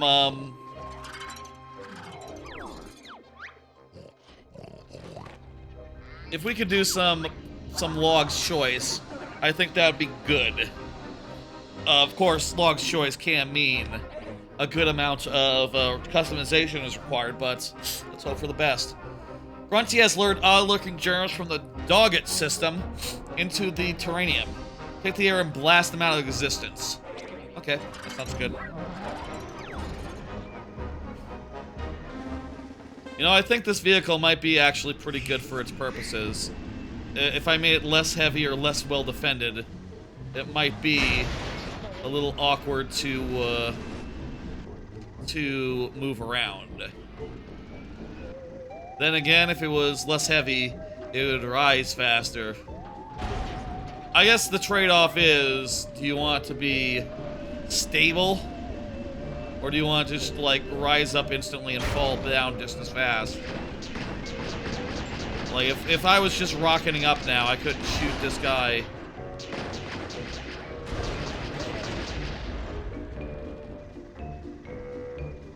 Half as well as I can.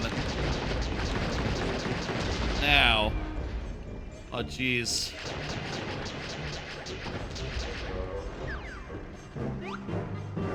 First-person view is not very good here.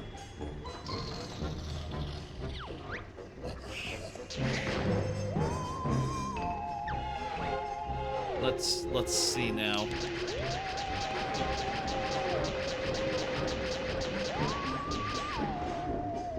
I'm almost out of ammo.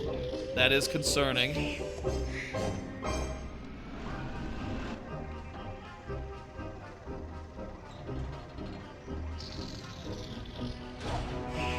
Also concerning, the fact that this camera, I can't turn it. Too close to a wall to look. Okay, perfect. I got him.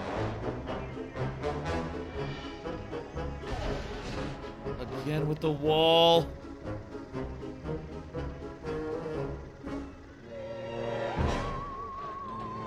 Careful.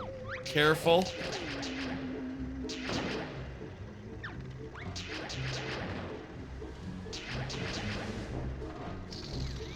I think in a tier list, this probably goes above.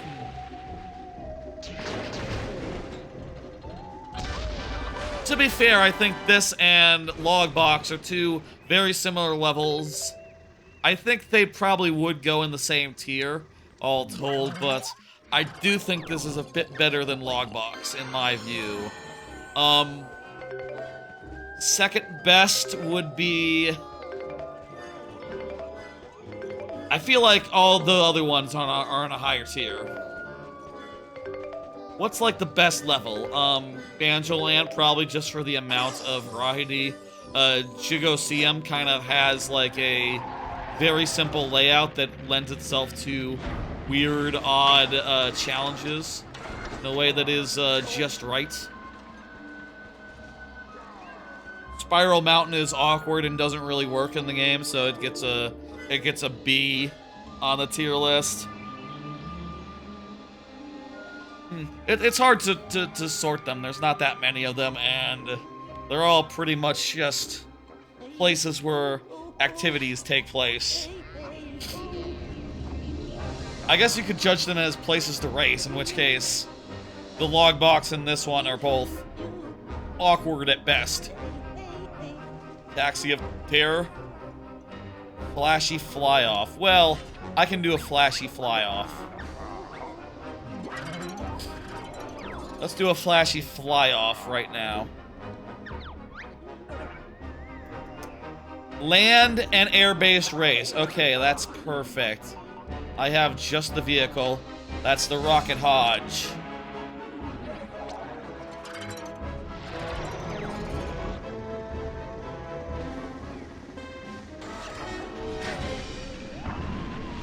The Rocket Hodge is just about perfect. Unless the air part happens to be a helicopter air part rather than a rather than the other kind of air part.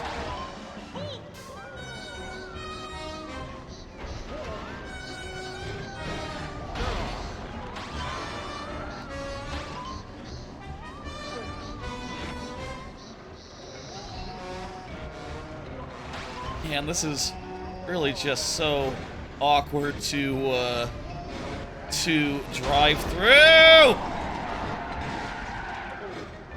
Boggy, what the fuck, man? Oh, fuck. Wings and propellers, that's what I want. Not, to jump out of my vehicle. God. Oh, I forgot my propellers. That's why I was going slow there. What?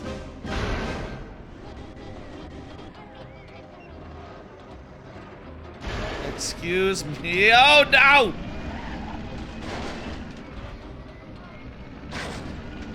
I need to get in that hole. Let's see if the rocket car can pull off a miracle.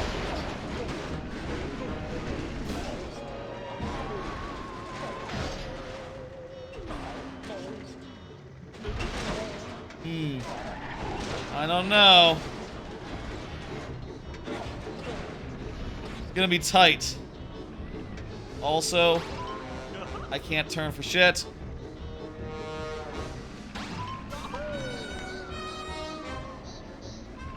We're in second place, and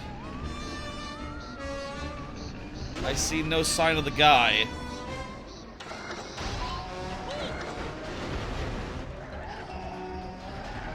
Whose car is that?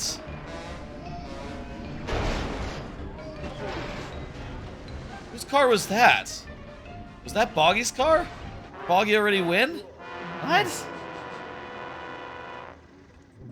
Try that again.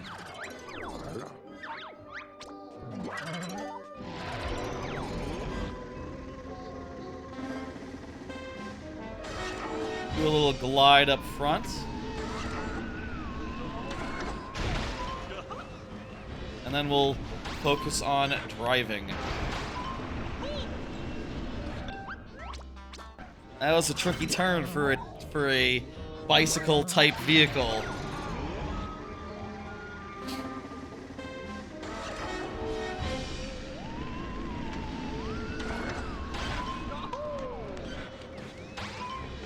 Okay, I want to turn here and turn. Get up.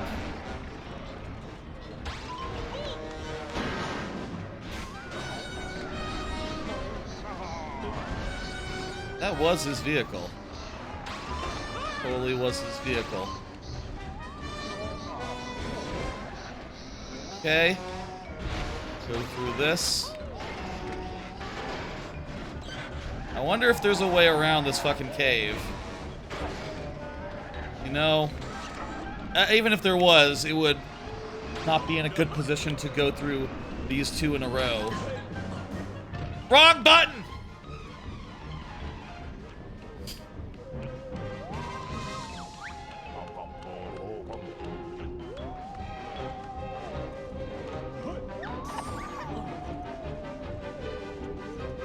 I was thinking I was really far ahead, but you know what? I'm probably really far behind if I'm not seeing him. I probably was behind even then. Or maybe he crashed or something, I don't know.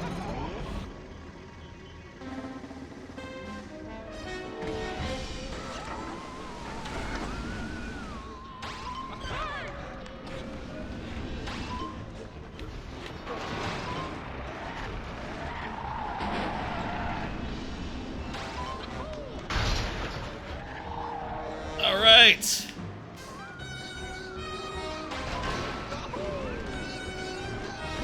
This vehicle is great so long as it doesn't tip over. There should be like a balancer thing like in Zelda. That would be a good item. There's a gyroscope thing.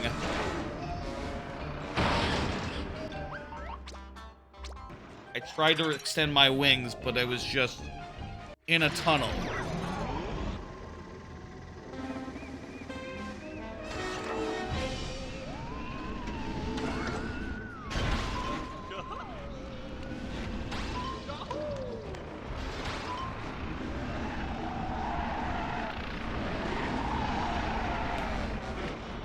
All right, let's go.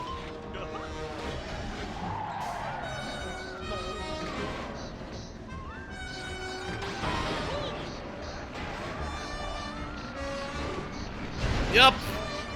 Nope. Come on. Oh, wait, you can go around. Oh, no, there's a thing there. But that is a pretty decent line, as they call it in racing games.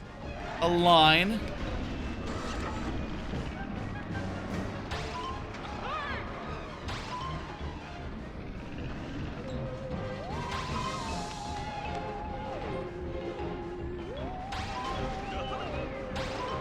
Fucking... That threw me again. It's hard to see the instructions behind the green of the ring. Fuck me.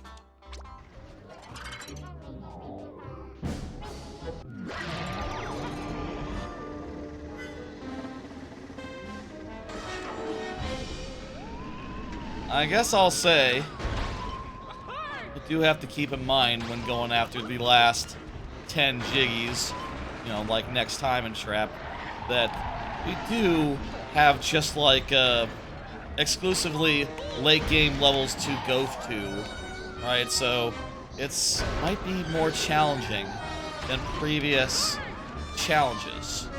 Well, we might be in Challenge Town, essentially. So I don't know how long it'll take to get through.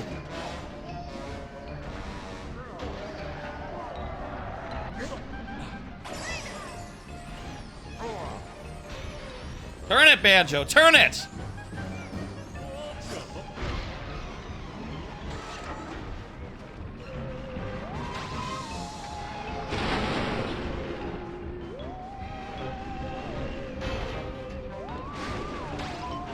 Okay.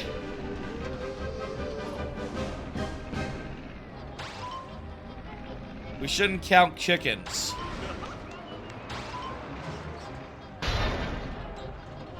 I turned that time, too.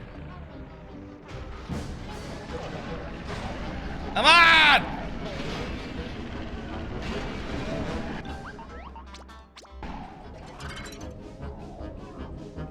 Ah! Oh, crazy toxic. Ban. Okay.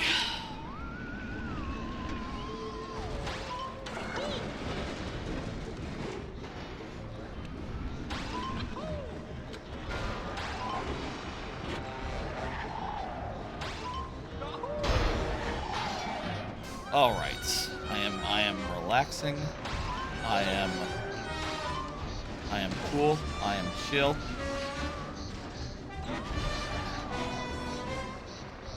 Hope everything is working tonight.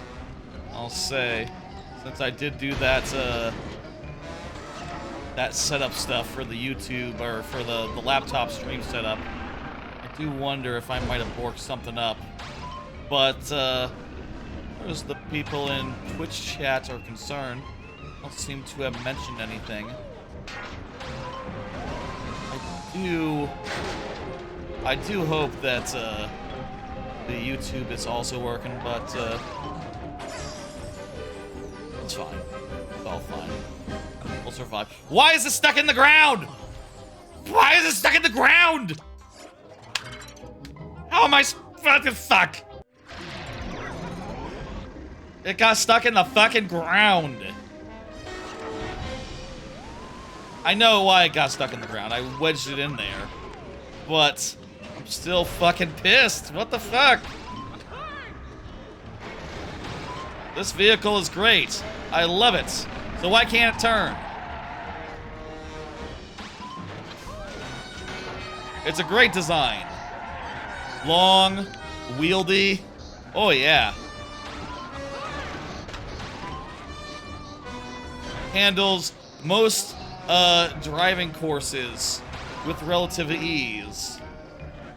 And for flying, oh wow, you don't need anything to fly other than wings. And god damn it, wrong button.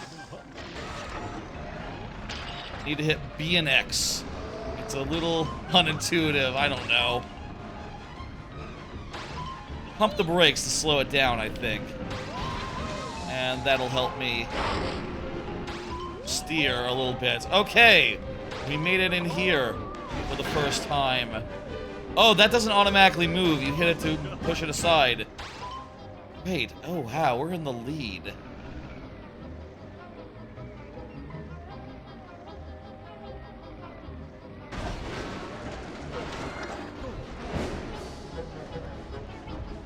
I'm gonna go on the ground now. And I can't see. Oh, fuck me! I hit Y again! Rather than B and X. What the fuck combination is that anyway? Two buttons that are opposite each other? Fuck you! That doesn't make sense to my brain! It is true that doesn't make sense to my brain. I am tilting. Not literally. I mean, well, metaphorically. I'm also... My car is also tilting over. Guess it's true in multiple ways. That was as far as we ever got. So far. Thought for sure we had it.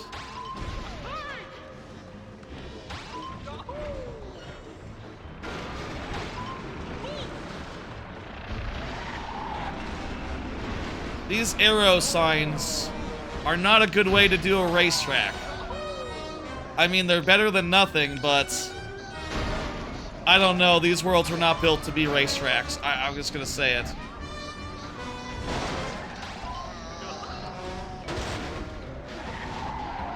The racing often feels a bit awkward insofar as like, okay, well,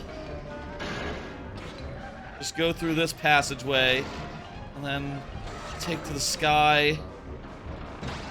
Yeah. It's gonna just throttle my brakes so I can turn really good.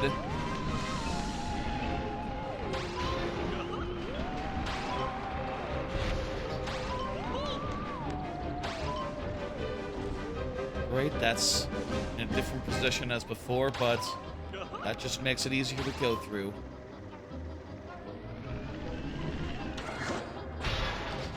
Fucking cock! I keep hitting 2 of the buttons, but 2 of the wrong buttons.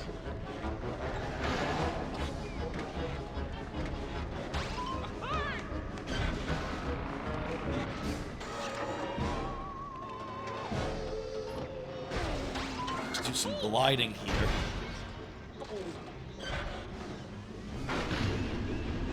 The fuck? Oh, we're turning. We're turning here. A jiggy, I'll take it. Oh. That was a hard one.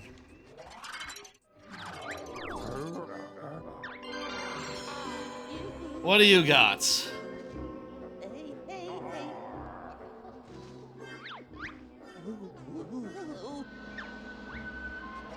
Taxi of Terror, huh?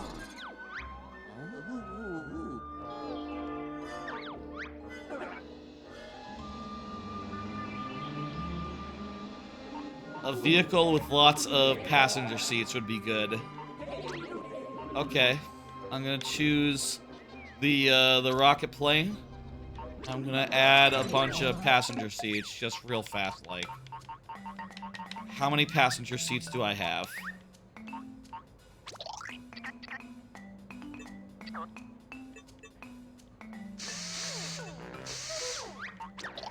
Add all of those, and I'll also add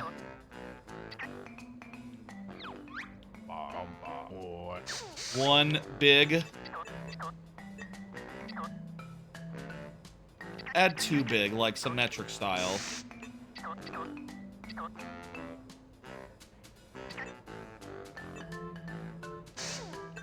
One over here, and one over here. Okay, now we have a passenger plane. We don't need to save it. We're probably not going to use this ever again.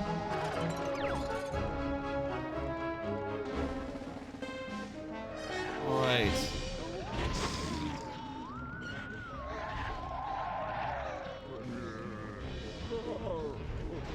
You skinny little shit!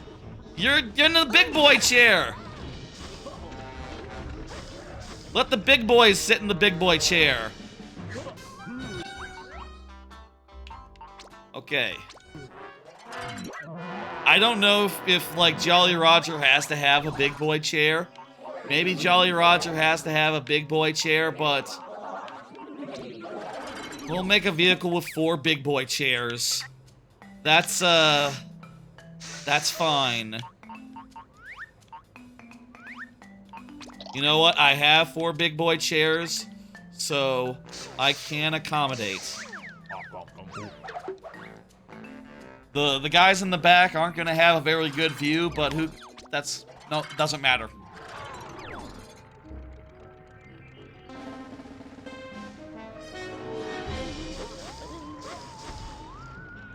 Alright, everyone comfy here.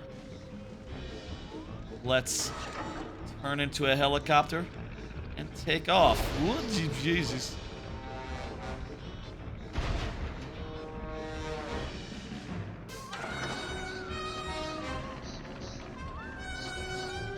Alright, here we go.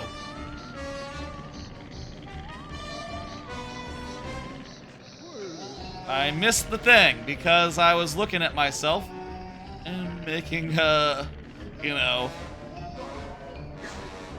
making possibly a thumbnail in the process. A good head-on shot of a plane that is ridiculous. That's a perfectly good thumbnail. Why is one beneath the stage? What? I should pay attention where I'm going.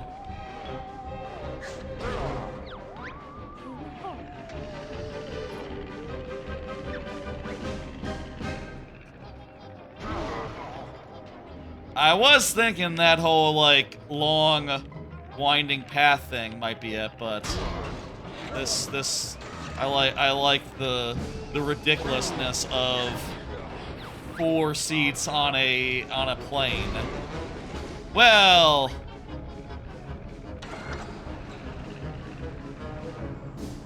honestly, it's not that ridiculous. Planes usually have more than 4 seats even.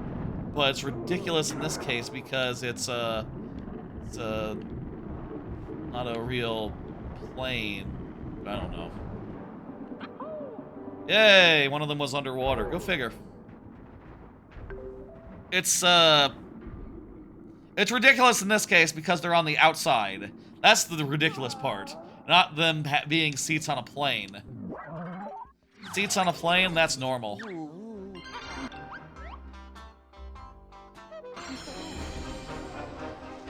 How many have we gotten here?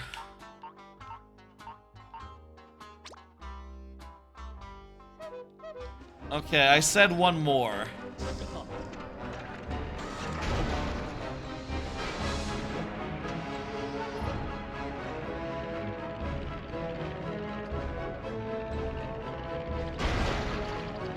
If we can find a nice log's choice, I think that would be, nice, in a word. Boggy will be back. There you are, Boggy. What's up, Boggy? Great balls of gas. Kinda would like to just have one where I don't have to make a vehicle. I already talked to her, right? Intergalactic bin man, that sounds like something I would need something extra for. Oh, I just noticed that the compass does have like the map does have an up and down indicator, so elevation is shown there. I have no excuse when I can't find someone. That's Boggy. Someone is really high up.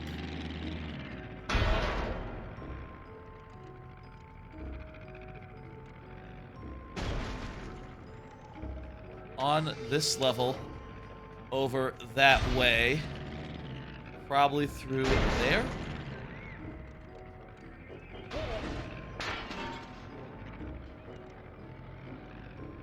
Oh, huh. There's a hidden room over here, which is, I believe, where we saw the poster earlier.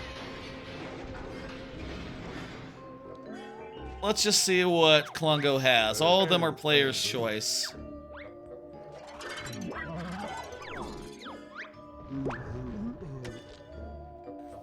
Klungo forgot watering can.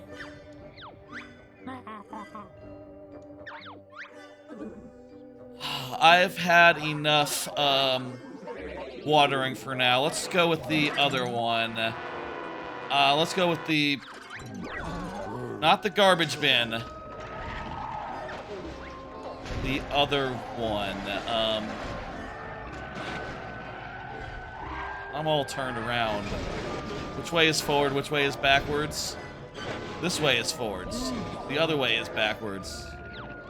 I guess when your vehicle has a propeller at the front and the back, it can be hard to tell which way you're going.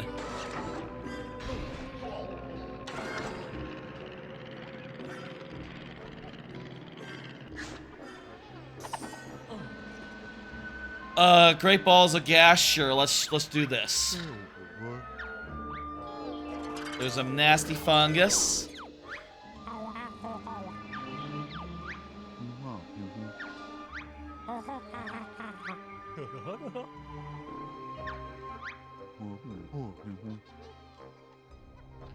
Okay, so... Take it up high. Okay, that's easy.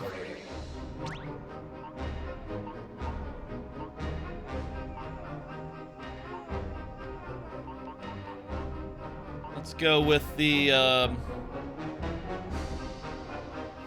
rocket plane, and I'm just gonna add a sticky ball to the front.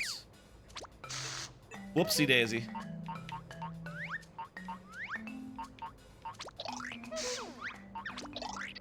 Tell you what, we'll add some more engines here, just to give it more kick.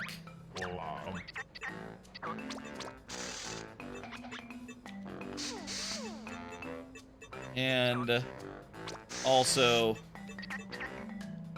let's see now, more propellers on top for now as a temporary design. Oh, no, we don't got any more. This'll do. A lot of power.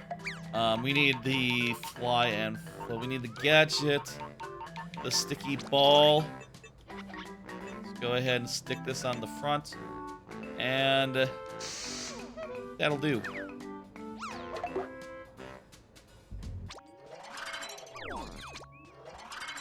Sure, this ought to work.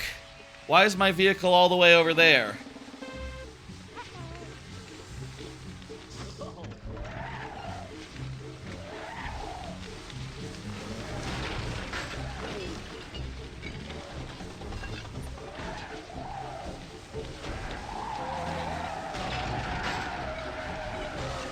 Alright. You just need to lift it up really fast. Is this high enough? Oh, the ceiling goes up and up.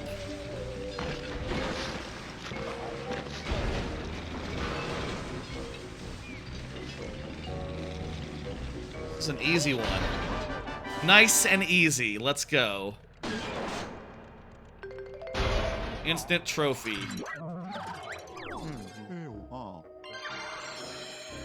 Alright. That's enough for this one. Those other ones might be fine, but at this point, we have entered the final 10 jiggies, I'm pretty sure, required to finish the game. Right, it's not like a... I'm gonna have to check to make sure it's not like a... You visit Spiral Mountain once, you get like a first boss fight, then you come back when you have like 100 jiggies or something. There's 130 in the game, so it's probably not that. I think...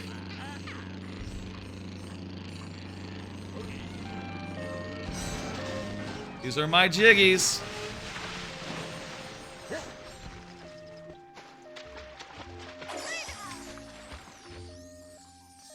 A-holes. I think that's how it works.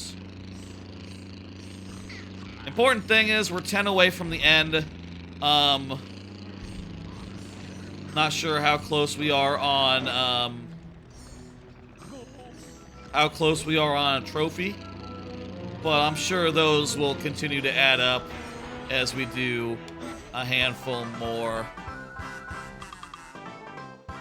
I drove onto a warp pad so I could warp during that cutscene. I wonder if that does anything interesting if you do both things at once. Let me Google, let me make sure. How many jiggies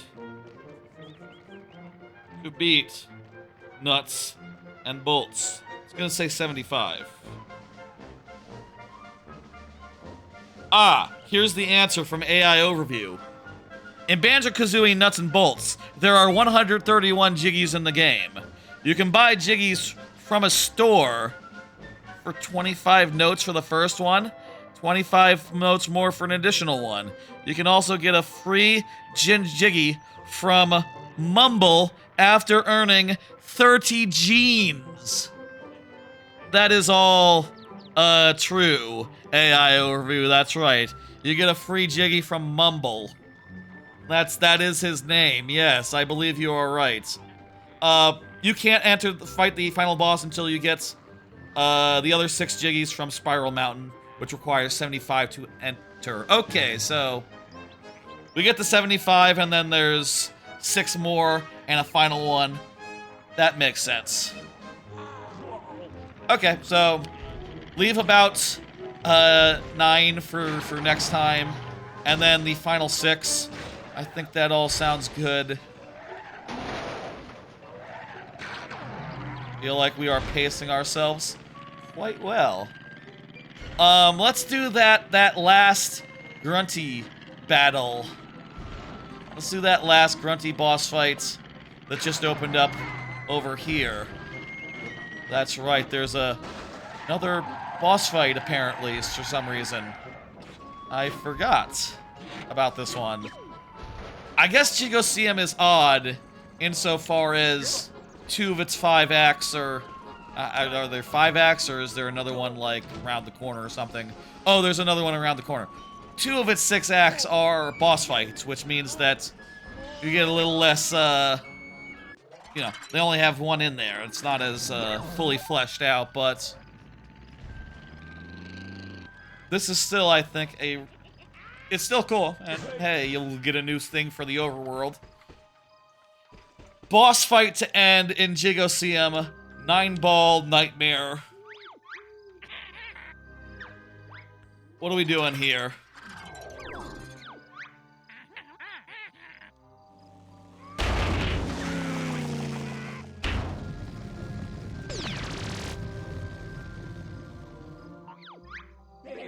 Pool balls are racked. Grunty's break. Defend or hide the balls from her laser cue. They could be anywhere, so be prepared. Destroying 5. Stop Grunty from destroying 5 balls to win the frame. So we should just stop Grunty then.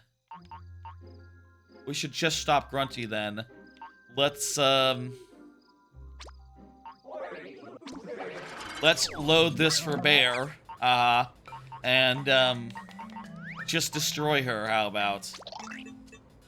That's probably the most efficient way to protect balls. I don't know what the fuck else we can do, right? Like, what? Do we just put ourselves in between the balls and her? Like, what? I deleted one of my wheels.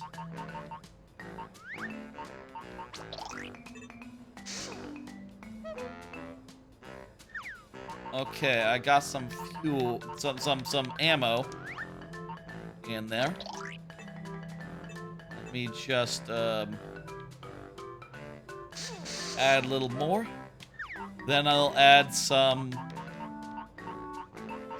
weapons here.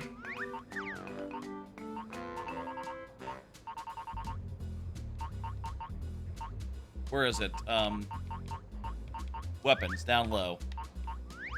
Uses ammo. I want to have some clockwork kazooies firing off randomly. Let's go with, oh no, there's another spot here. Just perfect for 1. Go with 3 of those. We'll add some grenade guns here. Sort of arc them in a wide pattern.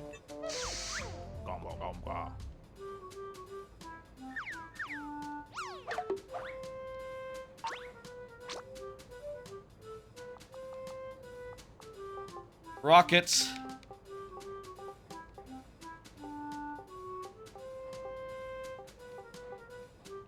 Destroyer.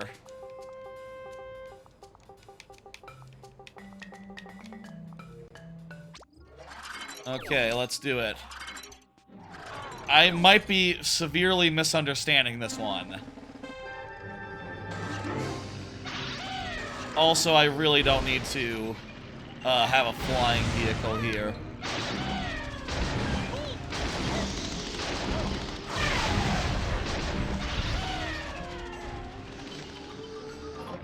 Where'd she go? Wait, did she just repair?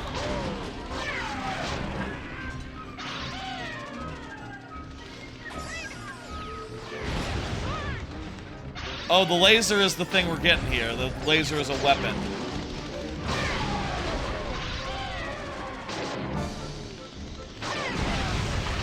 Oh well, you know what? Actually... Wait, what? I'm confused. What? Oh, it's like multiple rounds. That's weird. I guess we're going for different ones in each round.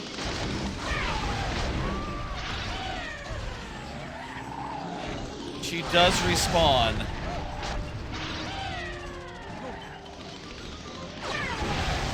but also... Fuck, I lost all my shit.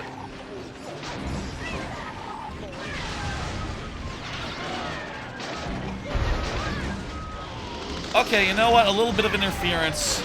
It tells you where the thing is she's trying to go for. A little bit of interference goes a long way here.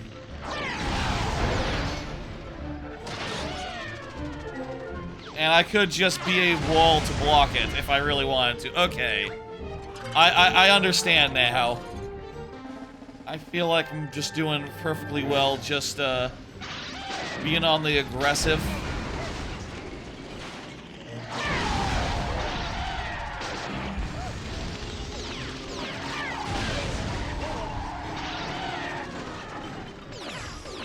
The occasional...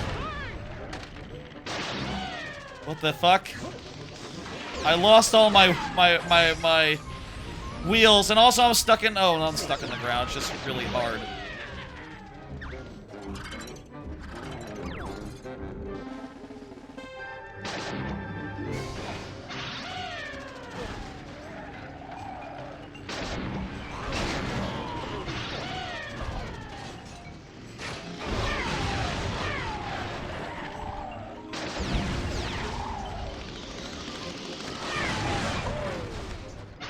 Okay, that bought me another 10 seconds. Are you kidding me now?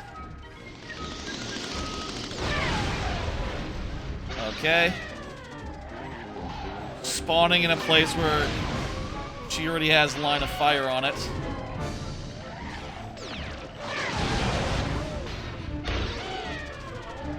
There we go, that's another point. Okay.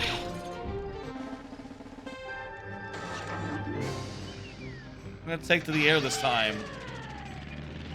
Oh, that's probably a good idea. She's going up too.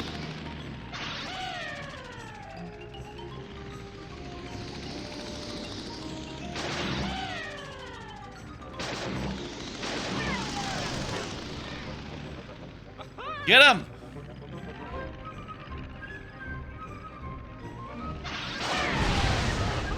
Alright, I knocked her out, so could she please, like, spawn somewhere convenient? What are you doing? You shooting as soon as you're spawning? Come on!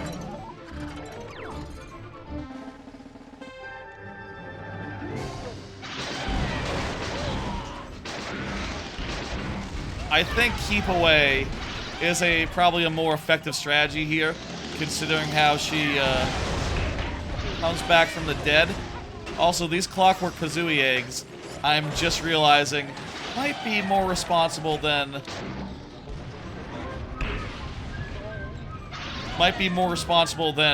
Gruntilda for the damage I am sustaining. What the fuck? Why did she respawn that time?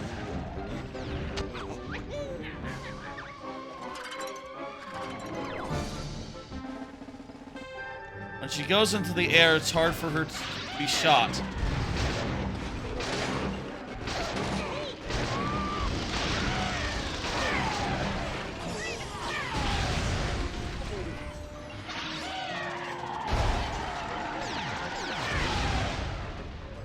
The Clockwork Kazooies can manage it, but only just.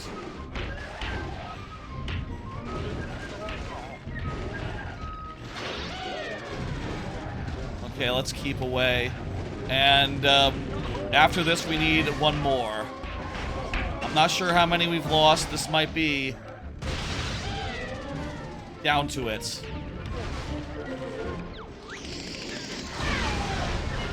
Let's see. How many chances do we have here? We have 2 chances. It's up in the air. It's behind us. Not really up in the air, it's just a little bit behind.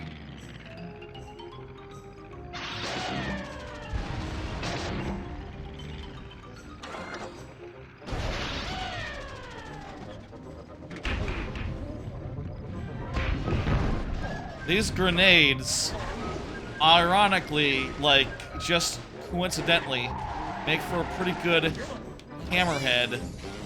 Will you shoot through walls? come on, that's not fair. That's not fair. You shoot through walls.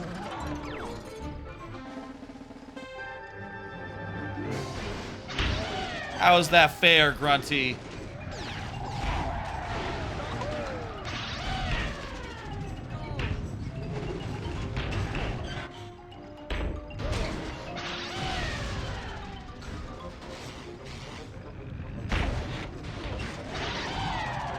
We're just gonna keep knocking it and keep it on the move.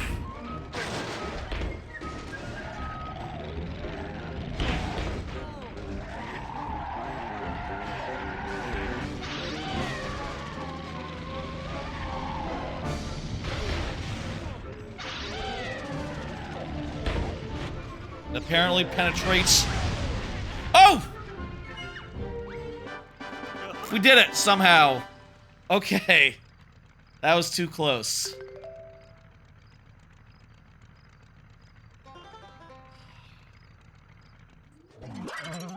Oh.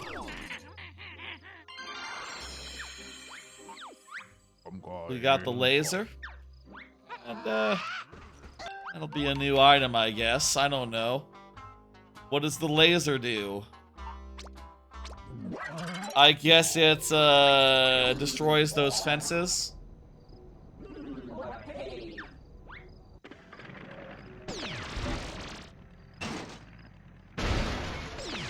Those electric fences, probably. That's probably what it does. Okay, shit. Good stuff tonight. We have done a whole bunch more of this game. We have gotten it. We have gotten to 66 jiggies. That is 9 left until we can go to the final area. And then another 6 after that. So 15 jiggies left in the game. Plus a final boss type thing. We're coming up on the end here. I think next time will be that end. I expect. Let me before we end, let me just. I got this laser. Let's try it out here. Oh, yeah, that's what it do.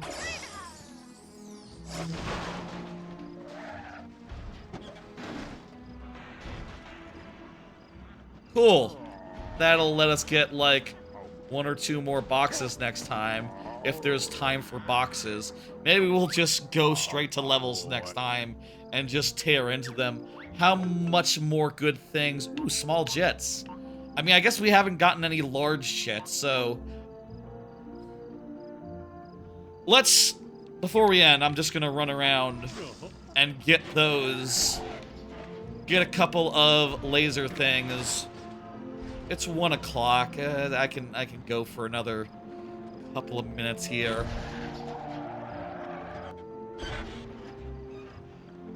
I would like to do shorter streams on occasion, but also when I am this close to, you know, doing something in 4 streams rather than 5, my instinct just goes like maximize, keep going, keep going.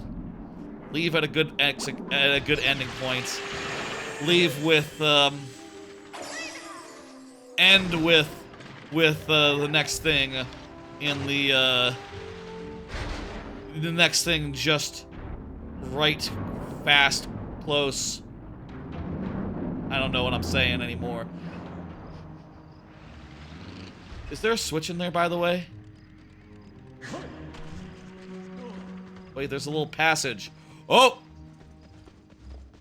A little passage and... Okay, cool. Another one of these. Important. Good.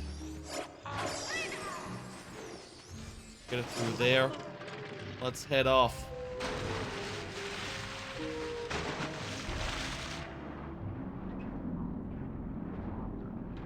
I like a good stopping point. I like to know how many streams are left in a game. And that does make me want to just go a little longer than perhaps would be wise. But it is what it is. And I think that So long as we're having a good time, it's all fine and good. So long as I can wake up in the morning, and so long as I manage to get anything off my chest, if there's anything on my chest.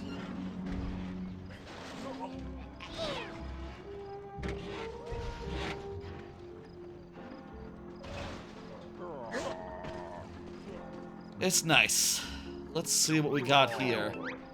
Large jets, there we go. 2 of those, perfect. Large fuel, laser, ooh, another laser. Now we can have multiple lasers if we want. There's one more that I know about. Let's grab that, and then we'll end. It's not up here, so I don't know why I came up here. It's in that castle over yonder. I wonder if there's a way to jump off the tower and get to these areas earlier than you're supposed to. I bet there is. I bet the speedrunners figured out a way. Not sure if that would let you bring the cart to those areas or, like, activate the warp points. But probably lets you do something, right?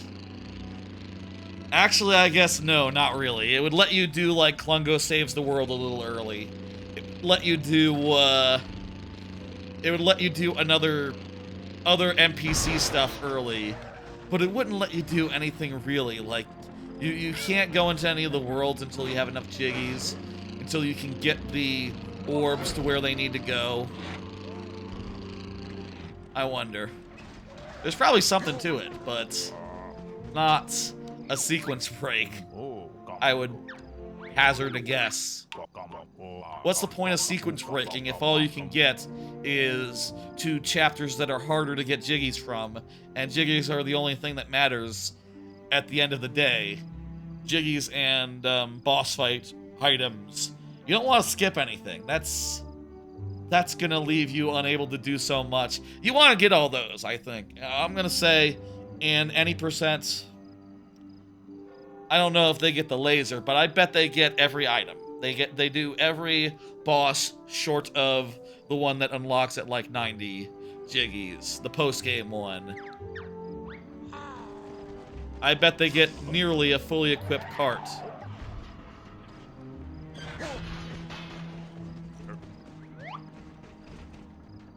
Well,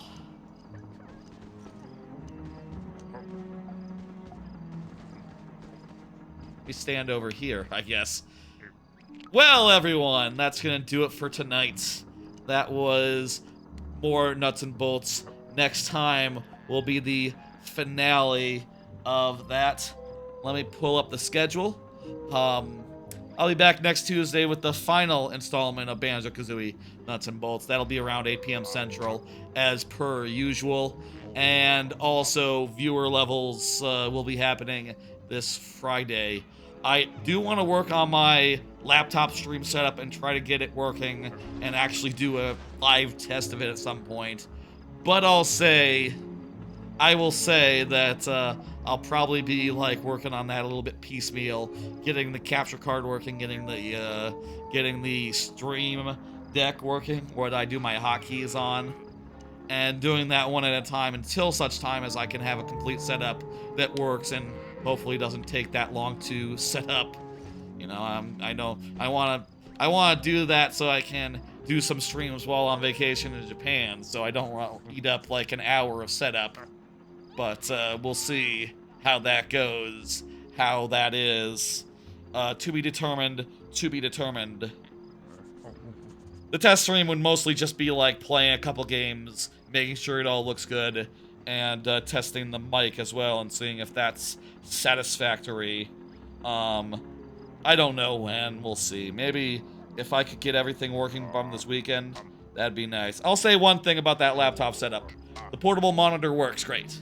It's just the stream deck and the capture card, which, hey, maybe I just get used to hotkeys. Maybe I split up branch out the OBS setup for the laptop and have it be not synced up, and instead have it be entirely different and use keyboard hotkeys rather than the Stream Deck. And then I could not bring my Stream Deck to Japan, which would probably be a good thing because it's a bit clunky, isn't it? It's a bit large. Maybe I could try my crappy old graphic capture card that didn't work very well. Maybe it'd be more performant than the Elgato. I don't know how that works, performance-wise. I just know that it got 1080p 60 without even trying, even if it was looked like shit, kinda. It's better than laggy shit, I'll tell you what. Let me see who's online, who to send you to. I'm scrolling through my options here.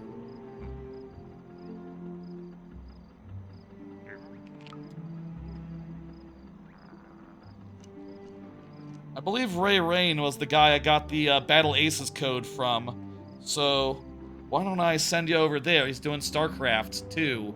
Battle Aces is really good. I can't wait for that beta to start back up again. I really enjoyed my time with the beta of that. That VOD is up. This VOD will be up tomorrow. Give your love to the VOD when it goes up. I'll see you on...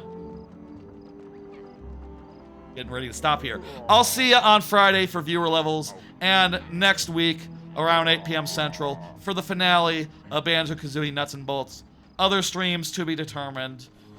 I do want to do Metroid Dread Randomizer at some point. I don't know. Have a couple other ideas. I'd like to do Heroes of the Storm sometime, maybe with other people. I don't know. Ideas are kicking around. Bye! See you on Friday for viewer levels. Tuesday for more Banjo. Bye-bye. Give your love to the VOD when it goes up. I'm trying to remember to say that now, guys. Bye. Friday. Bye.